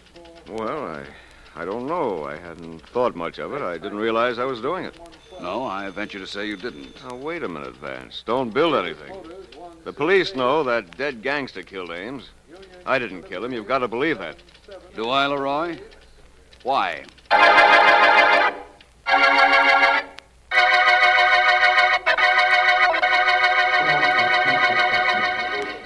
Well, Vance, you asked me to meet you on the corner of 5th Avenue and 57th Street. I did. Now tell me, where are we heading? Toward the solution of the White Willow murder case, I hope, Markham. See this tobacco shop? Yes, I do, but what has it to do with our case? Come on in here with me and find out. Very well. Gentlemen, may I help you? Yes, please, if you will. If I'm not mistaken, this store is the exclusive agency for Douglas cigarettes. That's correct, sir. We import them, Douglas cigarettes and Burton lighters. I'd like a carton of Douglas's, please. Cork-tipped. Very good, sir. Thank you. I'll have them wrapped. Vance, I don't know what you're driving at. You remember, of course, that it wasn't a Douglas cigarette we found in Stuart Ames' apartment. It was a Menlo. Of course. This carton is for Miss Vander. She asked me to get her some Douglas cork-tipped cigarettes, so I'm getting them. Oh, well, that's different. The cigarettes will be wrapped in a moment, sir. Is there anything else I can do? Yes, a Burton lighter was sold sometime recently, yesterday perhaps, to a very attractive young lady. I'd like to see the gentleman who waited on her. Well, if it's the young lady whose photographs are in the newspaper, sir, I'm the man. She came in and purchased a lighter and a package of Douglases the first thing yesterday morning. Never saw her before that. That's what I thought. Dawn Vander bought a cigarette lighter yesterday morning, Vance. How did you know that? I'll explain later. Will you have her and Mr. George Leroy in your office this afternoon, Markham? I'd like to talk to them both, but I'm sure only one of them will want to listen to me.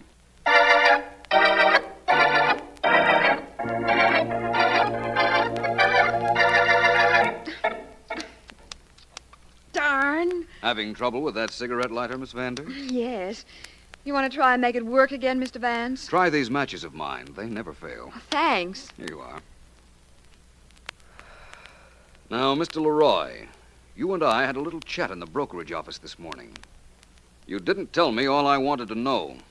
I'll tell you the whole truth, Vance. I offered to pay Nate Amico to kill Stuart Ames for me. But he told me that he would do it for the fun of it. Well, Vance, that just about cinches the case against the dead Nate Amico, doesn't it? Not quite, Markham. Not quite. What do you mean, not quite, Vance? I told you I knew he killed Stuart Ames. That's the reason I shot him. Now you hear this Mr. Leroy tell you Nate told him he was going to kill Stuart. What else do you want? For one thing, I want those matches I gave you, if you don't mind. What? Thank you. And now, in case you'd still like to know what I want, Miss Vander, I want Mr. Markham to hold you for the murder of Stuart Ames.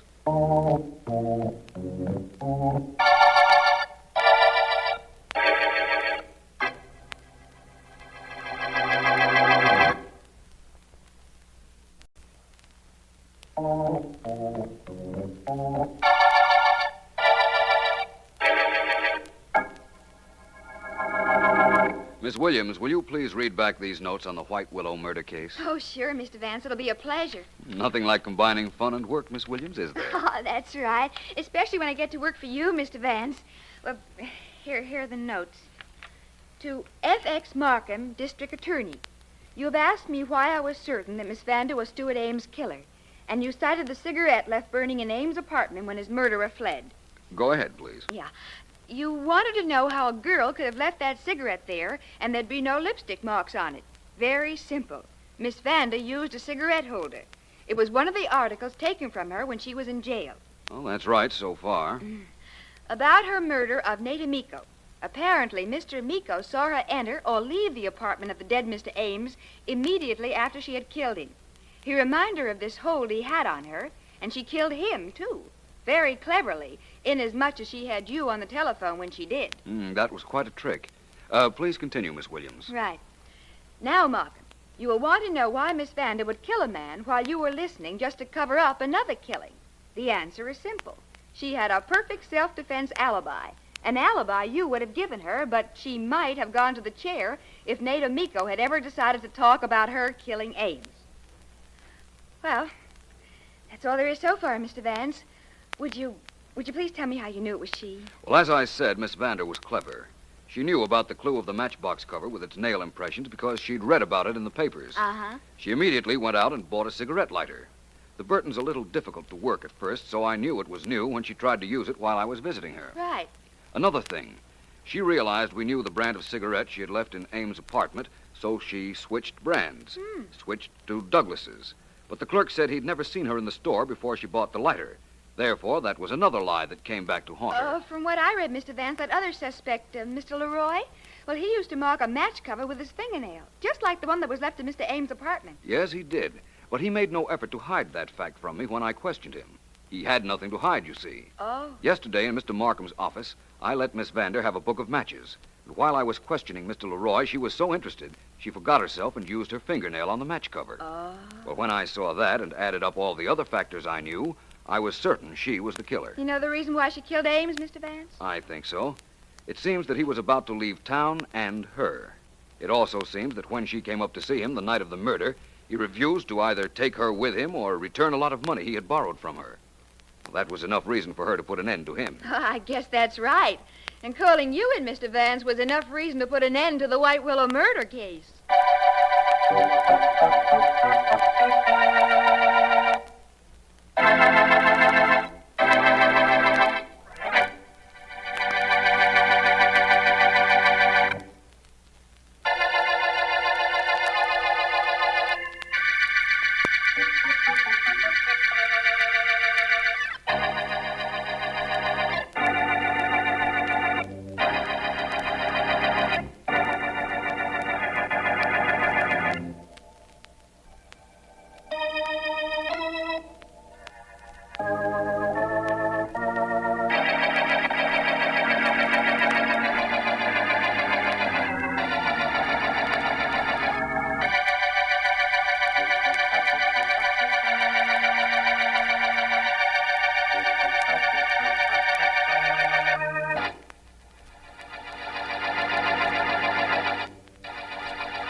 Yes, Mr. Vance? Miss Williams, is Miss Deering there? No, I'm sorry, Mr. Vance. She's not. Is there anything I can do for you? Yes, please come in my private office, Miss Williams. Yes, sir.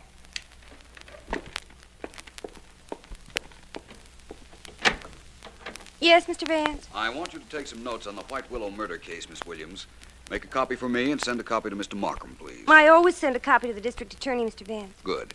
Oh, before I begin, there'll be a Miss Sarah Peyton in to see me in a few minutes. Yes. She telephoned for an appointment. When she arrives, ask her to come right in, will you please? She's out in the outer office now, Mr. Vance. She said her appointment wasn't till noon, so she preferred to wait, she said. Well, ask her to come in now, will you please, Miss Williams? The notes can wait. Certainly, Mr. Vance, in a second. Miss Peyton, would you come in, please? Oh, thank you very much. How do you do, Mr. Vance? I'm Sarah Peyton. Oh, hello, Miss Peyton. Please sit down. All right, Miss Williams, please. Yes, Miss Vance. Now, Miss Peyton, what can I do for you? For one thing, Mr. Vance, you can look at me. Oh? Did you ever see a more ordinary-looking woman in your life? I beg your pardon? Well, I'm sensible about it, Mr. Vance. I should be. After all, I'm not a child. I'm 34 now. I don't see how. How that affects you or how it can be important? Well, it is. Believe me, it is. I've got to tell you some facts first. Please listen. Of course. Well, when I was a child, I was just a child. I wasn't as pretty as little girls generally are. I was just a child, very plain child.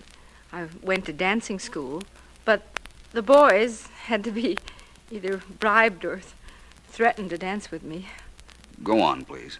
Well, it was the same in school. I went to proms, sure, and dances, and I tried to be friendly, but the other girls were always more attractive. Boys always wanted to be with them. They never wanted to be with me. I went through my life like that, Mr. Vance. Being just one of the people everybody sees every day that nobody pays any attention to. Are you sure you wanted to see me, Miss Peyton? I'm a private investigator. I know, Mr. Vance, and I'm quite sure I want to see you. About a year and a half ago, I inherited quite a bit of money, and now I believe I'm going to be murdered. Murdered, eh? You're rather calm about that, Miss Peyton. If I am, it's because it doesn't matter greatly to me, Mr. Vance. You see, during the past year, I've had all the happiness anyone could possibly ask for. What happens to me now isn't terribly important. Well, that sounds like you've come to me to see that I do not prevent your murder. Well, that's partly correct. I want to pay you, Mr. Vance, not to investigate my murder. If if I'm killed. I see. In other words, you don't want your murderer caught by me if he succeeds in eluding the police. That's it exactly. He's clever, but you're clever too, Mr. Vance, and I don't want him caught. Miss Peyton, this is the strangest proposition ever made to me. I'm sorry, I have to turn it down. I was afraid you would, but there's no harm in trying. Who is it you think will murder you? Oh, no, Mr. Vance. After all, you wouldn't help me. Why should I help you?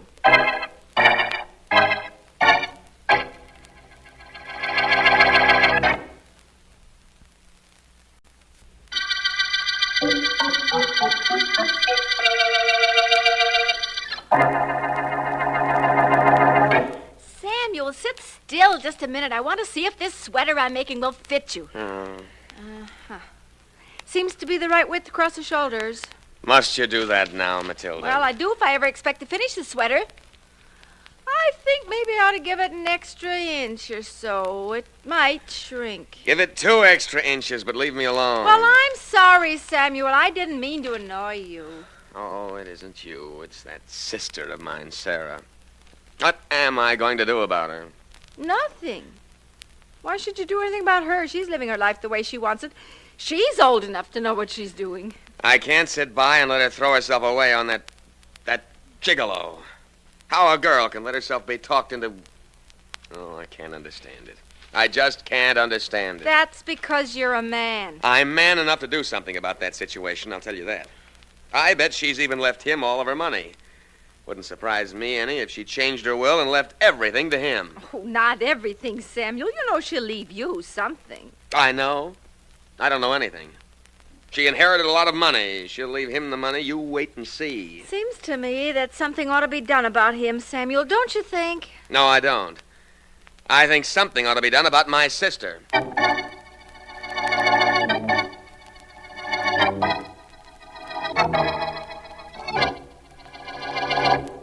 Oh, say it again, Joe. Just once more. I love you, Sarah, darling. You're the sun, the stars, you're everything.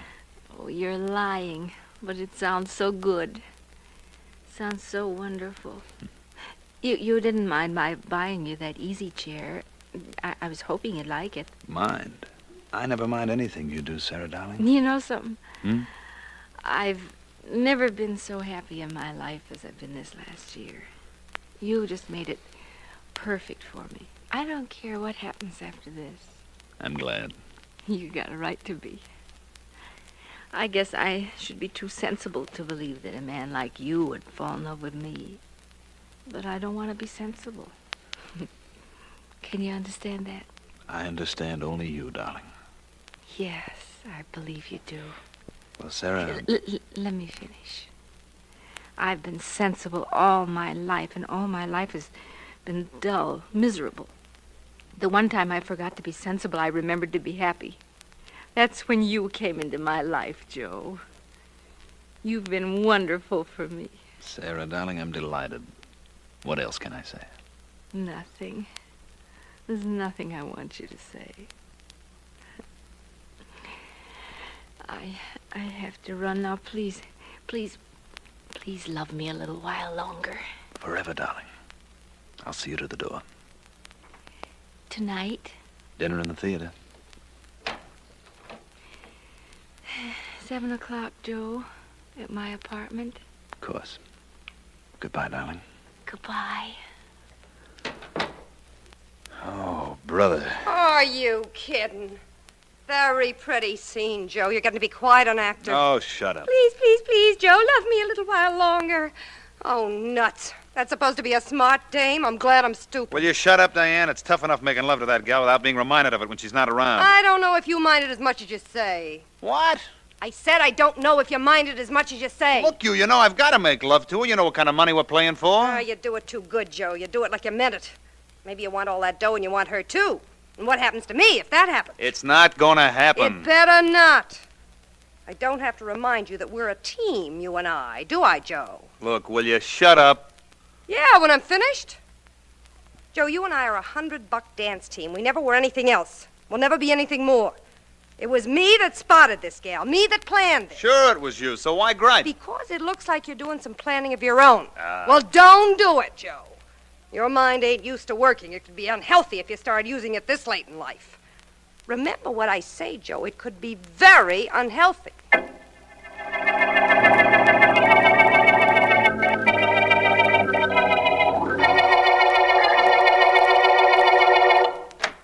Vance?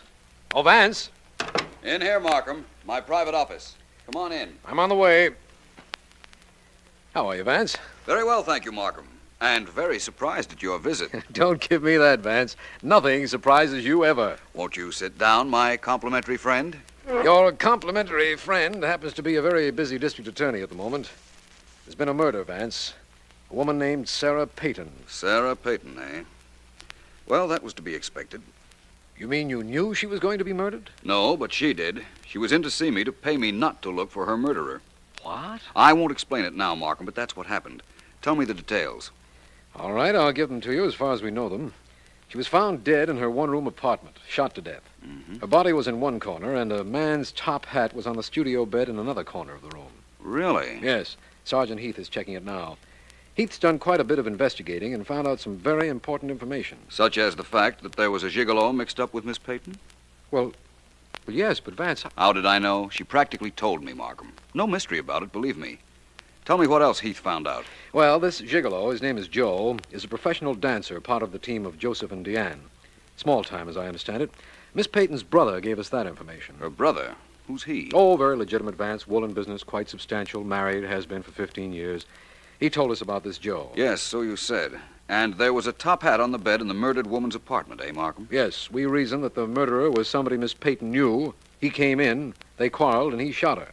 Then, believing the noise of the gun would attract neighbors, he fled, forgetting his high hat. Very possible, of course, Markham. What are you looking for, Vance? My hat, Markham. Just because your murderer forgot his is no reason why I should go out investigating him without mine.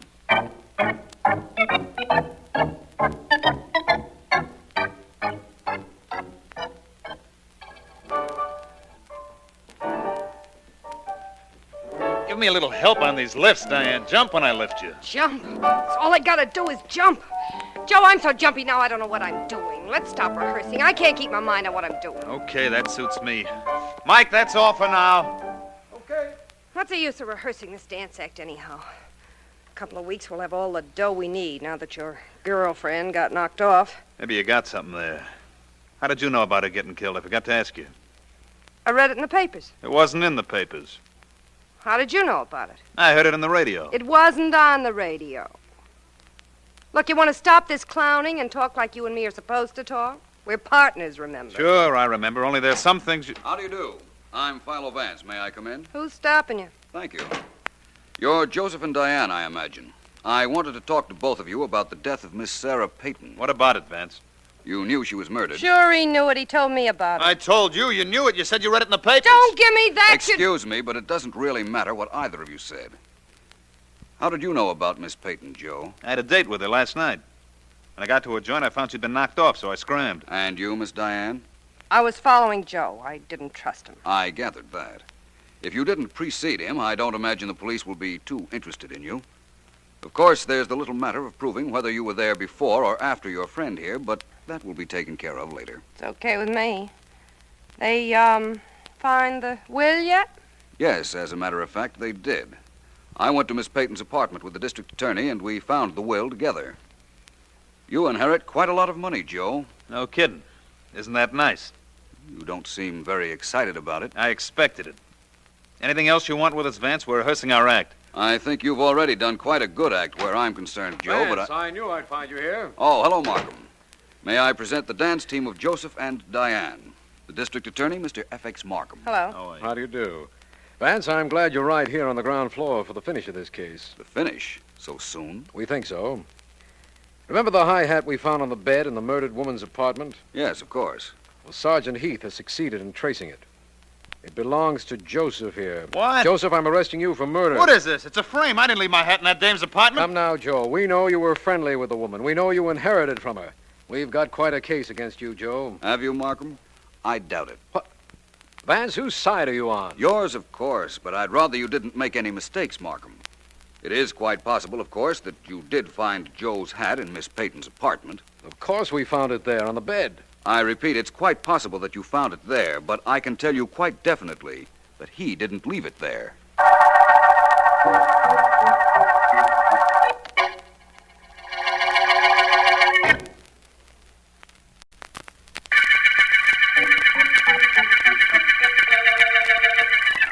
is District Attorney Markham. The High Hat murder case got its name from a hat that led us to Joe, a dancer. The topper was found on the bed in the apartment of murdered Sarah Payton, a woman who had tried to pay Philo Vance at one time not to investigate her murder. Vance has asked me to release Joe and his partner, Diane, but will not clarify his remark that Joe did not leave his hat in Miss Payton's apartment.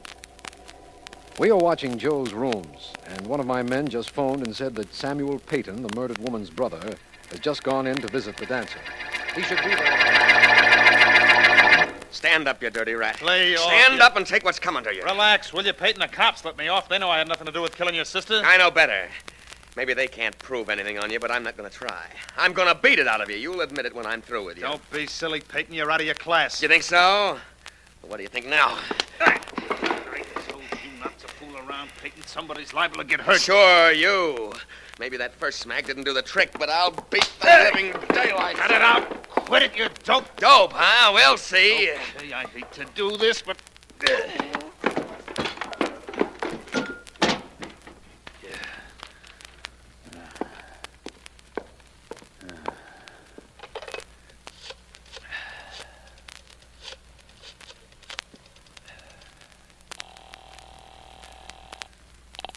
District Attorney Markham speaking. Hello, Markham. This is Joe. The dancer, you know. Yes, I know. What is it?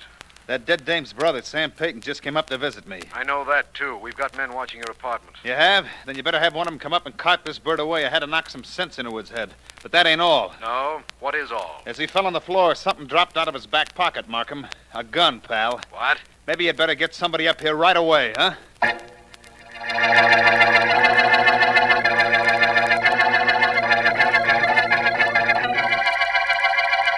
Are you ready, Smith? Yeah? Well, this is it, Vance. We're going to shoot a bullet out of the gun we took from Samuel Payton into that cotton bale. And if it matches the bullet we found in his sister, we'll know plenty. Yes, I suppose you will. Well, let's get on with this, Markham. Right. Let it go, Smith. Right.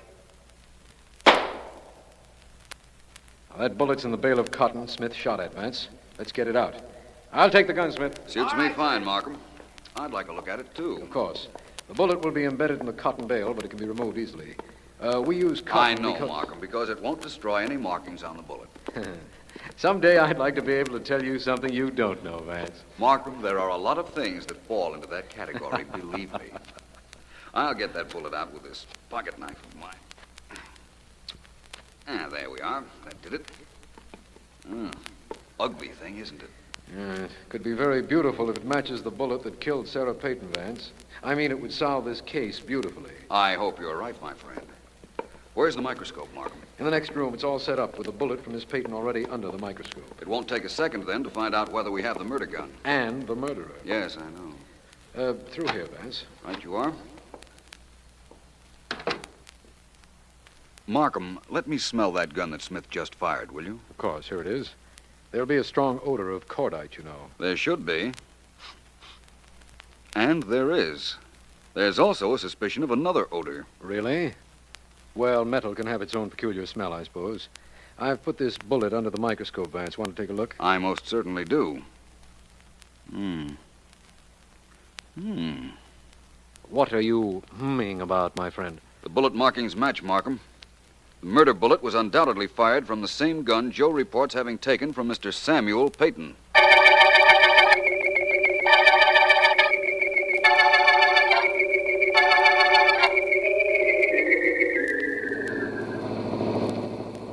Vance, when you have that look of concentration on your face, you're thinking, so perhaps I'd better not interrupt. But I would like to know what it is you're thinking about. To be honest, it's about this visit we're making to Mr. Samuel Payton and his wife. I could have sent Heath to arrest Payton. After all, the murder gun did drop out of his pocket after Joe had clipped him. That's Joe's story, Markham. Did you ever think that that might be an excellent way of getting rid of the murder gun? Joe may have had the gun all the time and merely told you it had fallen out of Payton's pocket. Say, Vance, that is possible, isn't it? It's very likely, I'd say. Well, we'll find out very shortly. This is the Payton home. Coming, Vance? Definitely. If Joe planted the murder gun so that it would seem Payton had it, Vance, How does that tie up with your theory that he didn't leave his top hat on the murdered woman's bed? It doesn't. But about the hat and the bed, Markham. Joe's in show business. Show people have a superstition about hats on beds. They'd no more think of leaving their hat on a bed than they'd think of jumping out of a window. Oh, I see. Of course, it is possible that Joe knew we'd think the hat was a plant if it were found on a bed, so he put it there purposely to clear himself. But that's unlikely. Vance, nothing is unlikely. Yes? Mr. Peyton, this is Philo Vance, and I'm District Attorney Markham. Oh, yes, I've been expecting you. Come in. I'm afraid we're going to have to ask you to come with us, Mr. Peyton. I've been expecting that, too. You knew we'd check the gun Joe took from you and find that it had fired the bullet that killed your sister? I thought you might. We're pretty thorough, Mr. Peyton. However, to be perfectly fair about this, I'd like to know one thing. Yes? Did you bring that gun to Joe's room? Yes, I did. The gun's mine. I'm your man, Mr. Markham. I murdered my sister.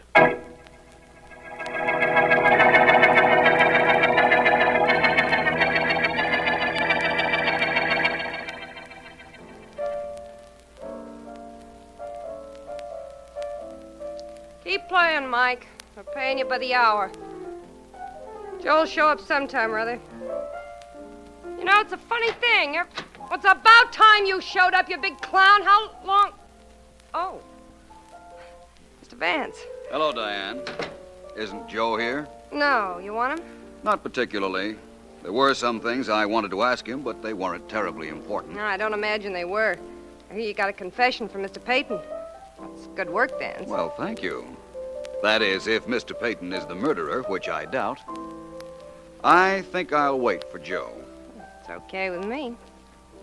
Piano bother you? Not at all. Very rhythmic, I'd say. You dance? Not very well. Want me to teach you? Come on, come here. It's easy. Just put your right arm around me. That's good. Now, you just think where you want me to follow, and I'll follow. See? Easy, isn't it? Quite.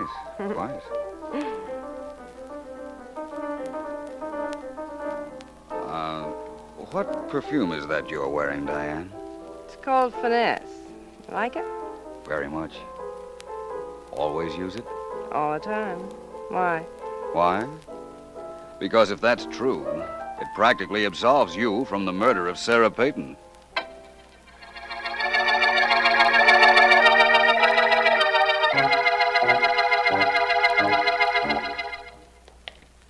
You want to see Mr. Peyton, Vance? Why? He's confessed. Yes, I know. It sort of throws out your theory that Joe planted the gun, doesn't it? That it definitely does, Markham. I still want to talk to him, though. His cell is right down the line. Incidentally, in his confession, he gave the motive. He knew his sister had left him some money in her will, and he wanted it immediately. Simple motive, isn't it, Markham? This whole case is terribly simple. At the moment, I don't know why I bothered you with it. Oh, it was no bother. But it isn't solved yet, my friend. Oh, Vance, please, not that.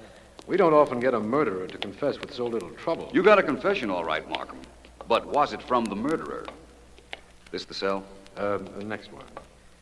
Oh, I think Mrs. Peyton is with him now. That bother you any? Not at all. Hello, Peyton. Hello, Vance. Markham. I've got the keys. I'll open the cell door. All right. This is my wife.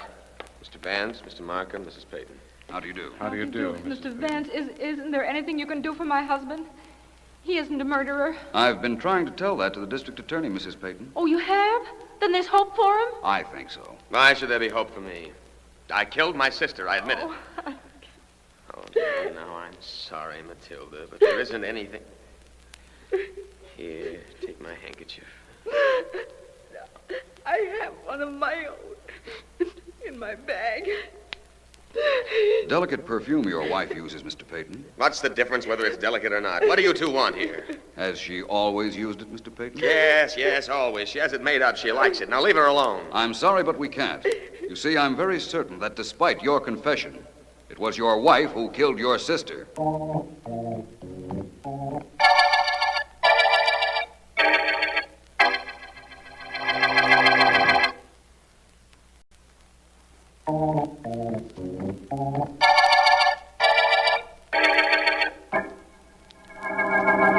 Vance, I've got to know one thing. Only one, Markham? One thing at a time, let's make that.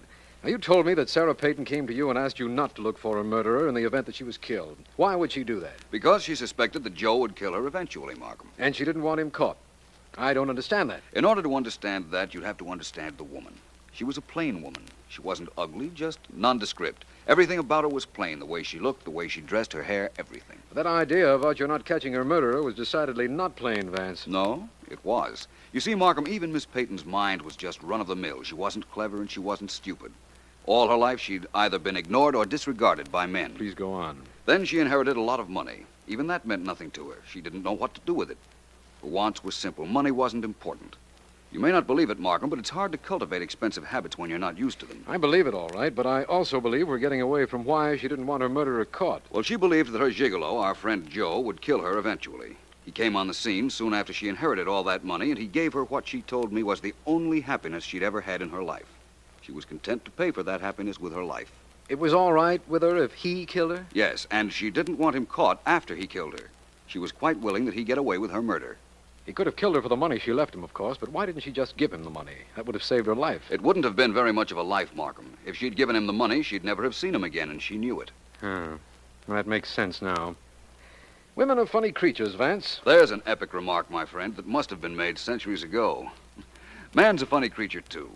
Take Samuel Peyton. He was willing to go to the chair for a murder his wife committed. How did he know she had killed his sister? The gun. She used his gun. But she carried it to Sarah Peyton's apartment in her handbag, and anything a woman carries in her handbag gets the perfume of the bag on it. Yes, I've noticed that. When you found that Mrs. Peyton's perfume matched the odor of the gun, you knew you'd found your killer. That's right. Despite her husband's confession, he tried to shield her, knowing she'd killed his sister for the money that was left him. She tried to cover the murder by getting Joe's high hat and leaving it at the scene of the crime, but we saw through that. Quite an emotional sequence, wasn't it, Markham? Quite. But like all things when you work on them, Vance, it reached a very satisfactory end. Yes, Markham, I think you can safely say that this is the end of the High Hat murder case.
All right, you know what you have to do now, Art?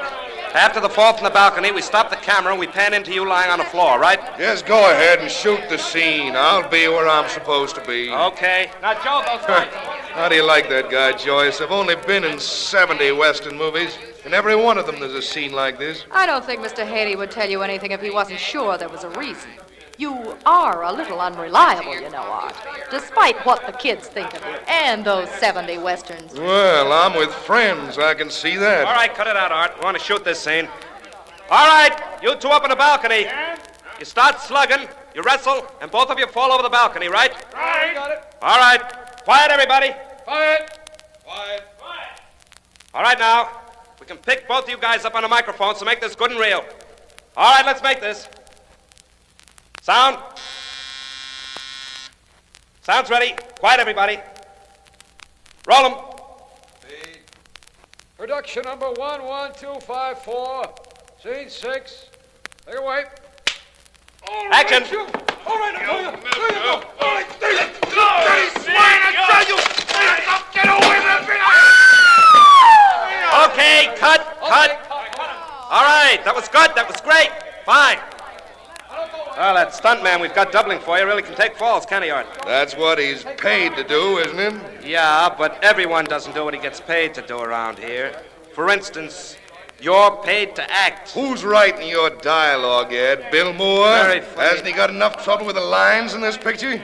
This is the worst talk I've ever had to say. Well, I guess this is a typical Art Ingram picture, isn't it? You've griped about everything so far. Your story, your lines, your leading lady. Oh, you're not too bad. Thanks. Tell me, you do think your horse is all right? Sarcasm's catching around this place. What do you say, Ed? Let's get on with the next scene. All right, suits me. All right, places for next scene, everybody. Places. I will run through it once and then shoot it.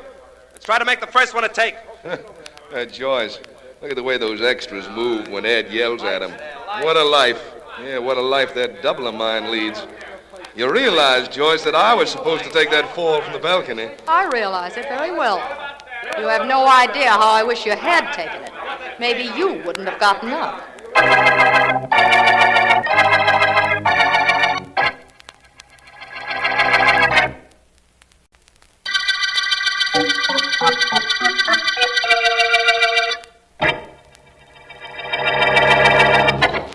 Partner, put down that 6-shooter, he said. Bill, are you busy? Oh, no. I'm just banging on this typewriter to keep my fingers limber.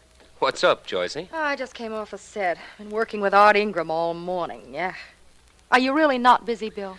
I'm doing some last-minute rewrites on tomorrow's scene, Joyce.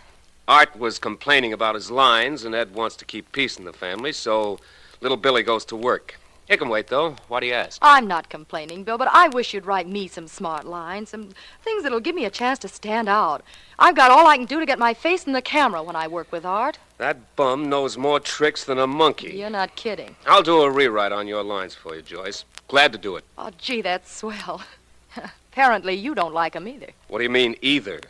I don't like him, but I didn't think there was any friction between you two. Well, there is. Tell me something, Bill.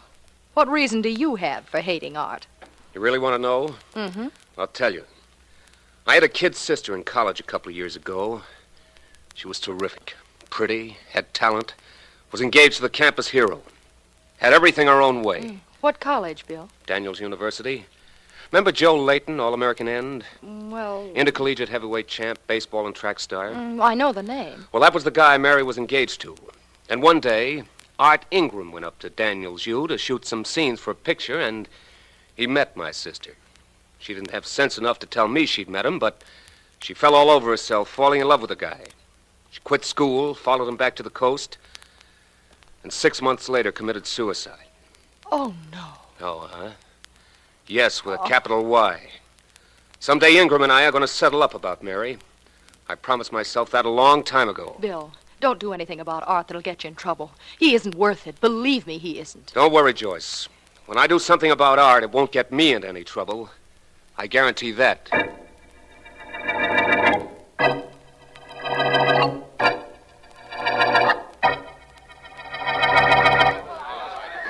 Oh, keep those horses quiet, will you, fellas? We don't need them till the next scene. Now get them away so we don't pick them up on this microphone. That's good. That's all right. All right, that's fine. Now, Joyce, you know the action in this scene. I'm not in the first part of it. Huh? Art comes galloping up, rides in front of the camera, and then rides out. He's Huh? supposed to be chasing the bandits who have me. Fine, all right. One thing that guy can really do is ride. Quiet, everybody! Quiet! Quiet! Okay, let's make this. Sound. Sound's ready. Quiet, everybody. Roll 'em. Production number 11254. Scene 7. Take it away. Action.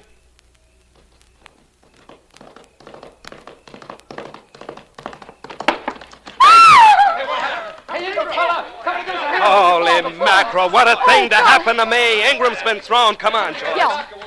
All right, get back. Everybody get back. Now, don't touch him. Nobody's touched him, Ed. Look at him. He's not moving. Come on, let us through there. Let us through, will you? Ed. He's lying pretty still. I'll see in a minute if he's hurt Ed. bad. He's dead, Joyce. Looks to me like his neck's broken. Must have landed on it. Ed, look at his hand. What about it? When he rode past us a second ago, that big diamond ring of his was on his finger. I saw it. So did I. You couldn't miss it. Hey, it's not there. And nobody touched the body before we got here. What happened to the ring, Ed? I don't know. All I know is what happened to Art Ingram.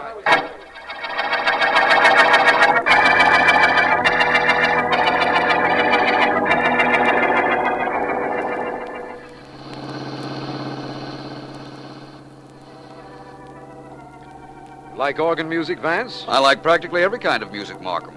It's very restful. And so's your driving, by the way. For a district attorney, you drive very well. How are district attorneys supposed to drive? Oh, you know, full of fire and fury, always in a hurry to get somewhere. Not on my day off, Vance, and not when accompanied by my favorite of private investigators. Well, thank you.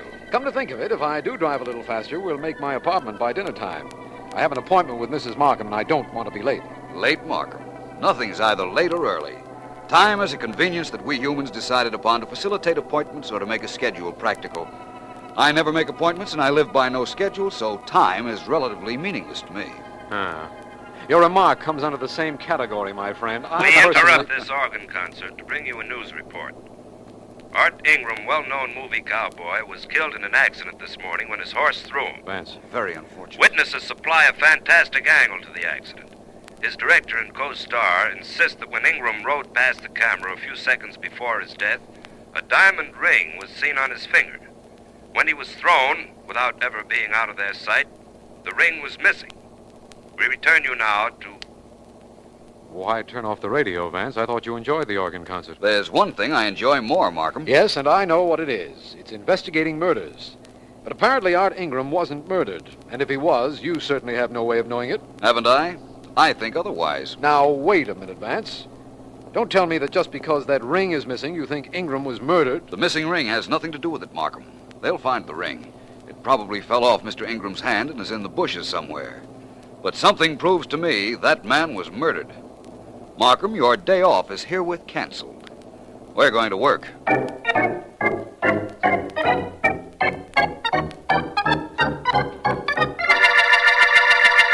That's how it happened, Vance. Exactly how it happened. He rode past you and the camera, Miss Payne. Yes. He was leaning over the horse's neck as if to get more speed from him.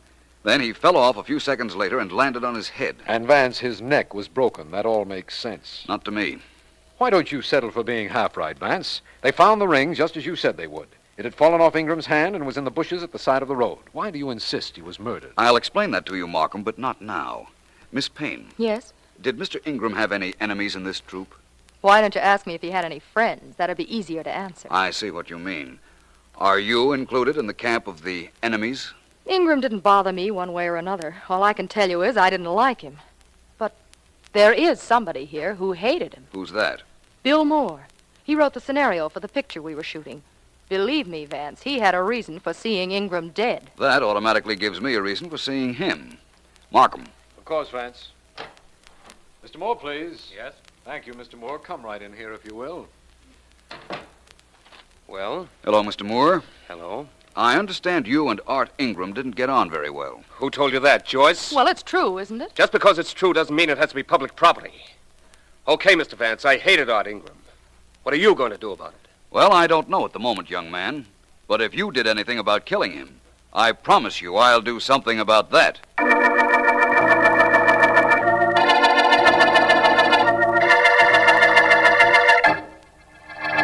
What am I going to do? I'm going to try and finish the picture, of course. What?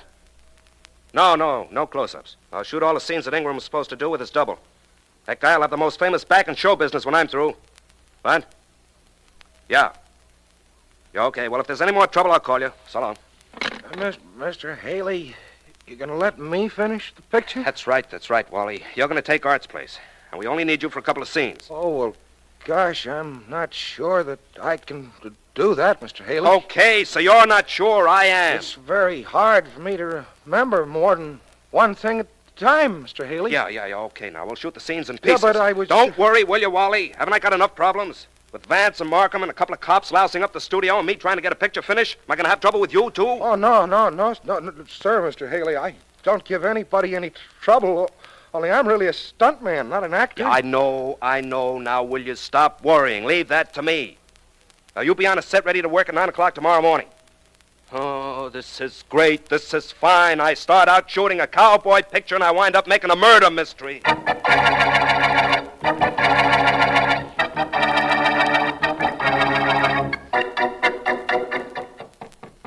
Vance, are you in there? Come in, Markham. I'm using the director's office for my own temporarily. I need someplace to concentrate while I'm correlating my findings on this movie murder case. And what are your findings, Vance? Well, I've questioned everybody in sight, Markham. That includes the director, Ed Haley, Ingram's co-star, Joyce Payne, the writer, Bill Moore, and Ingram's double, Wally Douglas. But if I add up what I found out from all of them combined, I'd still have nothing. That Douglas interests me, though. Ingram's double? Mm-hmm. Is it your idea that he killed Ingram thinking he could take the star's place? Hardly. He's no actor, and he knows it. He's an ex-pugilist, Markham. Was beaten up pretty badly in the ring, I understand. Of course, that's not unusual. Vance, let's understand each other. Both of us are working on this case. Neither of us, apparently, has made any headway. But you do know something that I don't, so let's start from there, shall we? You want to know how I knew it was murder. Is that it, Markham? It most certainly is. Well, that's reasonably simple. How many Art Ingram pictures have you seen? Oh, few, I guess. I don't know actually why. You remember the scenes where he rides horseback? Of course, he was an excellent rider. Oh, now I get it. You've built a whole murder theory on the premise that a rider as good as Ingram wouldn't slip off his horse. Now, Vance. That reproachful tone would be used correctly if that was what I built my theory on. But it isn't, Markham. I've seen a dozen Ingram pictures. In every one of them, he rode horseback, and in every one of them, he wore gloves when he rode. That's not unusual. Most cowboy stars, maybe all of them, wear gloves when they're riding. That is exactly why I knew Ingram was murdered. His director and co-star saw the ring on his finger when he rode past them, remember? If yes. the ring was seen on his finger, he couldn't have been wearing gloves. Yet he always wore gloves when he got on a horse. Now, what's the answer, Markham? Oh, he didn't get on the horse. He was put on after he was dead. You're right. His killer figured out a way to make it look like an accident. Now I've got to think of a way to figure out the killer.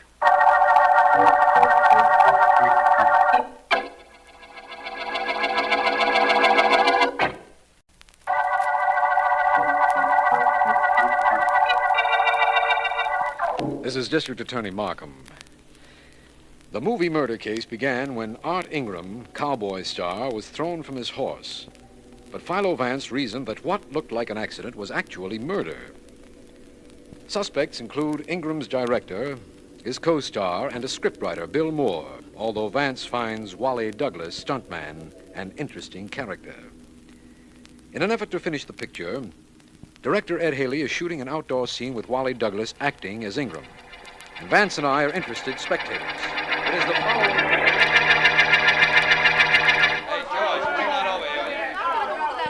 You'll be interested in this, Markham, Vance. Now, in a scene, the hero rides right past us. He doesn't know the bridge up ahead is washed out, and he's heading for sure destruction. When the heroine, that's Joyce, the heroine rides up in back of him and lassos him. While both of them are riding at top speed? Well, in a Western movie, nobody ever rides any other way. We've rehearsed this scene several times, and we're ready to shoot it. Miss Payne actually lassos Wally Douglas. Oh, yes, she's very good with the rope. You watch and see. Okay, here we go, everybody. Miss Payne, ready? Ready. Wally Douglas? Okay. All right, let's make this. Quiet, everybody. Quiet. No sound. Quiet, everybody. Roll 'em. Production number 11254, scene 7. Take it away. Action. All right, boy, come on. Hit it. Okay, Joyce, now throw that lasso. Throw it. All right, cut. All right, that's it. Print that one. We'll dub in the sound later. That young lady is very good with the rope, isn't she, Mr. Haley? Joyce, she's sensational. Terrific. Why? Yes, Vance, why? No reason. Must there be a reason for everything I say, Markham? No, but there generally is, isn't there?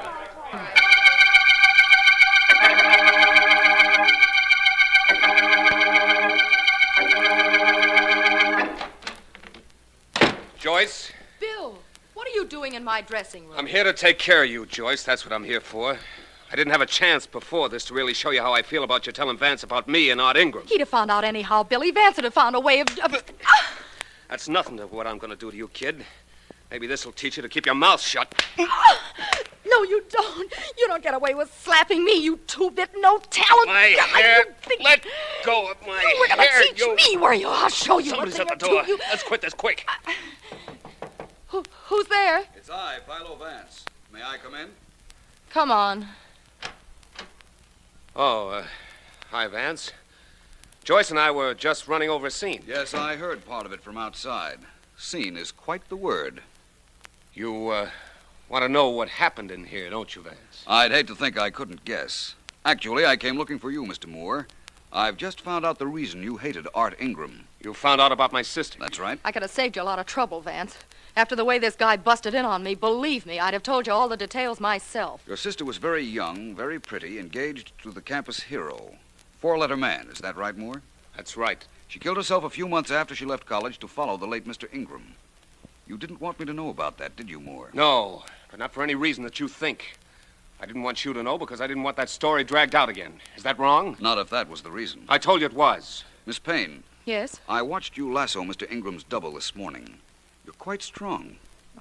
What about it? Well, somebody, whoever killed Ingram, had to boost him up to his saddle after he was dead. To tell you the truth, I didn't suspect you at first because you're a girl.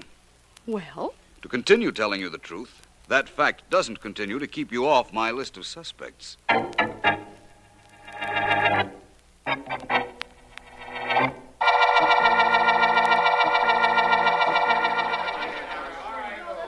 Sit here next to me on this crane, Vance. And when we begin shooting, it'll swing up and out and come right over the action. This is very interesting, Mr. Haley. Thank you very much. What happens in this scene? Well, it's a mountain cabin, see? The hero walks in, finds one of the cattle rustlers guarding the girl, and knocks him out. We'll use Wally Douglas, of course, but he's been instructed to keep his back to the camera. I hope he can remember a simple thing like that. Douglas has approximately the same build as the late Mr. Ingram. Just about. Okay, everybody. Quiet. Quiet. Okay, let's make this. Sound. Sound's ready. Quiet, everybody. Roll them. Production 11254. Scene 47. Take it away. Action. So. Look out, Art. He's got a gun. If he has, he won't get a chance to use it. Oh, thank goodness you got here, darling. Please put your arms around me. You deserve it, you know. After all, you were the victor. The victor? Well, to the victor? Victor over the verdant field. Cut! Hold it, everybody. What was wrong, Mr. Haley? You'll hear in a second, Vance. Oh, Wally Douglas, your line is supposed to be, to the victor belongs the spoils. What happened to it, Wally? Oh, gosh. I'm sorry, Mr. Haley. I just couldn't remember it. Oh, where'd you get the line you did remember? I don't know. It just came to me. Well, tell it to go away and not come around anymore. We don't want it. Yes, sir. All right. Let's make the whole scene over again. Places, everybody. Oh, Wally. Yes, Mr. Haley. Will you please remember your lines and keep your back to the camera? Okay. All right, everybody. You, Pete, get off the floor. Will I have to take another poke in the jaw from Wally? He hits like a mule. Well, fake that punch, will you, Wally? You almost broke Pete's jaw. I'm sorry, Mr. Haley. I forget things. Yeah, I know. Places, everybody. Places, everybody. All right, let's do this again. Make it right this time. Excuse me, please, Mr. Haley, but do you mind if I leave? Why, no, not at all. This getting boring, Vance? On the contrary, it's very interesting. In fact, I might almost say revealing.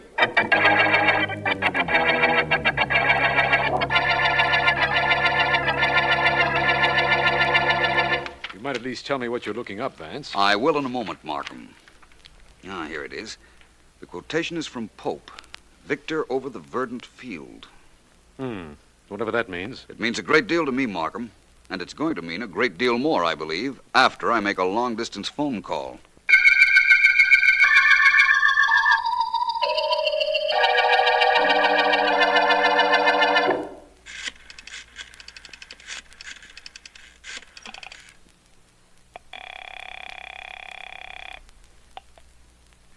Listen and listen close. I know it's 3:30 in the morning, but I couldn't call before because I've been watched. I know you killed Art Ingram, but I hated him too. Hated him enough to give you a chance to get away.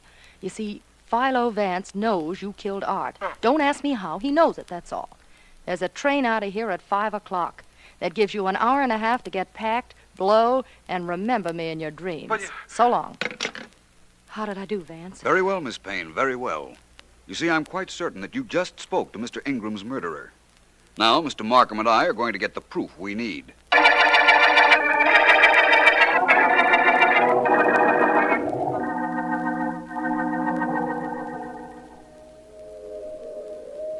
You know, I haven't been up this late or this early in years, Vance. It is almost 4:30 in the morning, isn't it, Markham?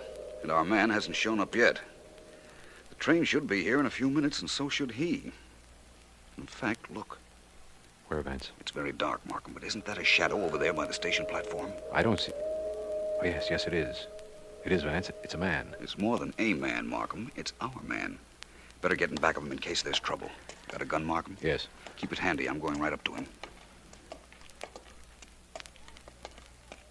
Hello there. Huh? Going somewhere? Oh, it's you, Vance. Oh, so the tip was straight. You did know it was me, didn't you? Well, you're a sucker for trying to take me, Vance, because I'm going to... I'm glad you did that, Markham. Very happy indeed that you knocked him out. If I hadn't, he most certainly would have knocked you out, Vance. He was just about to. And now, if I'm not too inquisitive, who is he? Use your flashlight, Markham. I know you'll want to get a look at our murdering friend. I don't have my flashlight, and it's too dark to see. In that case, I'll enlighten you. The murderer of Art Ingram, Markham, was his own double, Wally Douglas.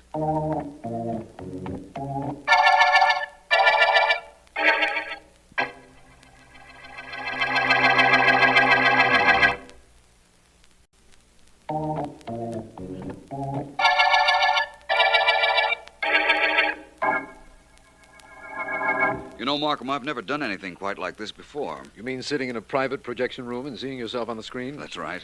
I asked you to have a film and recording made of your explanation of the movie murder case so that we'd have it for our home, Vance. Mrs. Markham and I have a new 16-millimeter projector, and Mr. Haley practically begged to be allowed to shoot this for us. I'll know whether I'm indebted to him or not as soon as I see what I look like and hear what I sound like. Please don't forget I'm in the picture, too, Vance. Ready to begin any time, Mr. Vance. Well, that might as well be now. Good enough.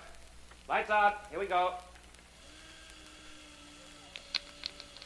Markham, you wanted to know why Wally Douglas killed Art Ingram and how I knew it was he who had done it. That's right, Vance. Well, to begin with, I was watching a fight scene being photographed when I saw Mr. Douglas knock out one of the actors with a powerful right hand. Oh, that's the beginning. His entire appearance indicated he had been a professional fighter, and that blow proved it. That still doesn't tie him up with the Ingram murder. No, but he made a curious speech when he had knocked out the man. He said something about the victor and verdant fields. I remember when that puzzled me. That was a very learned quotation to be used by an ex-pug. In fact, I had to look it up to find that it was written by Alexander Pope. That suggested to you, then, that Wally Douglas, the double, had been well educated. Reasonably well, at any rate. There was no question but that the beatings he had taken in the prize ring had affected his mind a bit. Pathetic but it character, still functioned to an extent where he remembered certain incidents and lines from his past. That long-distance phone call you made. Oh, that really Whom had was me it made puzzled, to? you know, really. Daniels University. I wanted a description of the four-letter athlete who had been the fiancée of the girl who killed herself over Ingram. You mean the sister of Bill Moore, the writer? Correct. Wonder. I got the description, Markham, and also found that the fiancée had majored in English and that Alexander Pope was one of his favorite authors. It seems that after his fiancée's death, he left college, went into the ring, and quit after absorbing terrific punishment. After that, he lived only to get revenge on the man who took the girl he loved from him. That's it, Mr. Vance. You figured out his murder scheme, Vance, just because he forgot to put gloves on Ingram's hands before boosting him onto his horse. That was the beginning of our activities, Markham. And now, this is the end of the movie murder case.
Anything else, Mr. Vance? Not that I can think of at the moment, Miss Williams.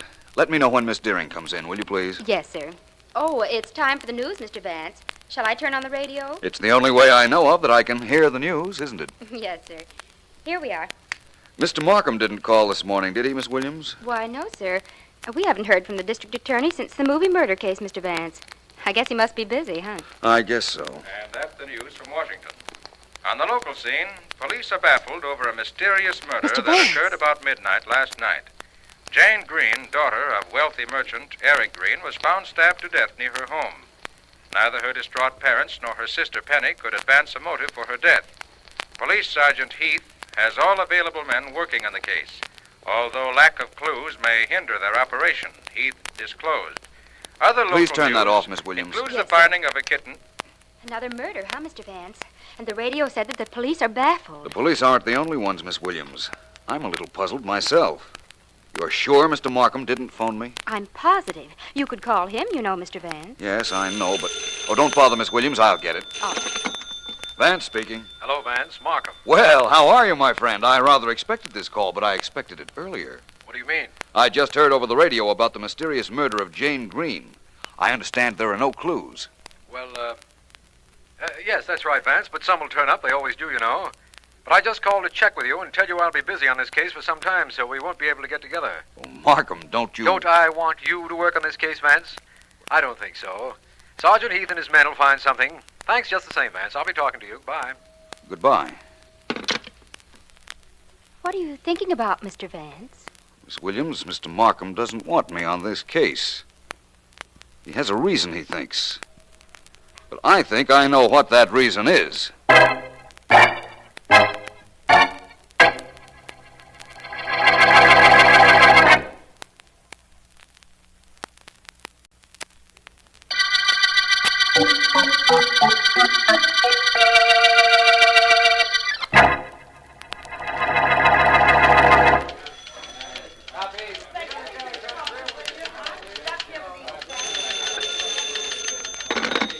City desk, Daniels. Joe, this is McNamara. Give me a rewrite, man. I've got something hot. Give it to me, Mac. I'll take it. Get ready. Here it is. I'll give it to you fast. You can check me for spelling when I'm finished. Shoot. While police were combing the city for the mysterious slayer of 20-year-old Jane Green, the killer struck again. Penny Green, older sister of the dead girl, was murdered in the identical manner. I got it. Her body discovered by a passerby in an alley near the Green Mansion. Yeah? A singular feature of the killings, aside from the fact that a knife was used in both instances, was the fact that neither of the victims wore any makeup whatsoever. The meaning of this clue, if it is a clue, is still vague, Sergeant Heath of the Homicide Department admitted. That's all so far. I got it, Mac. You don't have to check for spelling. Better keep on the yarn. It's page 1. We'll shoot whatever you give us into the later editions. Right. Okay, Joe, you know what happens if the cops turn up the killer. I know, Mac. You'll call me back.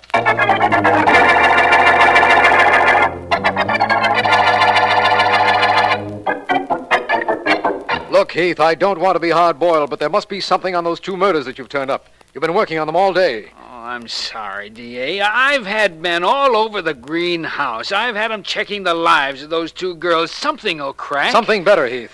Eric Green is an important man. Have you spoken to him? Well... Have there been any threats made against him or his family? He and his wife have been under a doctor's care, but I got to him for a while. Now, nobody tried to hold the guy up for dough, and he can't give us any leads at all. Heath, we've got to find that murderer and find him fast. It looks like whoever it is wants to wipe out the entire Green family. You've got to get me some action. Oh, we're working, D.A. Work harder then. Get me some results. Look, D.A., how is it you haven't brought in your friend Philo Vance on this case? Well, never mind how it is. This is a police case, and you represent the police department. Well... That's all, Heath. Call me if anything breaks. Okay, Mr. Markham, but I still don't know why you didn't call in Vance.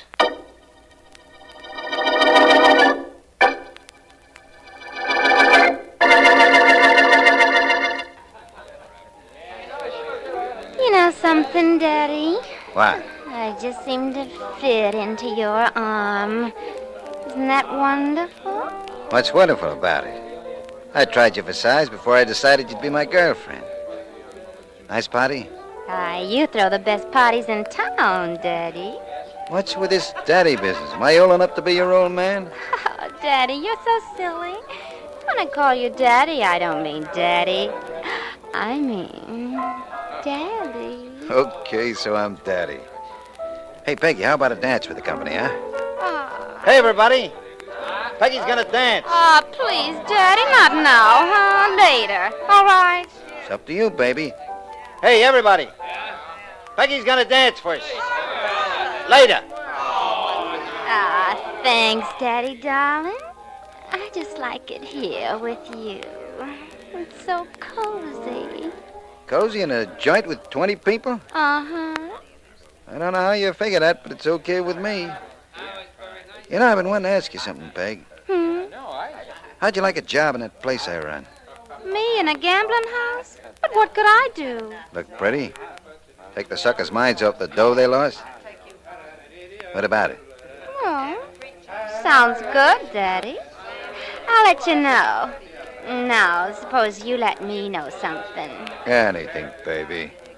What's bothering that pretty blonde head of yours? Well, what I want to know is why you threw this party.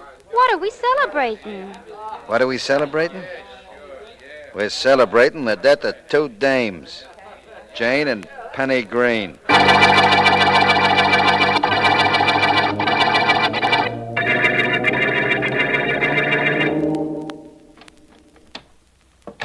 Mrs. Green, where are you?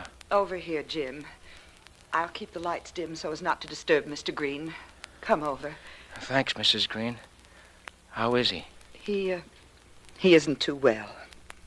The shock of what happened to Jane and Penny has done something to him, the doctor says.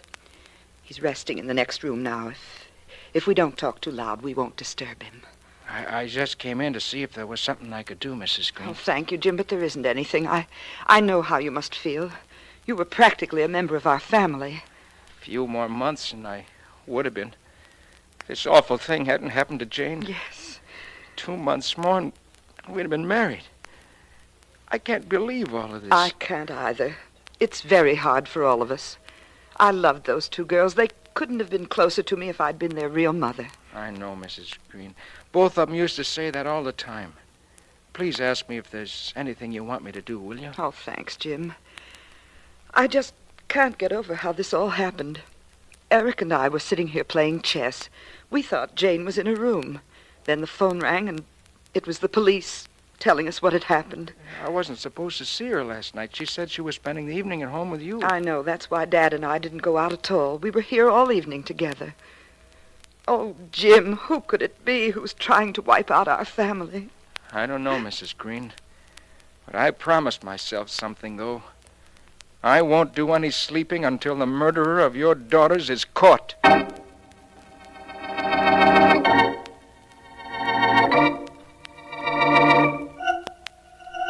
Still nothing, Heath. What are you doing, man? I'm sorry, D.A., but you told me to call in and report, so I'm calling in and reporting.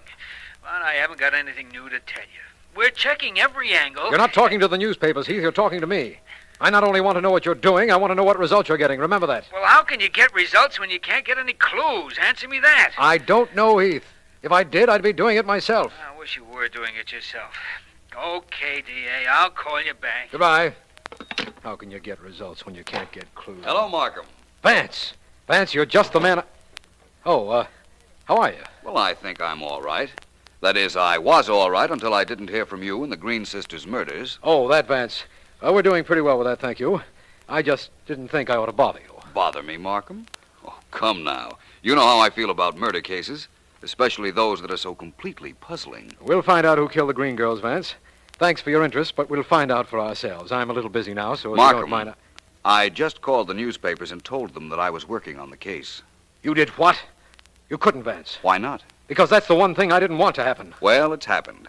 So I don't believe there's anything you can do about it. But, Vance, you don't know what you've done. I think I do. Markham, my friend, I appreciate what you tried to do. Somebody called you and told you that if you called me in on these killings, they'd kill me. You know that? I reasoned it. Right after the first murder, you got a phone call threatening my life. If that somebody had threatened yours, you'd have laughed at him and hung up. But you couldn't take a chance with my life. The caller pointed out that he wasn't asking me to do anything that was against my oath as a district attorney. I debated quite a while. I'm sure you did. That call you got was very complimentary to me. Was it a man or a woman? Well, it was hard to tell, Vance. Whoever it was used a handkerchief over the telephone mouthpiece and disguised the voice. You know, of course, I'm glad you figured out why I didn't call you. You're not worried about that threat? Hardly. Markham, I've read up on this case, and I know the important facts. That the two sisters were killed in the identical manner. That neither wore makeup. That one of the sisters was engaged to a man named Jim Manning. Yes, Vance? I'll tell you this. Jane, the first girl killed, was called out of the house by somebody she trusted. Somebody who said it was urgent. The lack of makeup is that clue, Markham. Jane Green would never have left the house without taking time to put on makeup if she hadn't known the caller and he hadn't said to hurry. And the other sister, Penny, she was called out by the same person on the same urgent pretext? I'm not so sure about that. But Vance, Penny had on no makeup either. You said yourself there was no other reason you could think of except an emergency message. Yes, I did, didn't I? Well, Markham, there is one other reason. Only it applies to Penny and not Jane. If it's all right with you, I'm going up to see Mr. and Mrs. Green. I promise you some action on these two killings, Markham, and I won't be too long in keeping that promise.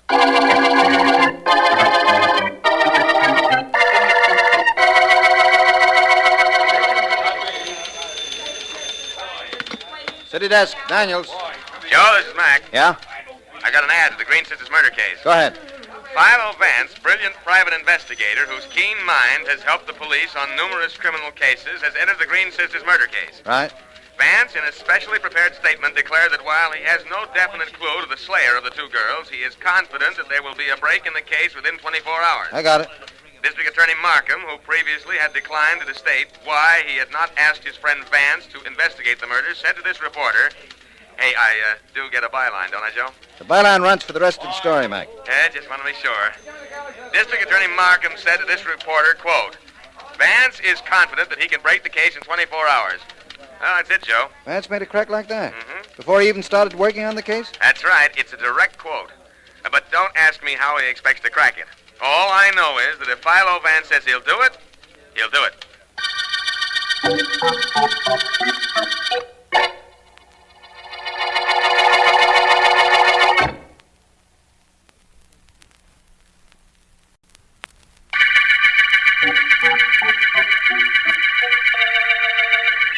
This is District Attorney Markham.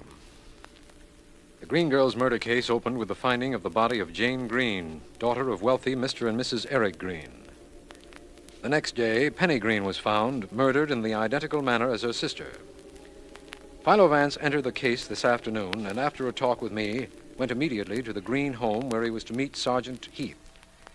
Heath and Vance should be together about now because it is just...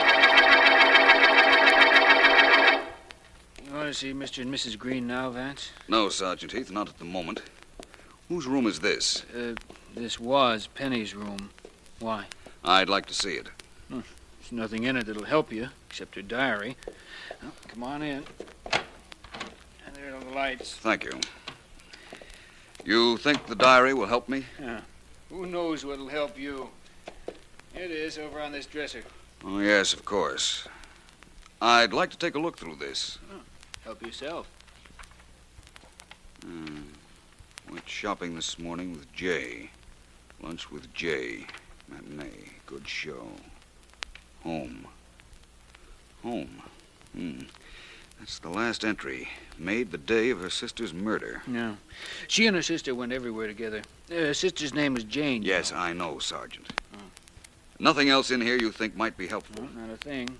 Well, I'll take your word for it. You're a very thorough police officer, Heath. Thanks, Vance. Now, where to now? I thought I might like to talk to Mrs. Green. I understand she's taking this better than her husband. Yeah, well, she's in here. It's kind of a sitting room. You want me in with you? Not unless you want to come. Just as soon not. I've questioned her till I'm blue in the face. I'll see you, Vance. Come in. How do you do, Mrs. Green? I'm Philo Vance. Oh, hello, Mr. Vance. I've been reading about you in this paper. Do you really think you can find out who killed my daughters? I'm going to try, Mrs. Green. I may need a little help, though. Well, tell me what you want to know. Thank you. To begin with, I understand your 2 daughters were very close. Yes, they were. Both of them favorites of their father. Both of them. What about Jane's boyfriend, the lad she was engaged to? Jim Manning? Well, what do you want to know about him? He and Jane were very much in love. I see, Mrs. Green. I'm sorry if this sounds awkward, and I know it will, but where were you at the time Jane was killed? At home, here with my husband. We didn't leave the house all evening. Sergeant Heath checked that with Mr. Green and the servants. I'm going to tell you why I asked. You see, Mrs. Green, there was a possibility, a remote possibility, of course, that you might have wanted your stepdaughters dead. I, Mr. Vance? I said it was a remote possibility. The reason might have been this. While they were alive, they would share in Mr. Green's money in the event that he died. I understand he isn't too well. With them dead, you'd get it all. I see what you mean. I'm sorry, Mr. Vance, but I'm afraid you're going to have to look elsewhere for your killer. I was at home. 5 people know I was here. 6. I believe that now. Thank you. Mrs. Green, please forgive these wandering eyes of mine, but your purse is open and there's a very strange disc on top of the handkerchief in your pocketbook. What is it? Oh, that? Oh, it's a chip, a poker chip. Mr. Green and I used to have poker parties here once in a while, and, well, I needed some extra chips. I was going to have that one matched. I see. And your husband's name is Eric Green? Yes. The initials on the poker chip are MG. Mistake, perhaps? The first initial? Oh, yes. I didn't mean the initial, Mrs. Green.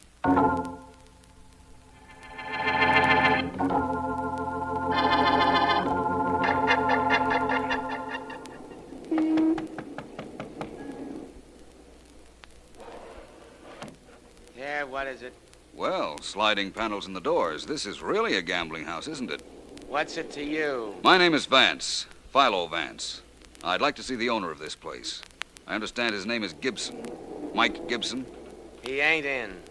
Get lost. My good man, it took me 2 hours to find out what individual whose initials were MG operated a gambling house. I assure you I won't leave until I see him. So wait. See what good it does you. Oh. What's the trouble, Tommy?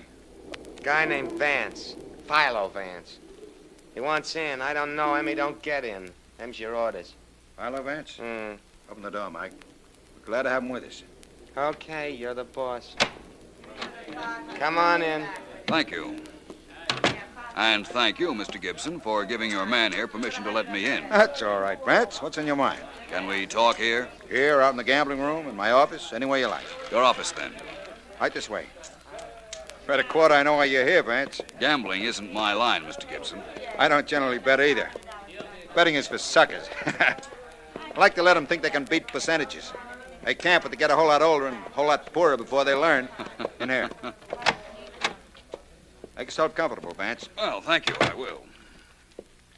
Now, Vance, you're here because of some connection between this joint and the murder of those Green kids. That's what you think, right? That seems a reasonable assumption. You know I don't gamble. You've read I was working on the murders. Yes, that's right, Mr. Gibson. Tell me, did the Green sisters gamble?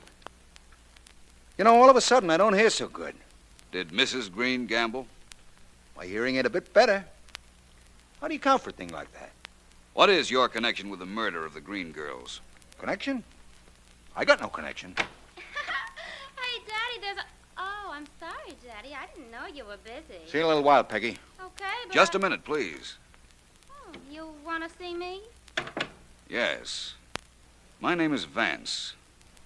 You work here? Look, Vance, Peggy doesn't know anything about this case. Of course I don't. What case? Never mind. You had a message to deliver to Mr. Gibson just now, Peggy. Sure, he's supposed to call Plaza 81561. Oh, isn't that the number of the Green residence, Mr. Gibson? I wouldn't know. So long, Peggy. She's not leaving. Unless you prefer I talk to her outside. Talk to her any way you like. We've got nothing to hide. Personally, I got some business to take care of. Tell him anything he wants to know, Peggy. As if you knew anything. Well? Ah, he's the nicest, Daddy. All right, Peggy, let's drop the act. Huh? What's your connection with the Green girls' murder case? Hey, look, Vance, don't go tying me up with any murder rap. I'm a girl just trying to get along. I don't mess with killings. What about Gibson? I don't mess with killers either. I know better. I don't doubt it. The trouble is, Peggy, that perhaps you don't know enough.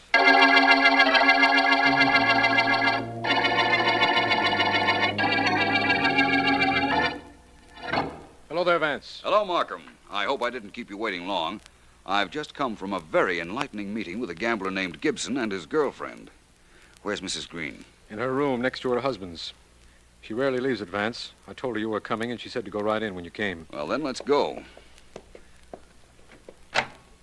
Good evening, Mrs. Green. Oh, how do you do, Mr. Vance? Hello again, Mr. Markham. Hello. Mrs. Green, I know you'll be very interested in who killed your daughters, so I thought I'd come up to tell you this in person.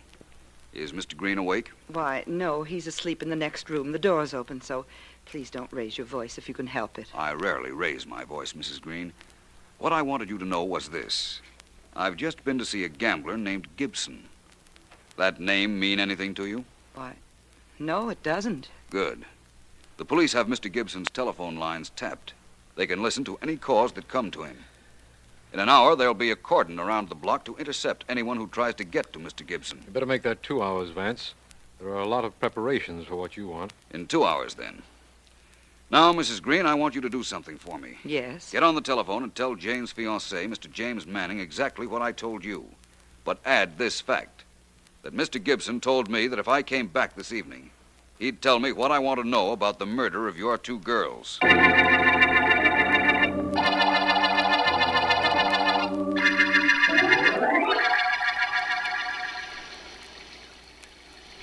Awful weather, Vance. Awful. It's miserable. It's raining cats and dogs. Yes, it is, Sergeant Heath. We're lucky we have this doorway to shelter us. Do you mean to tell me that that little black door across the street there leads to a gambling joint, Vance? It leads to Mr. Mike Gibson's gambling house, Sergeant. Very swanky, too, believe me. Yeah, I believe you when I see who else it is you expect to drive up there. And Jim Manning was there, but he couldn't get in. How long do you expect? There's somebody, Vance. I got out of that car and headed right for the door. An old fella. Hey, that's Mr. Green. Yes, it is. Is that our suspected murderer, Vance? I'll let you know in a minute, Markham. I want to see if he gets into the gambling house. He's arguing with the guy at the door. The guy just closed the slide in his face. There goes Mr. Green back in his car. You can forget about Mr. Green, Markham. He isn't involved in those murders. Well, then who is? I think I know who is, but I'll be certain in a few minutes. Hey, what was that Green guy doing out here? He's supposed to be in bed. I can explain that, I think, later. There's another car at the door, Vance. Oh, no, it's a cab. Hey, a woman's getting out. She just made a beeline for that door. Can't blame her much in this weather, can you, Sergeant? Oh, I guess not. There's that guy sliding open that peephole. Hey, he's letting her in. That's all I wanted to know. Sergeant Heath, you can arrest Mrs. Green for murder. Oh, wait a minute, Vance. When her daughter Jane was killed, we know for a fact that she was in her house. She was, Markham. But I repeat, you can arrest Mrs. Green for murder.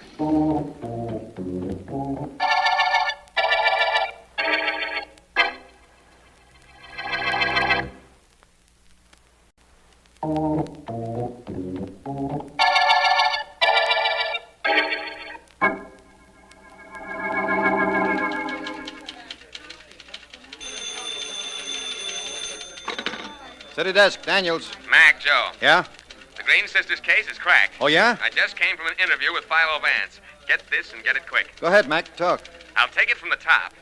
Going way back, Penny Green, that's the second sister who was killed, wanted to marry Jim Manning. That was Jane's fiancé. How did Vance figure that? The initial J in Penny's diary. All along, they took it for granted that that meant Jane.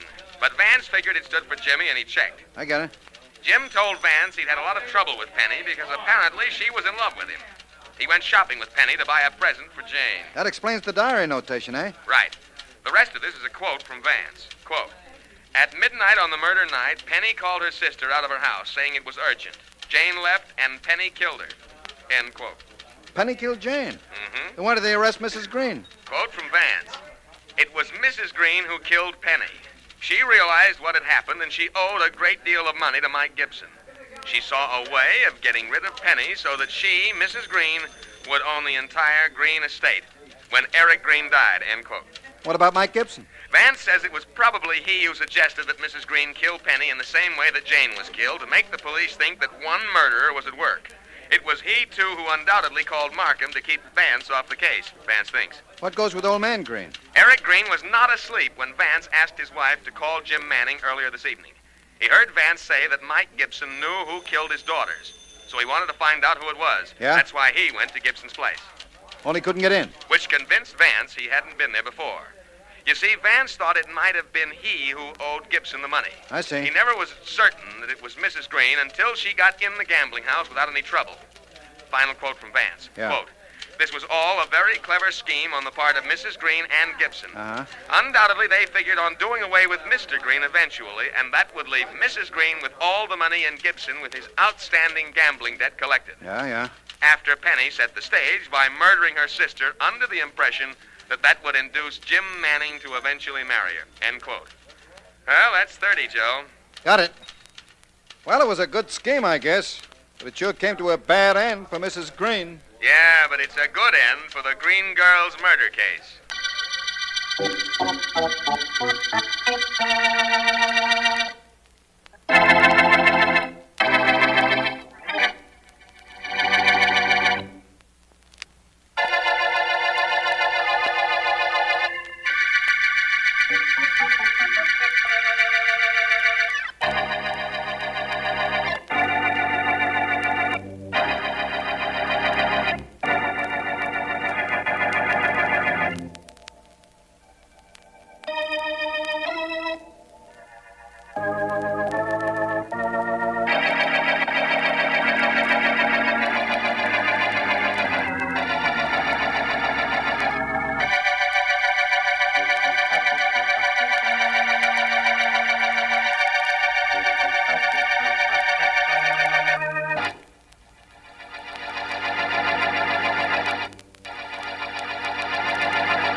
Oh, Jamesy, what color tie do I wear with this?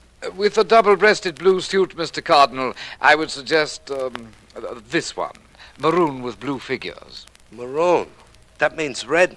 I always thought that was some kind of a dope. And that word is boron, sir. Well, what's the difference? Moron, maroon, it's the same thing. Well, I got this thing on. How's it look? Oh, precisely correct, sir. Precisely. And the word you were seeking to use instead of tie is cravat. Cravat. Okay, I'll remember that, Jamesy. It takes a little time to make a mug like me a gent, don't it, huh? Generations. Eh? Nothing, Mr. Cardinal, nothing at all. Now, is there anything else you wish, sir? Yeah, I wish the phone would ring so I know whether I got that date or not. Did I say that good? Oh, very well, sir. Except that perhaps I would have said appointment. Appointment. Okay, thanks, Jamesy. You know, I'm glad I hired you. Thank you, sir. You know, sometimes I can't get over this. Me, Tony Cardinale, ex-racket boss with a dozen English cut suits and English butler. In a couple of months, instead of dropping guys, I'll be dropping H's. Yeah, that's pretty funny, huh? Is it, sir? Yeah, you guys don't have any senses of humor. Jamesy, this is really living, ain't it? Why, imagine so, sir. Yeah, it costs a lot of dough. A lot more than I thought it would, but it's worth it. Yes, sir. Jamesy, you gotta help me do a little bookkeeping one of these days. My dough's gone too fast. Let's you and I get together. I'll get it, Jim. No, you do it. It'll sound classier. Very well, sir. Just as you say. Mr. Cardinal's residence. Is Mr. Cardinal at home? Mr. Cardinal. This is Mr. Leo speaking. Really get me. Oh, just a moment, Mr. Leo. It's for you, Mr. Cardinal. It's Mr. Leo. Mr. Lulu. Boy, that's what she is. Give me that phone. Here you are, sir. Hello, honey. Tony. Oh, I'm glad you waited for my call. I was delayed a bit. Oh, kid, I've been waiting all my life for your call, only I didn't know it. How's for tonight? I'd like to go for a drive, if you don't mind, Tony. Mind? Who minds? We'll go driving forever if that's what you want. I'm buying a new car this afternoon. I'll get it, pick you up at about 7. Then we can go put the feedback on someplace. We'll go eat somewheres. Is that okay with you? Definitely. Swell. See you at 7, sweetheart. Bye. Goodbye. Oh, what a dame, Jamesy, what a dame. She's the one who was here last night for dinner. Like her? Oh, very much, sir. Wasn't it she who seemed so concerned about some individual who disliked you intensely, sir? Yeah. She meant Al Bailey. He's a skunk. And who cares whether a skunk likes you or not, so long as you keep out of his way.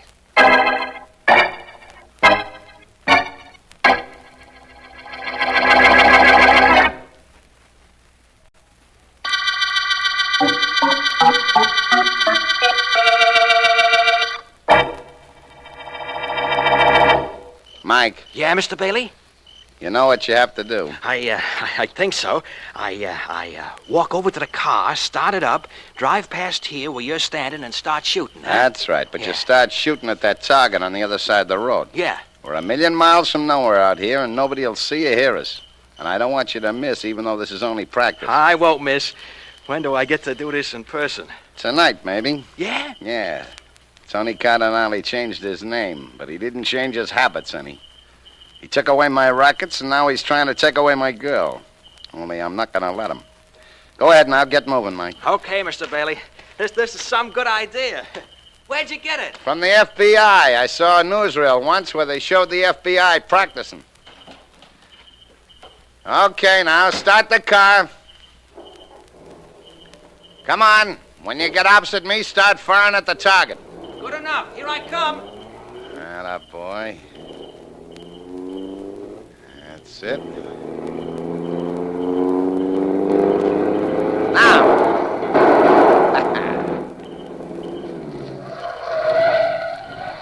How did I do, Mr. Bailey? I'm just looking at the target now, Mike. You want to know how you did? Yeah. Well, all I can tell you is I hope you do as well on Tony Cardinale.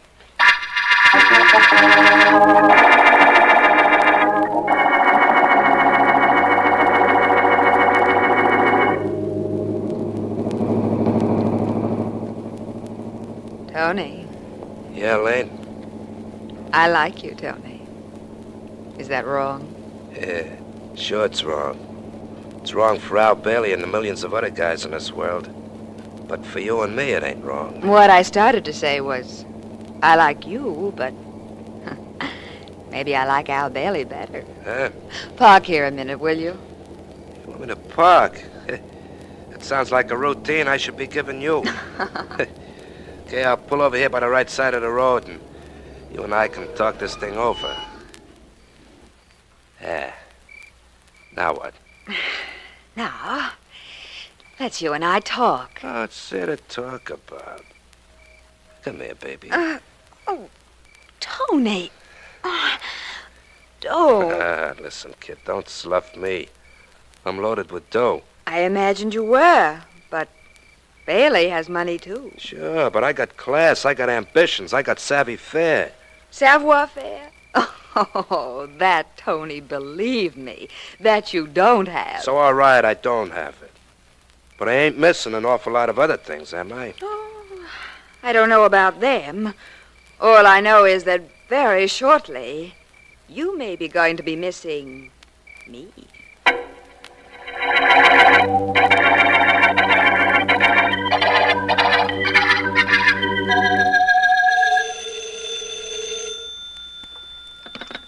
Philo Vance speaking. Vance, this is Markham. I hope I didn't disturb you. You didn't. I was just sitting around reading this evening, Markham.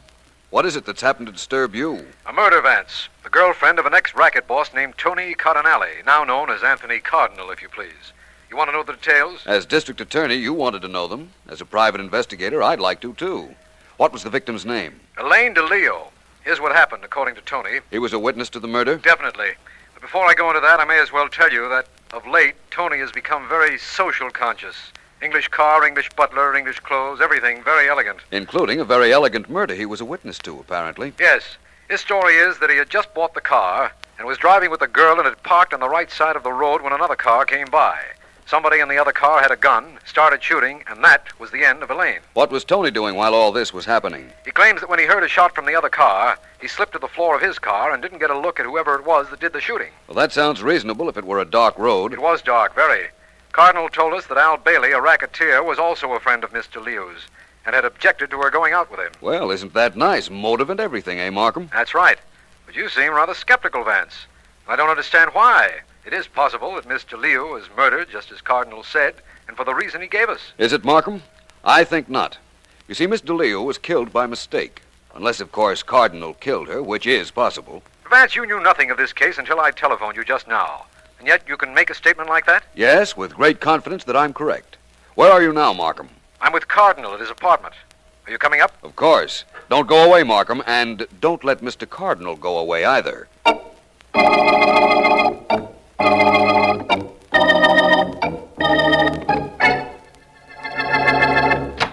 My name is Vance. Mr. Markham phoned me. Oh, yes, sir. I am James, Mr. Cardinal's valet.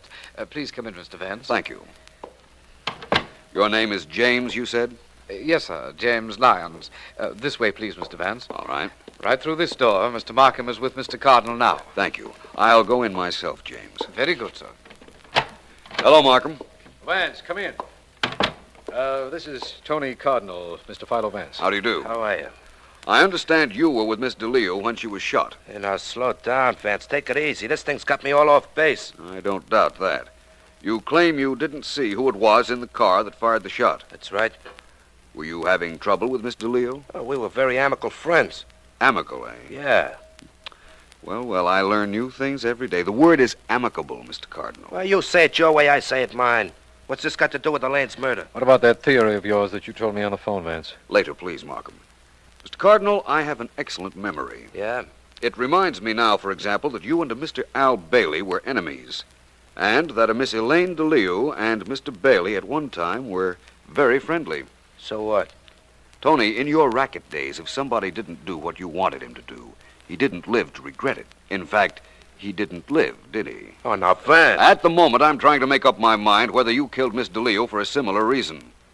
You see, in the event that you didn't kill her, I am quite convinced that somebody tried to kill you. Come on, Markham. We're going for a drive in Mr. Cardinal's car.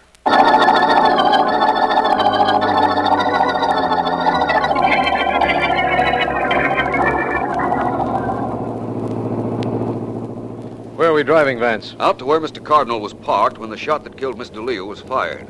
It's right down the road a bit, I understand. Yes, it is. And using his car is going to prove something to me? Undoubtedly.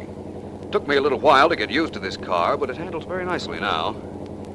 Now, let me see. He was supposed to have been parked just about here at the right side of the road. Oh, here we go. Vance, I want more than anything else to hear why you knew that the girl was killed by accident. That is, if Tony didn't kill her. You'll be able to tell me the answer to that yourself, Markham. This is an English car. The steering wheel is on the right-hand side of the car, not on the left, as in American cars. Yes, I know that. Everyone in Europe drives on the left side of the roads. That's custom. Of course. Now, if a car came in back of this one while we were parked, and if it were dark, where would he assume the driver would be? Oh, I see. He would naturally think that the driver would be nearest him, in the left-hand seat, that is. And so when the murderer fired, he fired at the figure in the left-hand seat under the impression that that was Tony Cardinal. That's right. When you mentioned an English car to me on the telephone, that's what I thought of immediately. Vance, I know you better than anyone in the world, but you continue to amaze me. Dr. Watson, during his association with Sherlock Holmes, must have felt something like I feel right now. Kindly save those feelings for the time I accomplish something on this case, if I accomplish anything. Well, I think the first thing that ought to be done is to find out how many people wanted Mr. Cardinal dead. Then to find which one of them killed Miss DeLeo in error.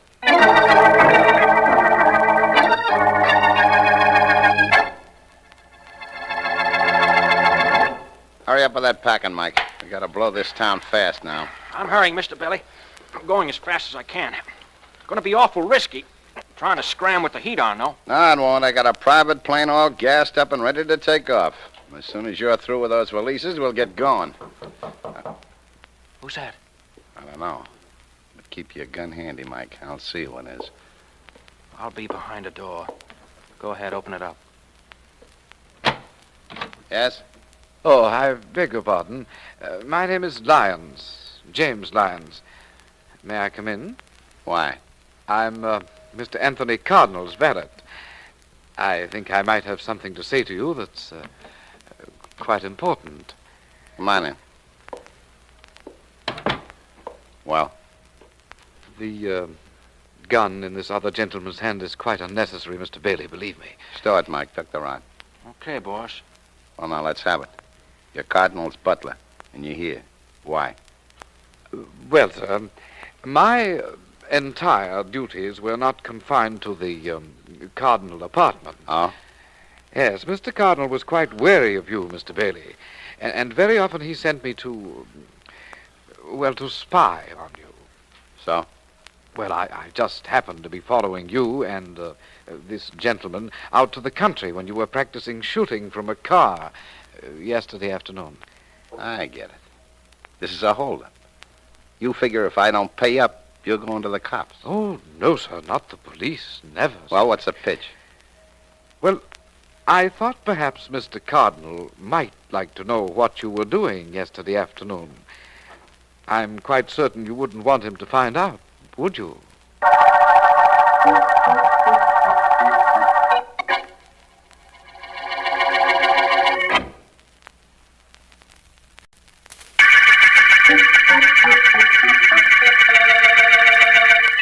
This is District Attorney Markham.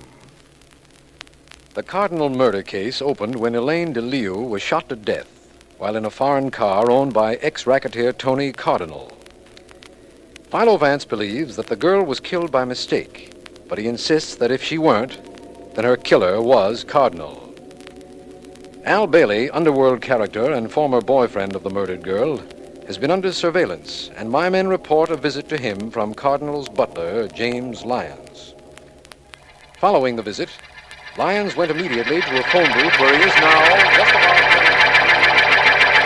Yeah, Jamesy, what is it? What is it? Mr. Cardinal, I had to call you. It's urgent. I've got a very unpleasant duty to perform. Unpleasant in that I should have done it before. Go ahead, spill it, spill it.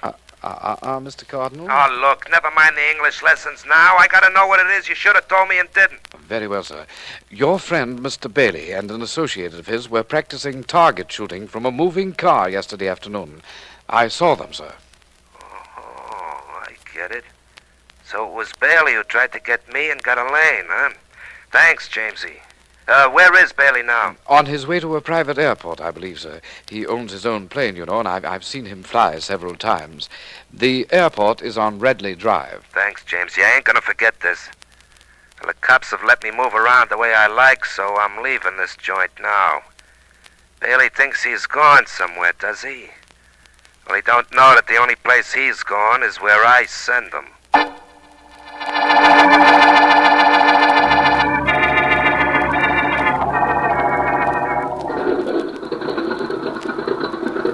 Okay, Mr. Bailey. Baggage is all stowed away. Wait till I climb in now, and then let's go. Hurry up, Mike. Come on in so I can roll this window up and we can get going. Where do you think you're going, Bailey? You can't come in here. Mike! Mike, he's dragging me out of the plane. Yeah, Bailey, I sure am. And I'm doing it myself. Me, Tony Cardinal. Hey, look out what you're doing! Hey, Mike! So, Tony, you come around looking for trouble, huh? Well, you're gonna get it. There, Mike. I'm coming to help you. That's what you think. Go. Okay, Bailey, I'm ready for you now. So you were practicing up on shooting from a car, huh? Well, I don't need no practice for this. You never saw the day you could take me in anything, Tony. Well, excellent work, Mr. Cardinal. Oh, it's you, Vance. Where'd you come from? I followed you here. I wanted to see where you were going in such a hurry. Now I understand. Yeah? What do you understand? A lot of things. Unfortunately, one of them is not who killed Elaine DeLeo.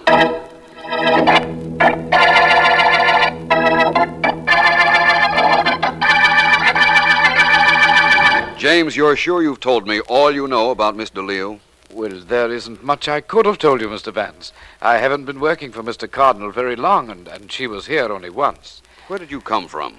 Well, I've been in the States for some time, sir. London before. And before that? Well, my grandfather came from Holland. Is that important, sir? At the moment, no. In fact, there's only one thing that is important, James. That is to find out who killed Miss DeLeo. Oh, yes, sir. I'm quite sure that's so, Mr. Vance. Vance. Oh, Vance, where are you? In the library, Markham. You may go, James. Thank you, sir. I'll be where you can reach me, sir. I was hoping you'd come back here, Vance. Where were you? I just watched a very excellent demonstration of street fighting. Only this street fighting was done at an airport. Really? Yes, Tony Cardinal caught up with Al Bailey and a friend named Mike and did quite a job of convincing them they ought not leave town. Where's Cardinal now? You won't have any trouble picking him up, Markham. In fact, he's probably on his way back here. But Vance, he's still a suspect. There still is the possibility that he killed the girl in his car. No question about that possibility. But he's too smart to run away and make us believe what we only think now. You know, come to think of it, this whole thing could have been an act. What whole thing? If Tony were really smart, and he is shrewd, Markham, he might have figured I'd follow him to the airport. And he put on a very convincing display of righteous anger against Mr. Bailey. Perhaps that was done for my benefit. Don't you want to know how it was that Tony found out Bailey was going to the airport? Not particularly, but if I did, I know you could tell me. How do you know that? Markham, when the butler James Lyons left the house, I knew you had somebody watching him. I know you had somebody watching Bailey's apartment, too. Oh? And when Lyons saw Bailey and then went into a phone booth, and shortly after Tony Cardinal left his apartment, I knew you'd know how Tony knew about Bailey. Vance, I give up. Oh, not now, please, Markham. Above all, not now. And why not now, above all other times, Vance? One very important reason. We're very close to the solution of the Cardinal murder case.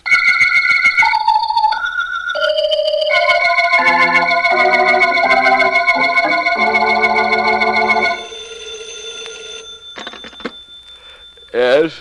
That you, Vance? This is Cardinale. Oh, hello. Rather late for you to be calling me, isn't it, Mr. Cardinal? Make that Cardinale, Vance. I'm no gent. I was never cut out to be no gent. I got news for you, Vance. Really? Yeah. I'm blowing town. Well, I've got news for you, my friend. I don't think you are. Huh? Tony, you've been trailed by the police ever since you left your apartment to go to the airport. Believe me, you haven't shaken them off your trail. But what was it you wanted to tell me? Just this. I ain't no rat, Vance. I don't go lousing up guys with the cops. But before I bounced out of town, I wanted you to know enough to grab Bailey. Don't let him get away with this.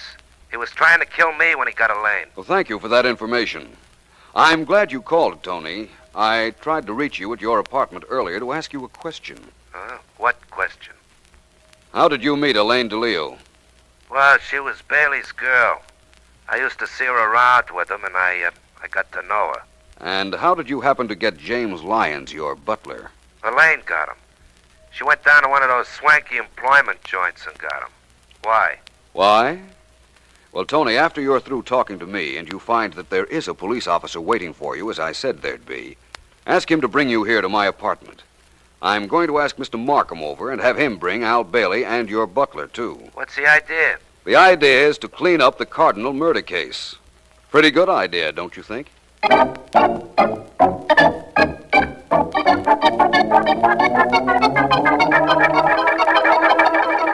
I'm a little sleepy, Vance, but very interested in what's going to go on here in your place. I was sure you'd be, Markham. I think I'll get things rolling now. Tony Cardinale. About time you got started, Vance. What's going on? Tony, I was never convinced that it wasn't you who killed Elaine DeLeo. No? No. But then again, I wasn't sure you did do it either. Oh? Al Bailey. Well? You wanted Tony dead, didn't you? I'm not talking till I see my lawyer. It just came from seeing his doctor. I took care of that, Vance? You certainly did, Tony. Now you, James. Yes, sir? You were hired by Miss DeLeo, but you told me you had only seen her once when she came up to Tony's apartment. Why? No reason, sir. I just didn't think to mention that she had hired me. You also went to Mr. Bailey's place and tried to blackmail him into paying you to keep quiet about seeing him and his assistant target practicing from an automobile. Didn't you know you'd be followed to Mr. Bailey's? No, sir. I didn't think of that, sir. You see, all I thought of was converting some information I had into cash. That wasn't it at all, Lyons. You knew you were being followed. You wanted the story of Bailey's target practicing to be brought to the attention of the police. You wanted him to be arrested for murder. I, sir? Why would I want that? Why not? Inasmuch as you killed Elaine DeLeo.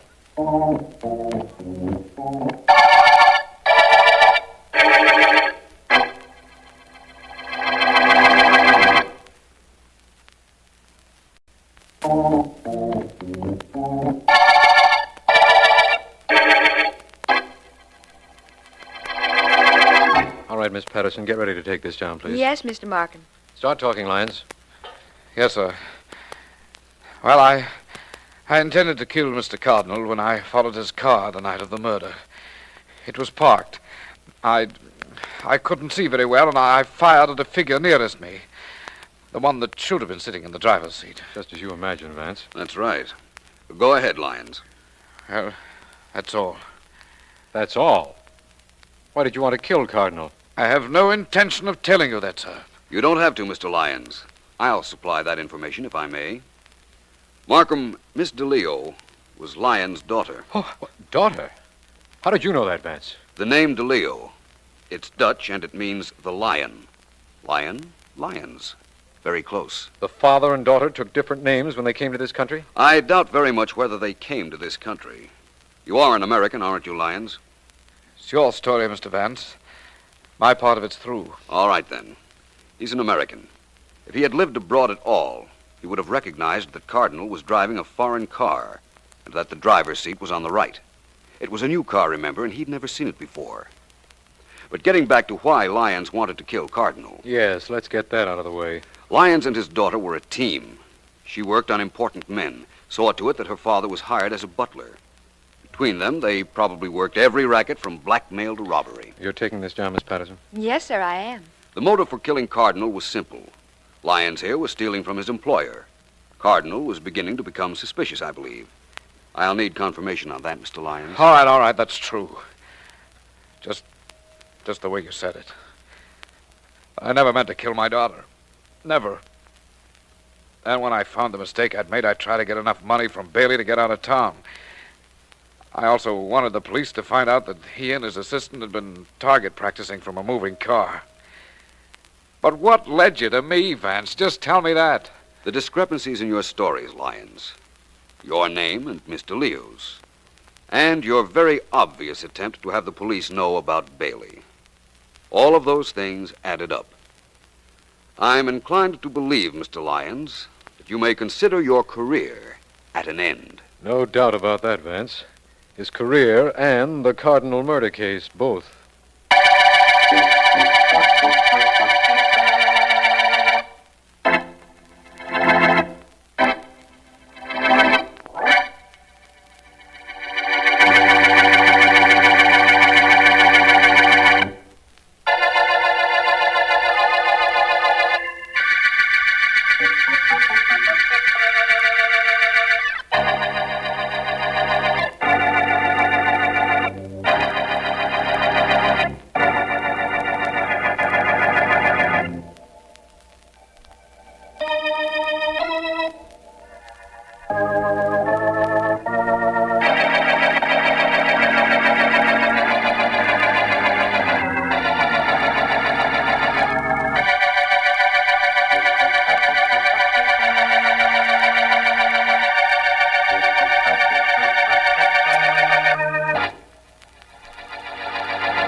Yeah, it's awful quiet tonight, ain't it, Mike? Yeah, but I don't mind. Drive around another 2 hours, call into headquarters, and somebody else can have this patrol car for the next shift. Me, I'm going to bed. Nice houses on this street, huh? Well, they're big, say that for 'em. People live in them, got lots of dough, say that for 'em. Yeah. How'd you like to live in a house like that and on the corner? Yeah, not bad. Afraid Maggie wouldn't like it, though. Too many rooms to clean. Ah, she wouldn't have to worry about that. Servants, pal. She'd have to have a mess of servants. Yeah, you don't know Maggie. She wants to do everything herself. I never saw anything like Hey, it. Eddie, look. Where? Coming out of that big house we just passed. 2 guys. They're shoving guns in their pockets. Stop this heap. We're getting out. Come on. Right with you, Mike. Get your gun out. Looks like we're in for a little action. Hey, you 2, stop! Stop or we'll shoot! They aren't stopping. Let's let them have it. Right. Yeah, they got the same idea first. See how they like it. They're only half a block away. We'll grab them, Eddie. Won't have to grab both of them. One of them's hit. Look, he's staggering. Yeah, but look at the other guy. He's got his gun against his buddy. Hey, don't! He shot his own pal. How I'd like this shot to get him. My turn. We're both missed. He makes that car that's parked there was sunk. Well, he's made it all right. And there he goes. All right, let's go back and get our crate. We can chase him. Now, let's take a look at this buddy of the guy got away. He's done for. Through. Take a look. Ever see him before? Nope. Oh, get the people starting to come around. All right, everybody, get back. Go on home. Go to bed. Take a look for identification, Eddie. Right. All right, look, everybody. Nothing's going on. The show's over. Go on. Get back to bed. Get back to bed, will you? Hey, Mike. Yeah? We got a real mystery on our hands. First 2 guys stick up a place, then one of them kills the other guy, and look what I found in the other one's pocket. A piece of paper. All it's got on it is 2 words. Live on. Now, what's that mean?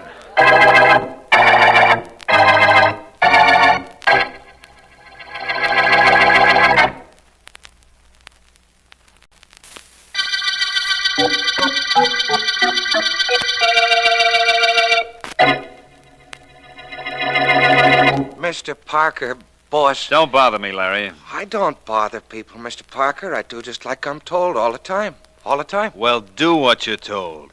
I told you not to bother me. You sore at me, boss? Sore at me? Of course not, Larry. I'm just trying to work out some instructions for our next job. Matter of fact, I'm very pleased with you. Oh, thanks, You boss. did very well last night, robbing the Hilton home and shooting Joe when the cops hit him. I'm glad you liked it, Mr. Parker. Joe would have started talking if the cops grabbed him alive. He was hit in the leg and couldn't keep going, so I knocked him off. I done right? You most certainly did. Now, just hold everything momentarily, Larry. I'm not sending you on the next job. I've got other friends, you know. Oh, sure, I know, but ain't the cops got your phone tapped? That's what you said. Well, they suspect I'm in back of these private home holdups, Larry, but they can't prove anything. And while they can tap this phone, they can't trace whoever it is I'm calling. That's impossible on a dial phone. Yeah? The message for tonight is hole pin. Hole pin. That's right. Take care of things just like we planned, will you? Don't give it another thought. So long. Goodbye, my friend. Good luck to you. Hey, gee, boss, you're smart. Really smart, I mean. Well, thank you, Larry. Thank you very much. But I have help. A great deal of help. And from the most unexpected places and people.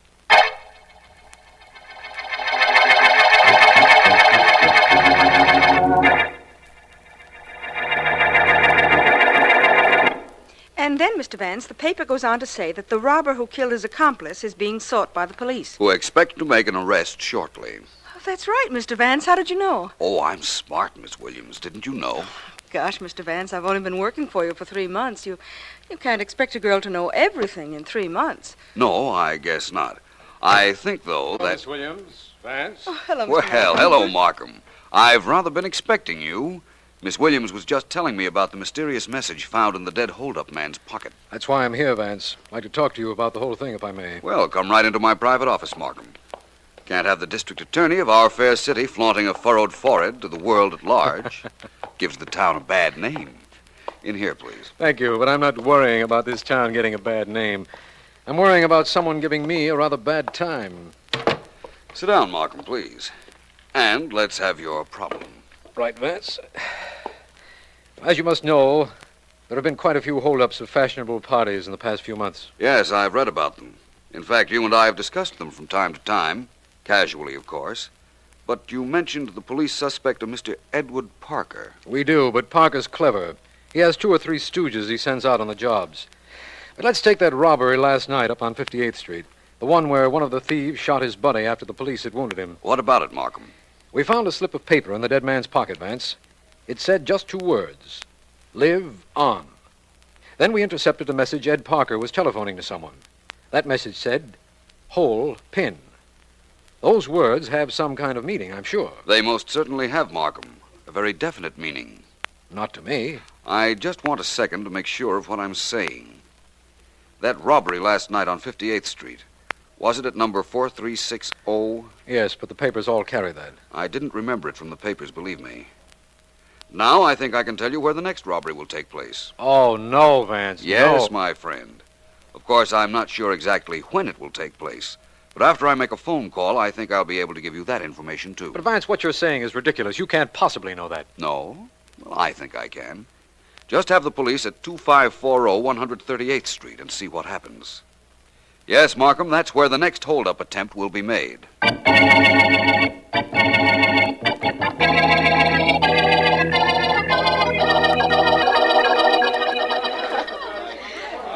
I'm so happy you're having a good time, Mr. Davis. I'm so glad you're enjoying yourself. Incidentally, there's young Alice Morton over at the refreshment table. Wouldn't you like to join her? Uh-huh. Definitely, Mrs. Blake. I thought you would. Everybody, can I have your attention, please? At some particular time at every party, the hostess feels it her solemn duty to make an announcement. At the moment, duty calls. I think you'll all be glad to hear that we have with us that distinguished pianist, Dmitri Rabov, who has consented to play a few selections. Mr. Rabov. For his first number, Mr. Rabov plays the Rachmaninoff Prelude in G minor.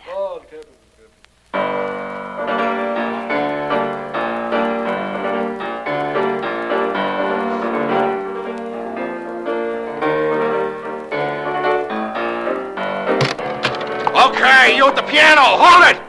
Everybody stay still and nobody move, there's a stick-up. Lock the door, Jimmy!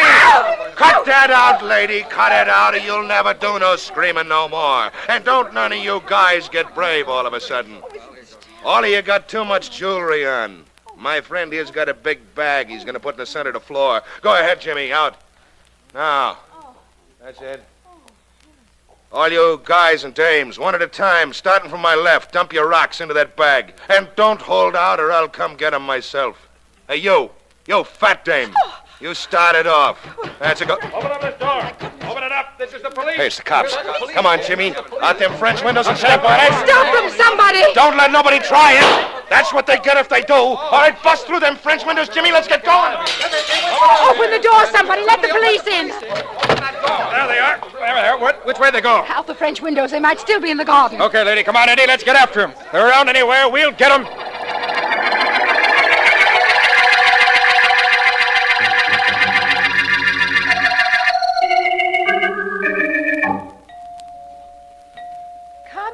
Coming. Yes? How do you do? I'm Philo Vance. You're Mrs. Blake? Yes, I am.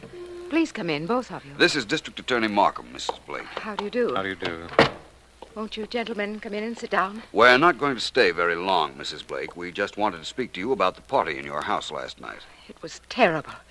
If the police hadn't arrived, every one of my guests would have been robbed. If Mr. Vance hadn't told us that there'd be a robbery attempt at this address, the police wouldn't have arrived so conveniently, Mrs. Blake. But we'd like a description of the men who held up your guests. Now, let's see. They were both average height. The one with the gun had a long, thin nose and a cut under his right eye. Uh-huh. The other was, well, just an ordinary-looking person. I see. Mrs. Blake, I understand your position in the social world, and I imagine that this was rather embarrassing to you. Well, it would have been under ordinary circumstances, but there have been several attempted hold-ups at parties recently, so I don't feel too badly. What we want to know is whether you recognized either of the two men, Mrs. Blake. Had you ever seen either one of them before? I'm quite sure I didn't. They both wore masks, but from their general appearance, I'm certain I'd never seen either one. We thought that perhaps they might have been servants employed either by you or some of your friends who were victims of previous robberies, Mrs. Blake. I doubt that very much. Is there anything else, gentlemen? I think not, Mrs. Blake. Thank you so much for your kindness. It's quite all right. Please drop in again if you like, only let's make it a less formal visit. Well, thank you. We may do that, Mrs. Blake. At least one of us might do that. That one of us being me. I'd be glad to see you at any time, Mr. Vance. Goodbye. Goodbye, Mrs. Blake. What's getting into you, Emily? You going crazy? No, I don't think so, Ed. Why? Why? He gave Vance and Markham a perfect description of one of my boys. You'll blow this racket of ours sky high before we really get started. You're such an alarmist, Ed. I didn't tell them anything they couldn't have gotten from any of the guests who were here last night. What'd you want me to do? Give them a false description so that the trail would lead directly to me? I'm sorry, Emily. I guess I didn't think of that. Now, let's get back to what we were talking about before Vance and Markham got here. I think we'd better talk about what happened when Vance and Markham got here. We can't use that code anymore, Ed. Vance has already broken it. How do you know? Markham said that Vance knew the holdup was to be here. They've tapped your wire, Ed, heard you give instructions in cipher, and broke the code. That Vance is too smart. Maybe I ought to take care of him. Maybe you shouldn't have started with him. How'd I know he'd be called in on this case? There weren't supposed to be any murders, you know that. Larry killed Joe and the cop's bullet got him, but we didn't plan on that. No. But in order to be successful at anything, Ed, it's well to be prepared for emergencies.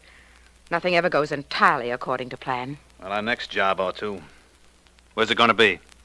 Let me see. I have the invitation right here on my desk. Mr. and Mrs. Cornelius Worthington requests a pleasure. Let me see. Tomorrow night. That's it, tomorrow night at the Worthington home. And if I know Celia Worthington, she'll have everybody who means anything in this town at her house. Good. This time we don't fool around with codes or with anything else. This time I do the job myself. Larry and I. I like that. That means there'll be only 3 ways to split. You and Larry and me. 2.5 ways. We'll cut Larry's piece down to a half of what he's supposed to get. He never knows what he's going to get. You know, Ed, I think we ought to give a little thought to Philo Vance. He might give us trouble. Him? I don't think so. Let him interfere with this, and he won't know what he's going to get either.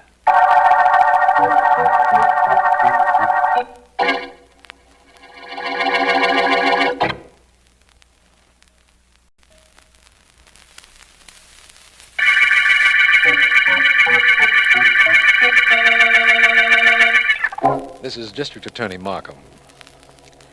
The Cipher murder case opened with the shooting of a hold-up man by his own accomplice. In the dead man's pocket was found a code message which Vance succeeded in breaking down, to such an extent that when I told him we had tapped the telephone wire of a Mr. Ed Parker and heard him say, "Hole pin," Vance immediately gave the address of the next hold-up attempt. We were able to thwart that effort as a consequence, but had no idea where the gang intended to strike again. It is for this reason that I'm calling on Vance, whom I expect to find in his office. Vance, where are you? In my private office, Markham. Come right in. I'm on the way. How are you today, Vance? Very well, which apparently is more than I can say for you. What's bothering you, Markham? This Cipher case, Vance. We've continued to tap Ed Parker's phone, but we've gotten nothing from him that even resembles a code. I didn't imagine you would. You think he knows we've succeeded in figuring out his code? I'm reasonably certain of that. Just because the police broke up that holdup at Mrs. Blake's the other night? That's only one reason, Markham. But the others aren't to be discussed right now. Vance, you know the police broke that code Parker used. It took them some time. Yet you figured it in less than a minute. I'll explain that to you, Markham, but not now. Right now, I'm wondering where that holdup mob will hit next, and how I can find out. Well, they seem to be concentrating on gatherings of the elite. Strictly social stuff. Really? Well, then the chances are that Mrs. Emily Blake would be invited to the next affair. And she did invite me to call on her, remember, Markham? Yes. I think I'll accept that invitation, my friend. I see. You intend to get her to tell you when the next big social event will take place and perhaps ask you to accompany her. Vance, you're a very resourceful man. That isn't the only reason I'm doing it, Markham. Don't forget, Mrs. Blake is a very charming woman.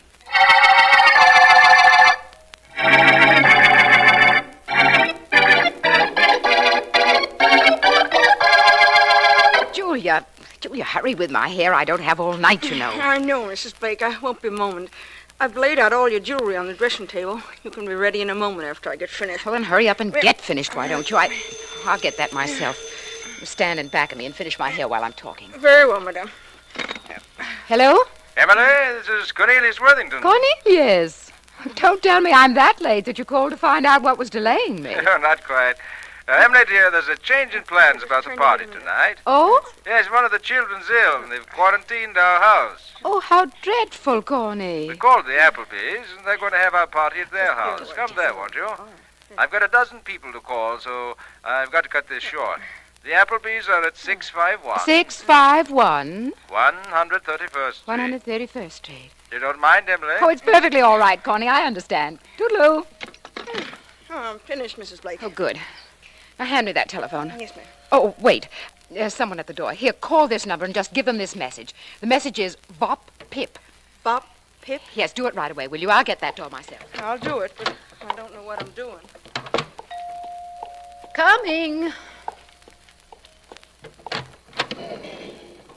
Good evening. Please come in. Good evening, Mrs. Blake.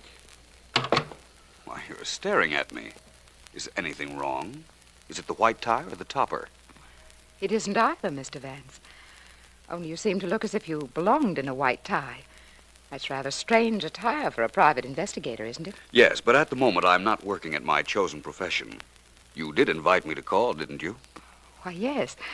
But I'm going out tonight. I thought you might be, hence these evening clothes. May I go with you? Well, why not? Thank you. By the way, Mrs. Blake, you look quite charming. Thank you. My wrap, Vance, it's over by the chair. Of course. Here you are. Beautiful shoulders, Mrs. Blake. Beautiful. I'm going to run out of thank yous. But I warn you, it'll be long after you run out of compliments. Perhaps. Where are we going, or shouldn't I ask? We're going to a party. Oh? It was supposed to be held at the Worthingtons, but it's over at the Applebee's. That won't bother you any. We're still going. Of course. It won't bother me any. Shall we go?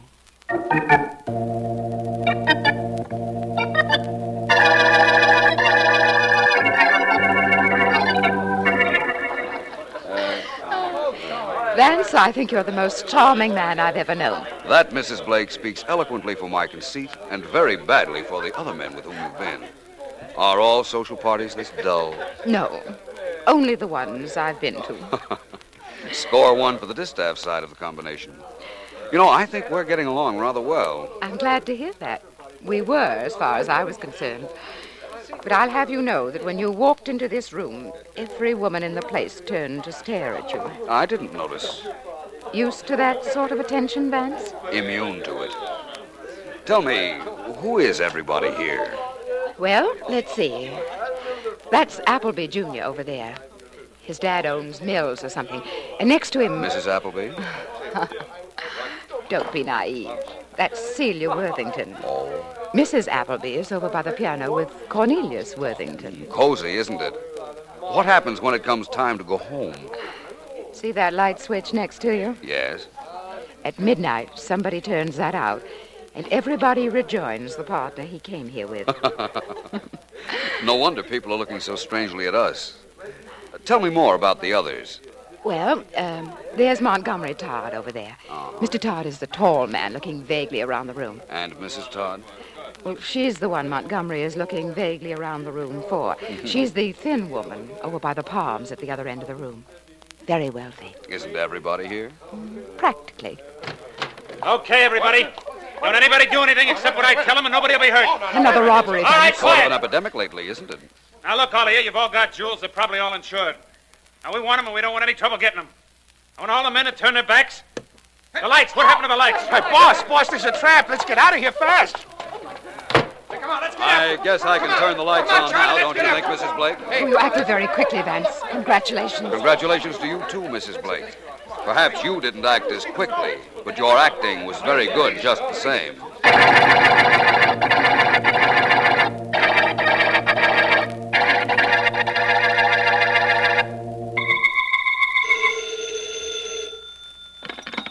Markham speaking. Markham, this is Vance. I've just left Mrs. Blake. The party we were going to switched addresses at the last moment. Yes, I know. My men found only Servant's home when they went to cover the Worthington house. 2 men just tried to hold up the guests at this party, Markham. I slipped away to call you and report. Oh, glad you did. Sergeant Heath found out where the party was. He just called in to say he picked up 2 men who were fleeing from the Appleby mansion. Come on down here, Vance. I'll have them here in a few moments. I'll be there, Markham, and I'll bring Mrs. Blake with me. I'm quite sure she can supply all the identification we need.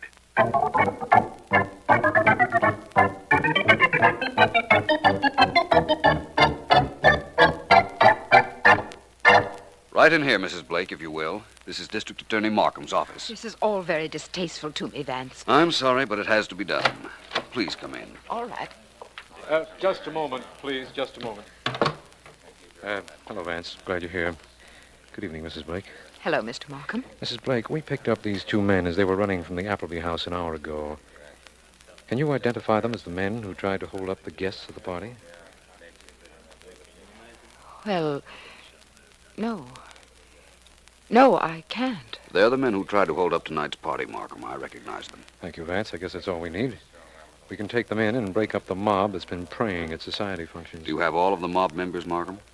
We have Parker here. He's the one whose phone we had tapped. And Larry Dayton, that's the short individual in the corner there. We think he's Parker's number 1 helper. There may be 1 or 2 others, but we'll get them. I'm quite sure you will. You might as well have everyone connected with the thefts, Markham. For instance, you might take this very important member of the gang, Mrs. Emily Blake. What's... I? Mr. Vance, you can't mean that. Are you sure, Vance? Quite. And I can mean that, Mrs. Blake. I can do more than mean it. I can prove it.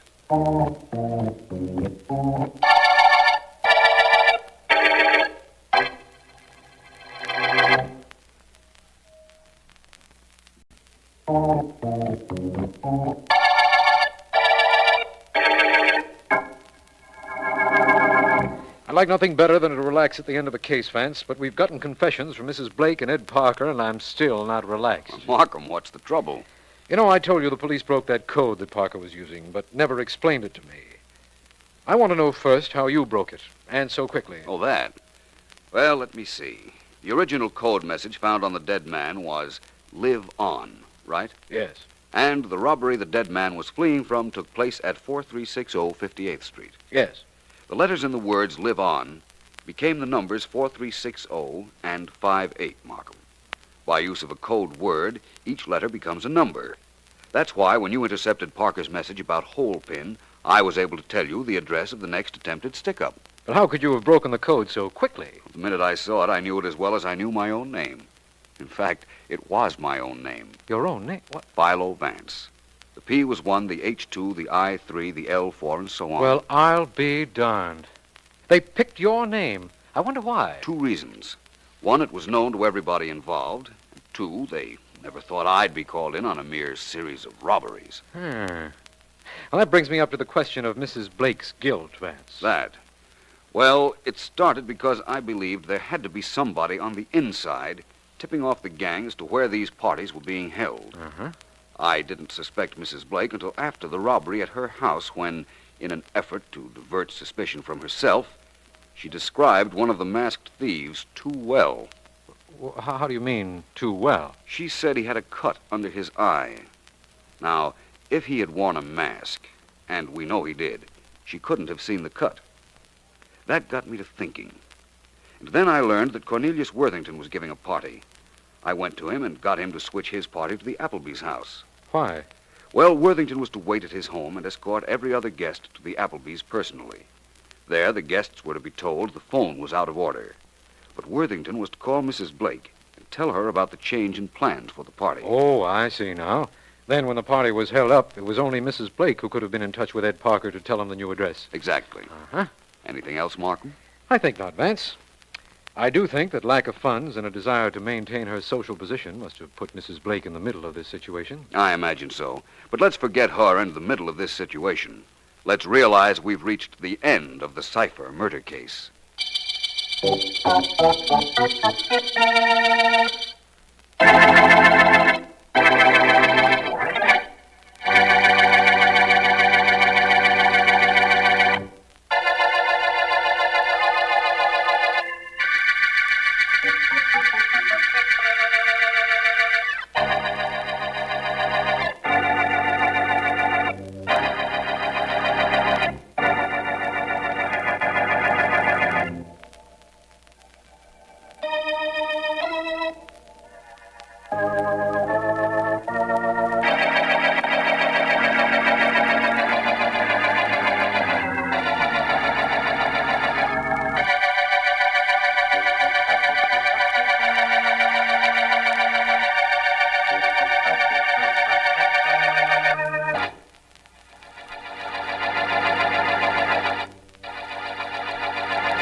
Listen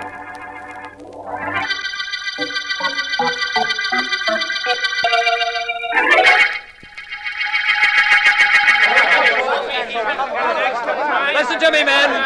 Please, listen to me. I don't have to stand here on a street corner and talk to you. Nobody pays me to do it. Okay, then why do you do it? Because I'm a citizen. I'm a citizen the same as all of you, and I want you to know the same things I know about Jonathan Graves and his political gang who is trying to steal your votes. They're crooked men, completely crooked. They're in politics for their own personal good, not the good of the community. That's right. Now be sure you remember that when you go to the polls election day. That's all I've got to say. Thanks for listening. Wait a minute, Masters. I want to talk to you. Oh, it's you, Graves. What could you have to say to me? That was quite a speech you made. Thank you. You seem to be able to influence people very nicely. Well, I read that book you've heard about. Don't get cute, Masters. You're a very honest, upstanding young fellow, and I'm sure we could use you in our organization. What you mean is you could use me so that I don't fight against your organization. That's your interpretation. Of course, there is an element of logic in it. The truth is that if you keep up these street corner talks, you're going to get a lot of people disliking us. That's the best news I've had all day. So long. Wait a minute, young fellow. Don't be in such a hurry to get away. It might be very valuable to you to stick around and listen a few minutes. I doubt it. The only thing I'd consider valuable would be if you and your crooked colleagues withdrew from the election. No, we can't do that, my boy. You know that. We've got too much at stake. It's cost us a lot of money to build up our candidates. We can't just withdraw them just like that. In that case, we've nothing to talk about. Oh, but we have. We have something to talk about that should be very near and dear to you. You. What about me? You have your choice at the moment, Masters. A choice of being a quite wealthy, silent young man, or a very definitely dead one.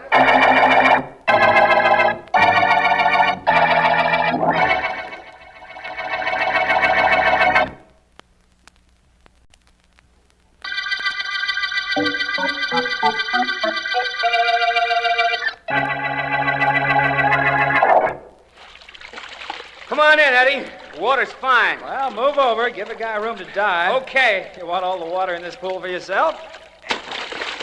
Hello, boy. Welcome to Poolville, Eddie, old pal. I'll race you to the end. No, Bill, I just as soon splash around a little. Relaxes me better. Whew. A little tightened up from those street corner talks you've been making, huh? No, not particularly. And incidentally, I'm getting results from him. Old man Graves is a little worried about my activities. He heard my speech this morning. Well, don't stop, Eddie. This town will go on the rocks if Graves and his gang get in. No, and I know it. Only that isn't what's really bothering me. Huh? What is? You remember Joe Cates? Yeah, vaguely. Why? I'm worried about Joe. He doesn't like me. He doesn't like you because his girl does. That's nothing, Eddie. Lots of guys have fallen in love with another guy's girl. Come on, let's make the end of the pool. What? I'll give you a couple of yards start. Well, I'll swim there with you, but let's not race. Okay.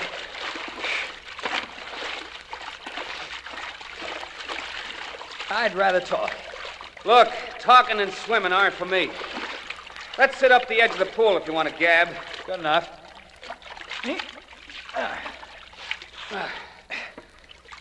Okay. What's with this Joe Gates business? Well, he came to see me last night, Bill, and he warned me to stay away from Dorothy, or else. You think he was serious? Yes, he certainly sounded it. I don't scare easily, Bill. We wound up in quite a battle. I finally had to clip him. Went that far, huh? Further. In fact, it went so far that I sat down and wrote the district attorney a letter saying that if anything happened to me, they ought to grab Joe Cates right away.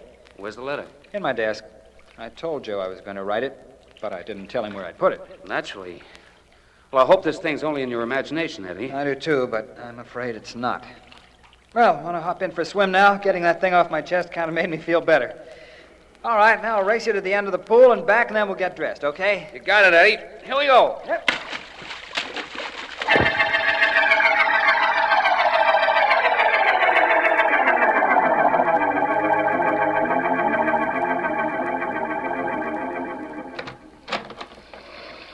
Wow, look at it come down, Eddie.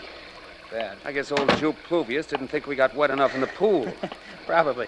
Lucky I don't live very far. Wait with me out here, and I'll get a cab and drop you off. No, by the time you get a cab, I'll be home in bed. All I have to do is walk to the corner, turn it, and I'm practically on my front doorstep. Lucky you. Yeah. Okay, Eddie, I'll be seeing you. And don't worry about Joe Cates. I'll try not to. Hope you get that cab in a hurry. Thanks. Night. Night.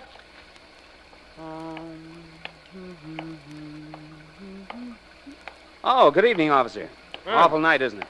It ain't good. Waiting for a taxi? That's right. My friend is Lucky. He lives just around the corner. That's him walking down the street now. Well, he doesn't seem to be too much in a hurry. He's got a lot on his mind. Hey, officer, look. What is it? That fellow with a slouch hat and his coat collar turned up. Came out of a doorway and followed Eddie around the corner. I don't like that. Come on. What the? That was a shot, officer. Hurry. I knew it was a shot, and I'm hurrying as fast as I can. Who was this Eddie? Eddie Masters. Guy I've known for years. We were swimming together just now, and he was worried Here's about... the corner. Let's see if he had something to worry about. He sure did. Is that him on the ground over there? Sure is, and that guy bending over him. Grab him, officer. He's starting to run. He ain't gonna get very far. Stop, you! Stop or I'll shoot! No, don't shoot. Don't. Eddie. Okay, you! Eddie, what happened? I saw you throw your gun away just now. You're coming to headquarters with me. No, officer, no, I didn't do it. I didn't shoot him. No, huh? Well, you just happen to be out for a stroll in this lovely weather, huh? Come on, back with me. I'll please, pick up your gun and take you downtown. I didn't do it, officer. I swear I didn't. Why'd you run away when you saw us coming around the corner? I was going to chase the guy who did shoot him. That's all I was going to do, honest. Stop your lying. Let's see if your victim's friend knows who you are. How is he, my boy? He's dead, officer. That's what I thought. Recognize this guy I grabbed? Hold your head up, you. Sure I recognize him. He's the guy I saw sneaking around the corner after Eddie. He's the fella Eddie was afraid would kill him, and he did. He's Joe Cates.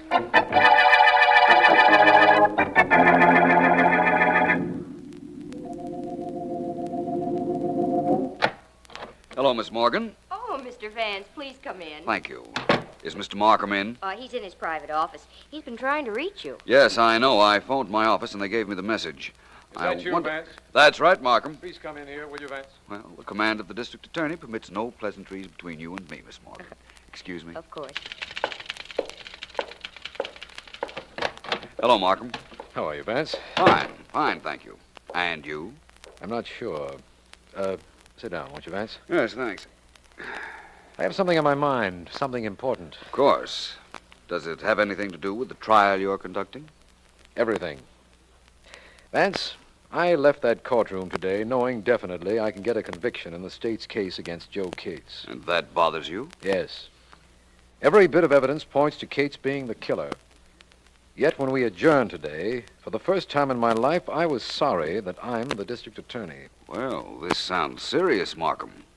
Tell me about it. I'll tell you as much as I know. Joe Cates was picked up near the spot where Edward Masters was murdered, and we rushed the case to trial, as you know. Tell me the things I don't know, Markham. Perhaps that would be easier. All right. A witness, Bill Miller, saw this Joe Cates follow the victim around the corner. Then Miller and a policeman heard a shot and found Cates bending over Masters' body. The newspapers say Cates threw away his gun and started to run, but the policeman overtook and overpowered him. That's the way it happened, isn't it, Markham? Yes, and despite a letter in which Masters wrote he feared Cates, I'll tell you something, Vance. Cates denies shooting Masters, and I don't entirely disbelieve him. No? No, despite this letter the victim wrote naming Cates as the man who had threatened him. It seems there's rather a complete case against Mr. Cates, but you say you don't entirely disbelieve Cates' claim that he didn't kill Masters. Why? I don't know why. Call it a sixth sense, call it anything you like, but I don't think he did it. Everything points to him, and I'm sure I'll get a conviction when the case goes to the jury. But I don't believe he did it. Well, perhaps he didn't. Perhaps someone else did murder Mr. Masters. He had political enemies, I believe. Yes, but Vance, it's the ballistics report on the gun that the police officer picked up that proved our conclusive evidence against Cates. The officer saw him throw it away. And it's the murder gun, all right, a pearl-handled automatic, a .45. I know why you tried to reach me. As the district attorney, there isn't anything you can do to prevent Joe Cates from being convicted. But as a man, I'm sure he didn't murder Masters. And tomorrow I've got to put him on the stand and convince the jury that he's guilty. I know how you feel. Let me see. There are 3 reasons why Cates is believed guilty. The witness who saw him trail Masters around the corner, the letter written by Masters and indicting Cates, and Cates' gun, which the officer saw him throw away and which has been proved to be the murder weapon. That's right. Combined, they form irrefutable testimony against Cates. But you're not too happy about the certain proof you have that Cates is a murderer. Definitely not. Only there isn't anything I can do about it. I don't like to see you unhappy, Markham. Maybe there's something I can do about it. I'll be at the trial tomorrow.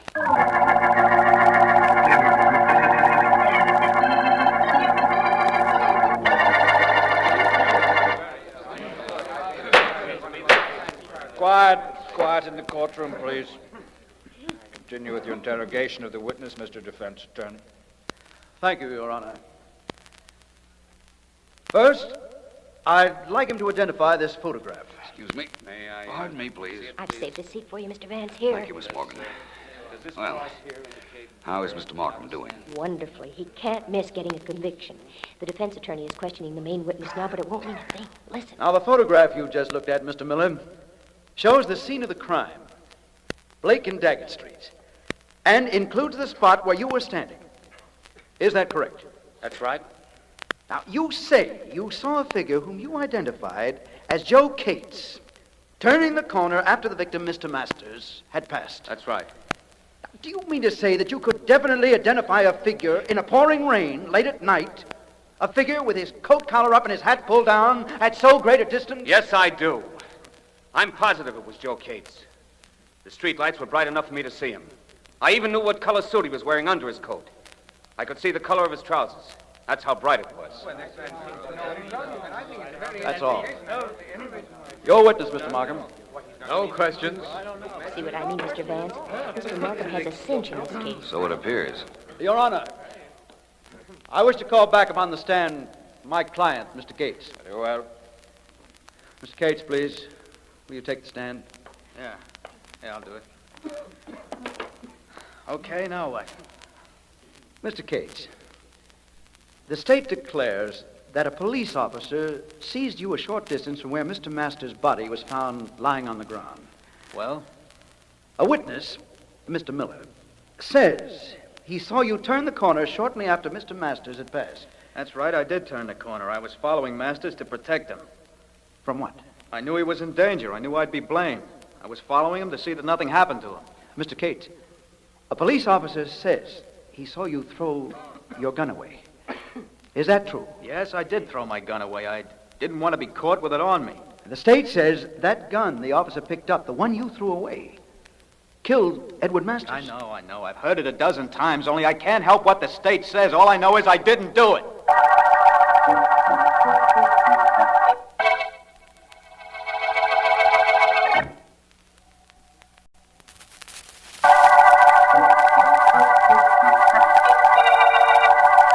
This is District Attorney Markham. The Masters murder case began with the finding of Edward Masters' body, with Joe Cates discovered bending over the body seconds later. Cates had thrown away his gun when the officer approached, and later it was found to be the murder weapon. Cates is on trial, and I'm prosecuting him, but I have a strong feeling that despite the evidence, he is not the killer. Because of my misgivings, Philo Vance is in the courtroom as the trial continues with the defense attorney questioning the prisoner. It is sometime... Mr. Cates, I want you to tell the court. Now, you admit throwing your gun away when the policeman approached. Tell the court, where did you get that gun? Down at Henry's pawn shop. I paid $20 for it. How many times had you fired that gun, Mr. Cates? I never fired it. Never in my life. Quiet in the court. Thank you, Your Honor. You never fired it? No, I tell you, never. Once when I was cleaning it at my place right after I got it, it went off accidentally, but I never fired it at anybody. The police established definitely that it was the gun you threw away that fired the shot that killed Mr. Masters. Now, how do you explain that? I'll tell you how. I'm being framed, that's how. I never fired that gun. I never aimed it at anybody, and I never murdered Edward Masters, but it doesn't look to me like anybody's going to believe that.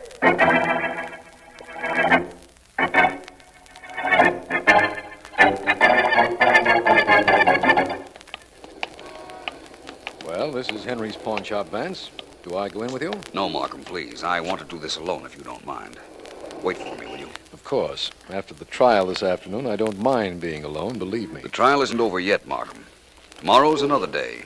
And by tomorrow, we may have some hope for Cates. I hope so, Vance. I won't be long.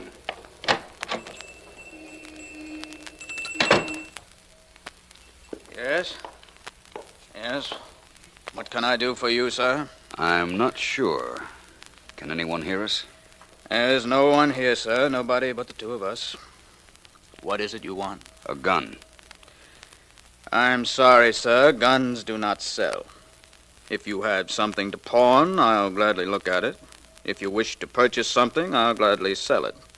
Except guns. Guns I do not sell.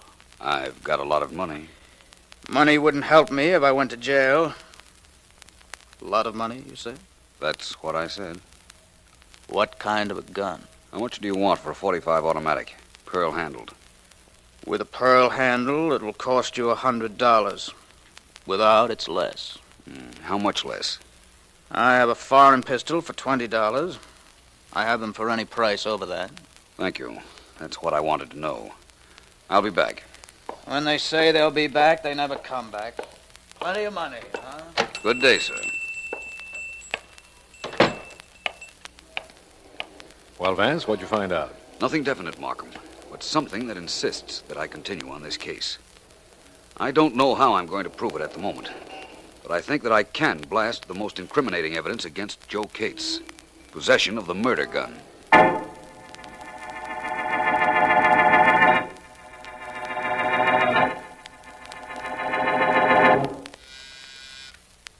Yes, Miss Burke? There's a Mr. Akins to see you, sir. Who?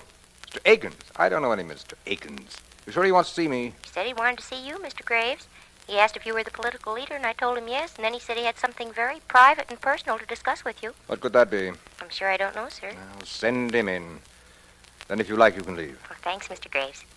Private and personal. What could that be? Mr. Graves. Come in, Mr. Akins. What can I do for you? I rather think it's something you can do for yourself.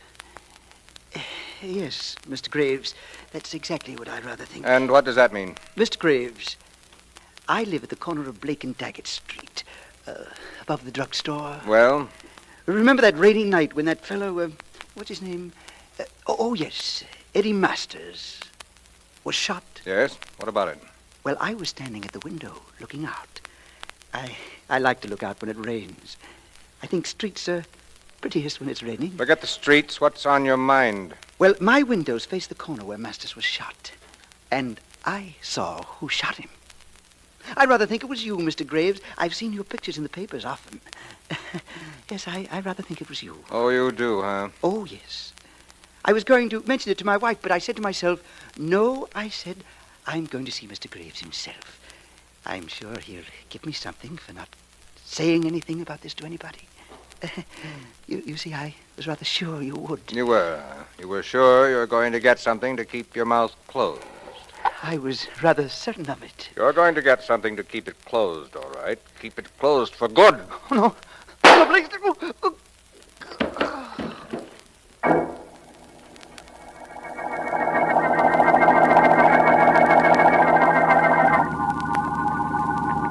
This, Markham, will prove something to us or nothing, but it must be done. Granted, it must be, if you say so. But what is it, Vance? This is Joe Cates' apartment. He told the court from the witness stand that he had a gun and had fired a bullet from it accidentally the other day. Yes. The bullet apparently entered into the woodwork about here. I'm getting it out. And what do you want with that bullet, Vance? Support of a theory of mine, for one thing, Markham. Should we answer that, Vance? Why not? It's for you. For me? The phone rings in Joe Cates' apartment and you know it's for me. Vance, how's that possible? Relatively simple. It can't be for Cates. Everybody knows he's in jail. And I did call your office and leave word you'd be here. Well, it could also be a wrong number. Don't forget that. Hello. Mr. Markham, Riley. Riley. Vance was right again. What? Nothing, Riley, nothing. What is it? There's been another murder, Mr. Markham. Quiet fellow named Akins, George Akins. Yes? Lived at the corner of Blake and Daggett Street. We picked his body out of a lot. Shot through the head. Where are you calling from? The morgue. Akins' widow just identified the body. Thought I'd let you know. Well, I'm glad you did. Thanks, Riley. Bye. Well, Vance, just to make matters worse, there's been another murder. A fellow named Akins lived at the corner of Blake and Daggett Streets. Shot through the head. Well, rather unfortunate for Mr. Akins. But it doesn't make matters worse for us. Why not? It's just another murder the police will have to solve. Perhaps. Where did the murder of Edward Masters take place, Markham? At the corner of Blake and Vance. You see what I mean, Markham? I think perhaps our Mr. Akins might have seen the Masters murder, tried a shakedown, and got himself killed for his efforts. Sounds reasonable, doesn't it? Well, it can't be coincidence. That's the way I feel about it, too. Now, Markham, there's something I want you to do for me. I want to be present when the bullet taken from Akins is compared with this bullet I just took out of the wall in Kate's apartment. All right, Vance, but why? Because the answer to that question is the answer to the Masters murder, Markham.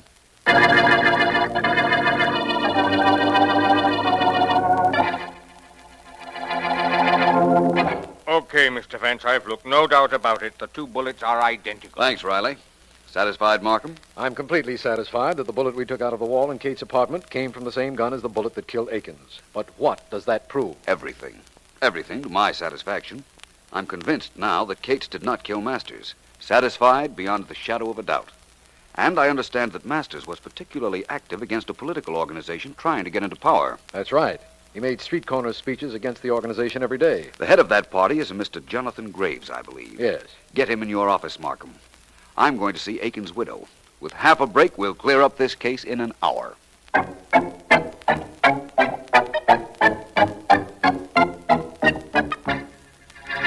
I'm a busy man, Markham, a very busy man. What's the idea of getting me down here to your office? Well, to tell you the truth, Mr. Graves, it's Philo Vance's idea. Vance? Well, if it's his idea, where is he? On the way here, I hope. He went to see the widow of that fellow Akins, the one whose body the police picked up a little while ago. What's that got to do with me? I'm afraid Vance will have to tell you that when he gets. I'm here to tell Mr. Graves right Oh. now. Thank you, Markham, for getting him here. If you're Vance, don't thank him for getting me here. Thank me for coming. My thanks to both of you. Mr. Graves, I've just come from seeing the widow of George Akins. So Markham was telling me. She told me a rather strange thing. She said that her husband was going to see you just before he was shot. Maybe he was. He never got to my office, though. That's still stranger. The young lady in your office told me that she showed Akins in to see you. That's the reason I was delayed, Markham. I saw both Mrs. Akins and Mr. Graves' office assistant. Okay, so he was in to see me. What about it? He left. I never saw him again. Mr. Graves, you made a terrible error, leaving your gun in your desk drawer. You don't trick me, Vance. I didn't leave it in any drawer. I've got it with me right here. Thank you. I'll just take it if you don't mind. Come now, Mr. Graves. You have no reason for not giving it to me, have you? No, of course I haven't. No, I won't do it. I won't give it to you. Oh, yes, you will. I'm taking it from you. Stop it, you break. There, you've got it now. What do you want it for? For a wonderful reason, Mr. Graves. It's undoubtedly the gun that killed Mr. Akins, for one thing. You think my gun killed Akins? No, but this is not your gun. I think your gun killed Edward Masters. It was Joe Cates' gun that killed Akins. But you fired both guns, Mr. Graves. Markham, when Cates' trial is resumed tomorrow, ask that the charge against him be dismissed and that Mr. Graves be held for Masters' murder.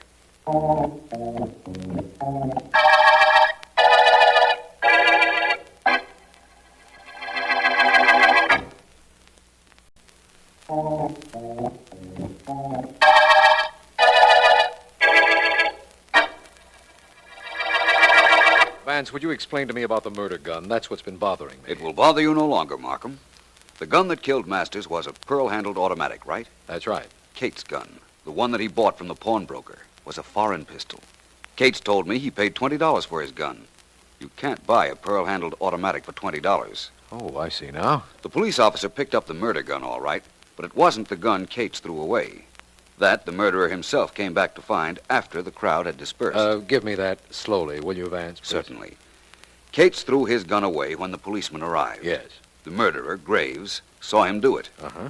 Graves had previously thrown his gun away when he was running with Cates after him. Oh, I see now. Graves came back to pick up Cates' gun and keep it. Keep it until he had to use it to kill Mr. Akins. Uh-huh. Apparently, my idea as to why Akins was killed was correct. He saw Graves kill Masters. I don't see why Graves didn't get rid of Cates' gun after he picked it up. No reason for him to, Markham. That gun hadn't killed anyone until he himself used it on Akins. Then he didn't dare get rid of it because if it were ever proven that it was Cates' gun, Cates would be absolved of the murder of Masters and the real murderer sought. This has really been a beauty, hasn't it, Vance? Every possible element seemed to point to Cates as Masters' killer. But you found a way of breaking all of them down. Well, Markham, I was glad to do it for a number of reasons. One of them is that all this publicity after Graves' indictment will mean that his crooked political machine will be at an end. That's quite a coincidence, Vance. Yes, the end of the machine and, of course, the end of the Masters murder case.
So, ladies and gentlemen, I have tried to show in my brief lecture just how factual are the case histories on applied psychology contained in my newest book.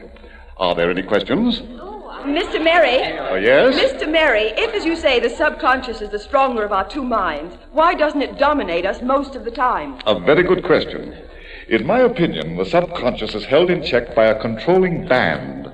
A band that keeps it under the conscious mind. Were it possible to remove that controlling influence, I am of the opinion that the subconscious would dominate our motivations. Well, if there are no other questions, ladies and gentlemen, I have been informed I have a phone call in my office. Should any of you care to speak to me there, I assure you I shall be delighted. Thank you very much.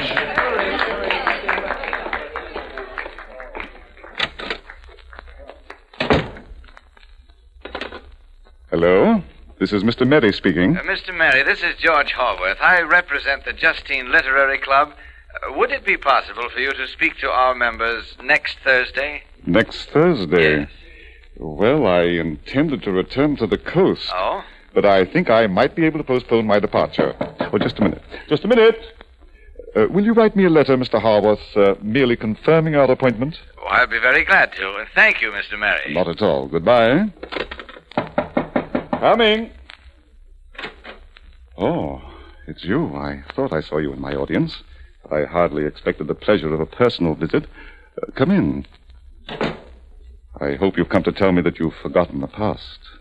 How would the French say it? Un de ces choses? One of those things. I'm glad you came to see me. I've been wanting to Oh, why are you staring at me like that? Why don't you say something? What do you want? Oh, no. No! No! No. I think yes.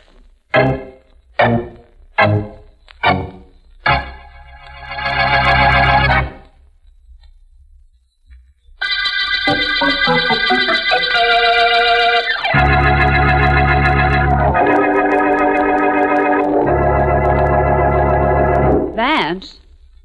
Mr. Vance, I'm not disturbing you, am I? I could contribute to your ego, Miss Deering, by saying that you're quite disturbing to me. But I won't.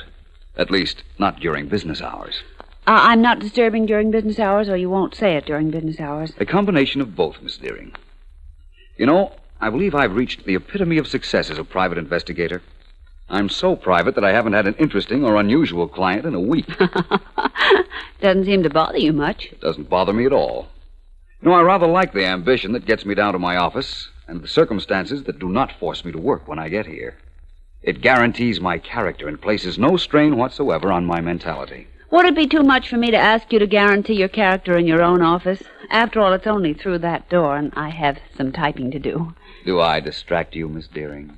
Well, I could contribute to your ego, Mr. Vance, by saying that you're quite distracting. So I will. You're quite distracting. Now let me get to work. Miss Deering. Yes? Take a letter, please. A letter? Okay, I take L for let me finish what I'm doing. Now, let me see.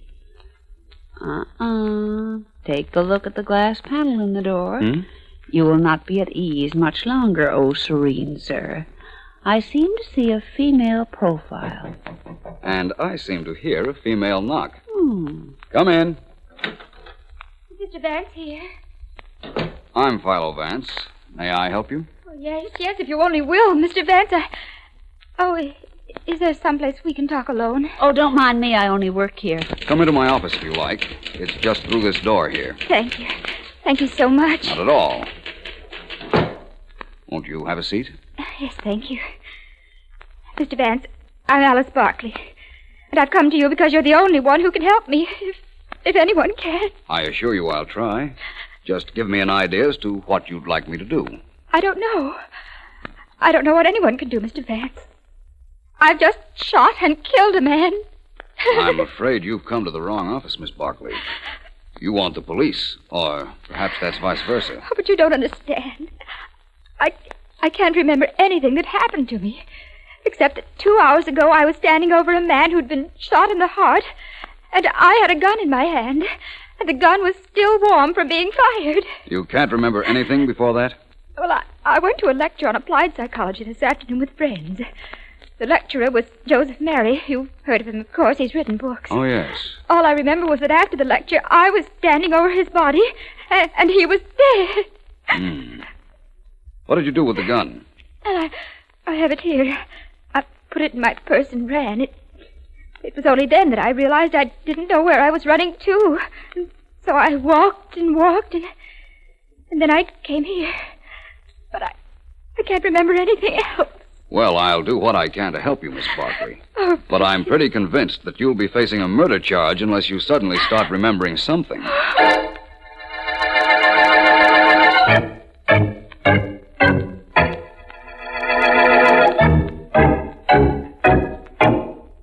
Well, Mrs. Anderson, how do you think your husband looks in his new tuxedo? Pretty nifty, eh? Please, darling, I'd like to lie down for a while. What's the trouble, Joan? Come home rather late from the lecture and you're all upset. Here, wait, sit down for a minute. Thank you. That's it. I'll get you a glass of water. Here, let me have your hat and your handbag. I'm so sorry. I guess I don't know what's come over me. Joan, your handbag's terribly heavy. What's in it? Well, you might as well look. Joan, it's my gun. Yes. What were you doing with my gun? And one of the bullets has been fired. Joan! Please, darling, I don't know. I don't remember. You don't remember? All I know is that I had to take it to the lecture. Don't ask me why. And I shot a man with it. You what? I shot Joseph Mary.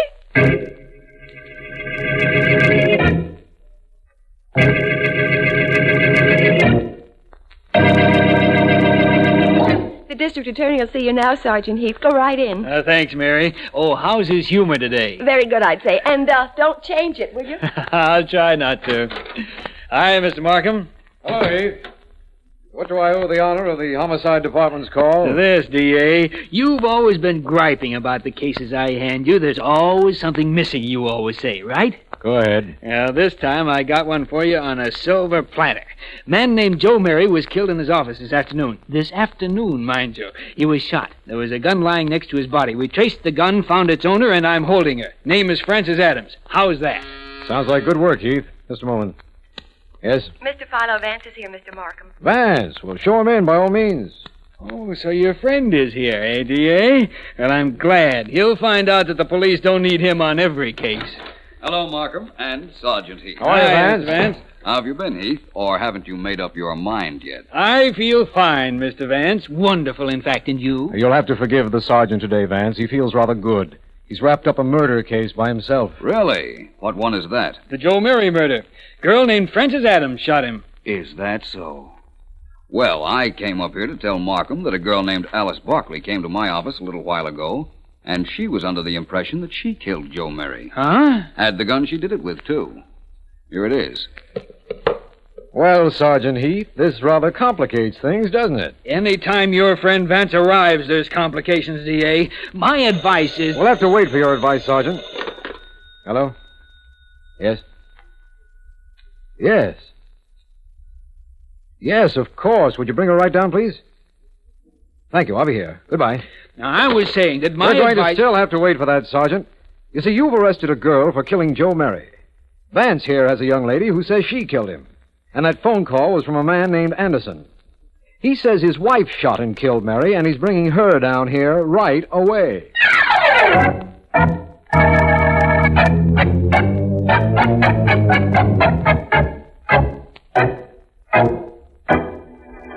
How long does it take that medical examiner to check a body, Sergeant Heath? He's been working on Joe Mary's body for an hour. Our friend the sergeant doesn't seem to be in a hurry, Markham. Sure, I'm in a hurry, Vance. Why shouldn't I be in a hurry? When the doc tells us what bullet killed Mary, I'll know which of the 3 guns I have fired that bullet. I'll know whose gun it is, and I'll know which one of the 3 girls killed him. I guess Sergeant Heath has something there, Vance. Maybe.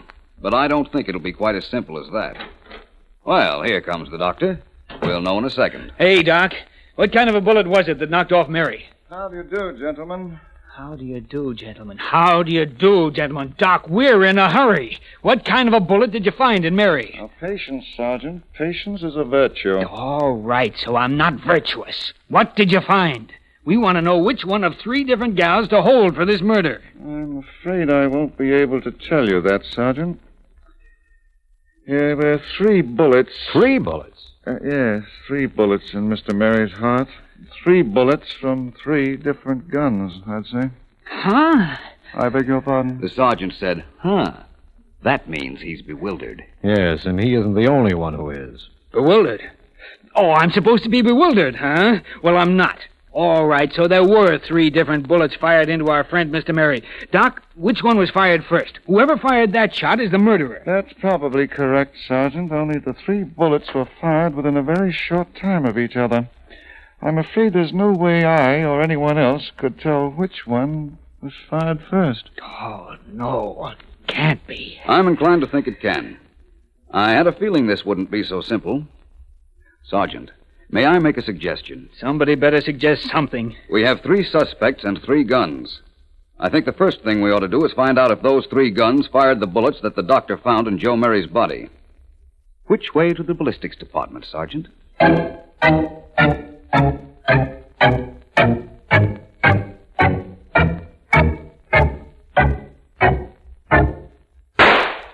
Well, you have quite a good eye, Sergeant. You hit the bale of cotton without any trouble. I got trouble, all right, but it's not because of the way I shoot. Okay, Daniels, get that bullet out and check it with the 3rd one we took out of Joe Mary's body. Right. Now, Vance, what do you think we'll find? The same thing we found in the case of the other 2 guns we checked. That each fired 1 bullet into Mary. You know something? I wouldn't mind that. Look, this Barclay gal who came to see you, we know her gun fired one of the bullets, right, D.A.? Yes, that's correct. All right. The Anderson gal whose husband phoned us, we know her gun fired one of them. The Adams woman that I picked up, this is her gun we just tested now. Why, this case is a snap. All 3 of them were in on it. They're all murderers. I doubt that, Heath. In fact, even if it were right, you could never put all 3 of them on trial. No, why not? Vance is right, Heath. Only one of those women is a murderer, the first one that fired the first bullet into Mary. She killed him. Supposing the other 2 did fire their guns into his body. If he were already dead, what crime did they commit? See what I meant, Heath? We don't know and can never find out which was the first bullet that killed him. Of course, we got to hold all 3 of those women. We've got to. Vance, do me a favor. Say that you're a little confused by all of this, too. All right, Heath, if it'll give you any satisfaction. I'm confused. Okay, you solved the Canary murder case and the Green murder case, and only last week the Eagle murder case. The DA keeps reminding me that I didn't, but you did. Well, I'd like to see you solve this one. I'd be glad to wind up this case for you, Sergeant. Very glad. And I'd gladly close it for you if only knew where to start.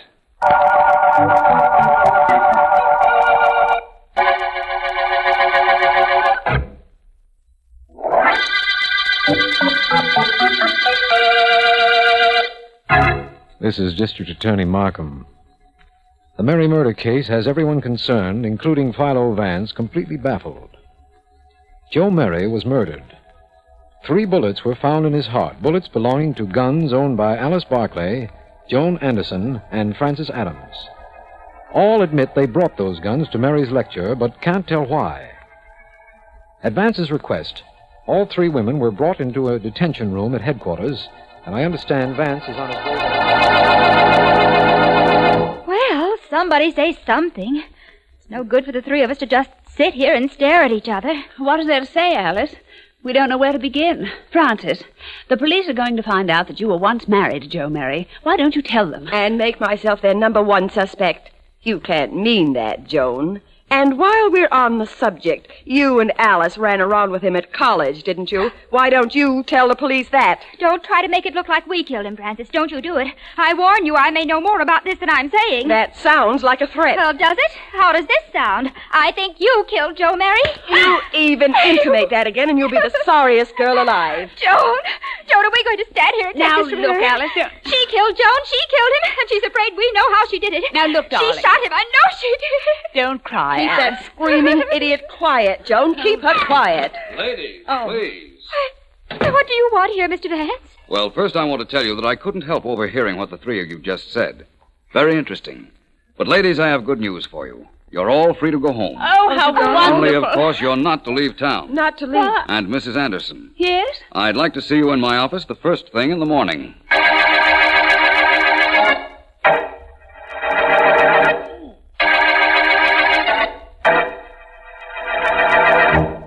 I'd prefer it, Joan, if you'd get out of here and let me finish packing. You can't leave me now, darling. You just can't. Oh, no? Just you wait and see. I'm not going to be known as the husband of the girl who murdered Joe Mary, believe me. Ex-husband, maybe, but not husband. Get out of the way, please. Oh, answer that, will you? I'm having trouble enough trying to close this bag. All right. Hello? Mrs. Anderson, Yes? this is Philo Vance. Oh, Why weren't you down at my office this morning as I asked you to be? I'm sorry. I can't talk to you now. You've got to. I just found out that the police know you ran around with Joe Mary at college and that he walked out on you. Please, Mr. Vance, let me alone. I can't explain anything to you. Goodbye, Mr. Vance. I'm going to hang up. And if you or the police think that I killed Joe Mary, well, it doesn't matter very much now anyhow.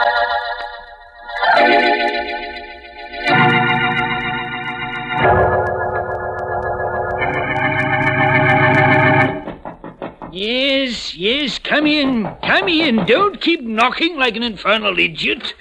Good afternoon, Professor Colby. Remember me? Huh? Oh, certainly I remember you. One of my worst students. Got one of my highest marks. Never forgiven you for it. What's your name? Vance, Professor. Philo Vance. Yes, Vance. Well, Vance, what is it? Professor Colby, can a person be hypnotized into committing murder?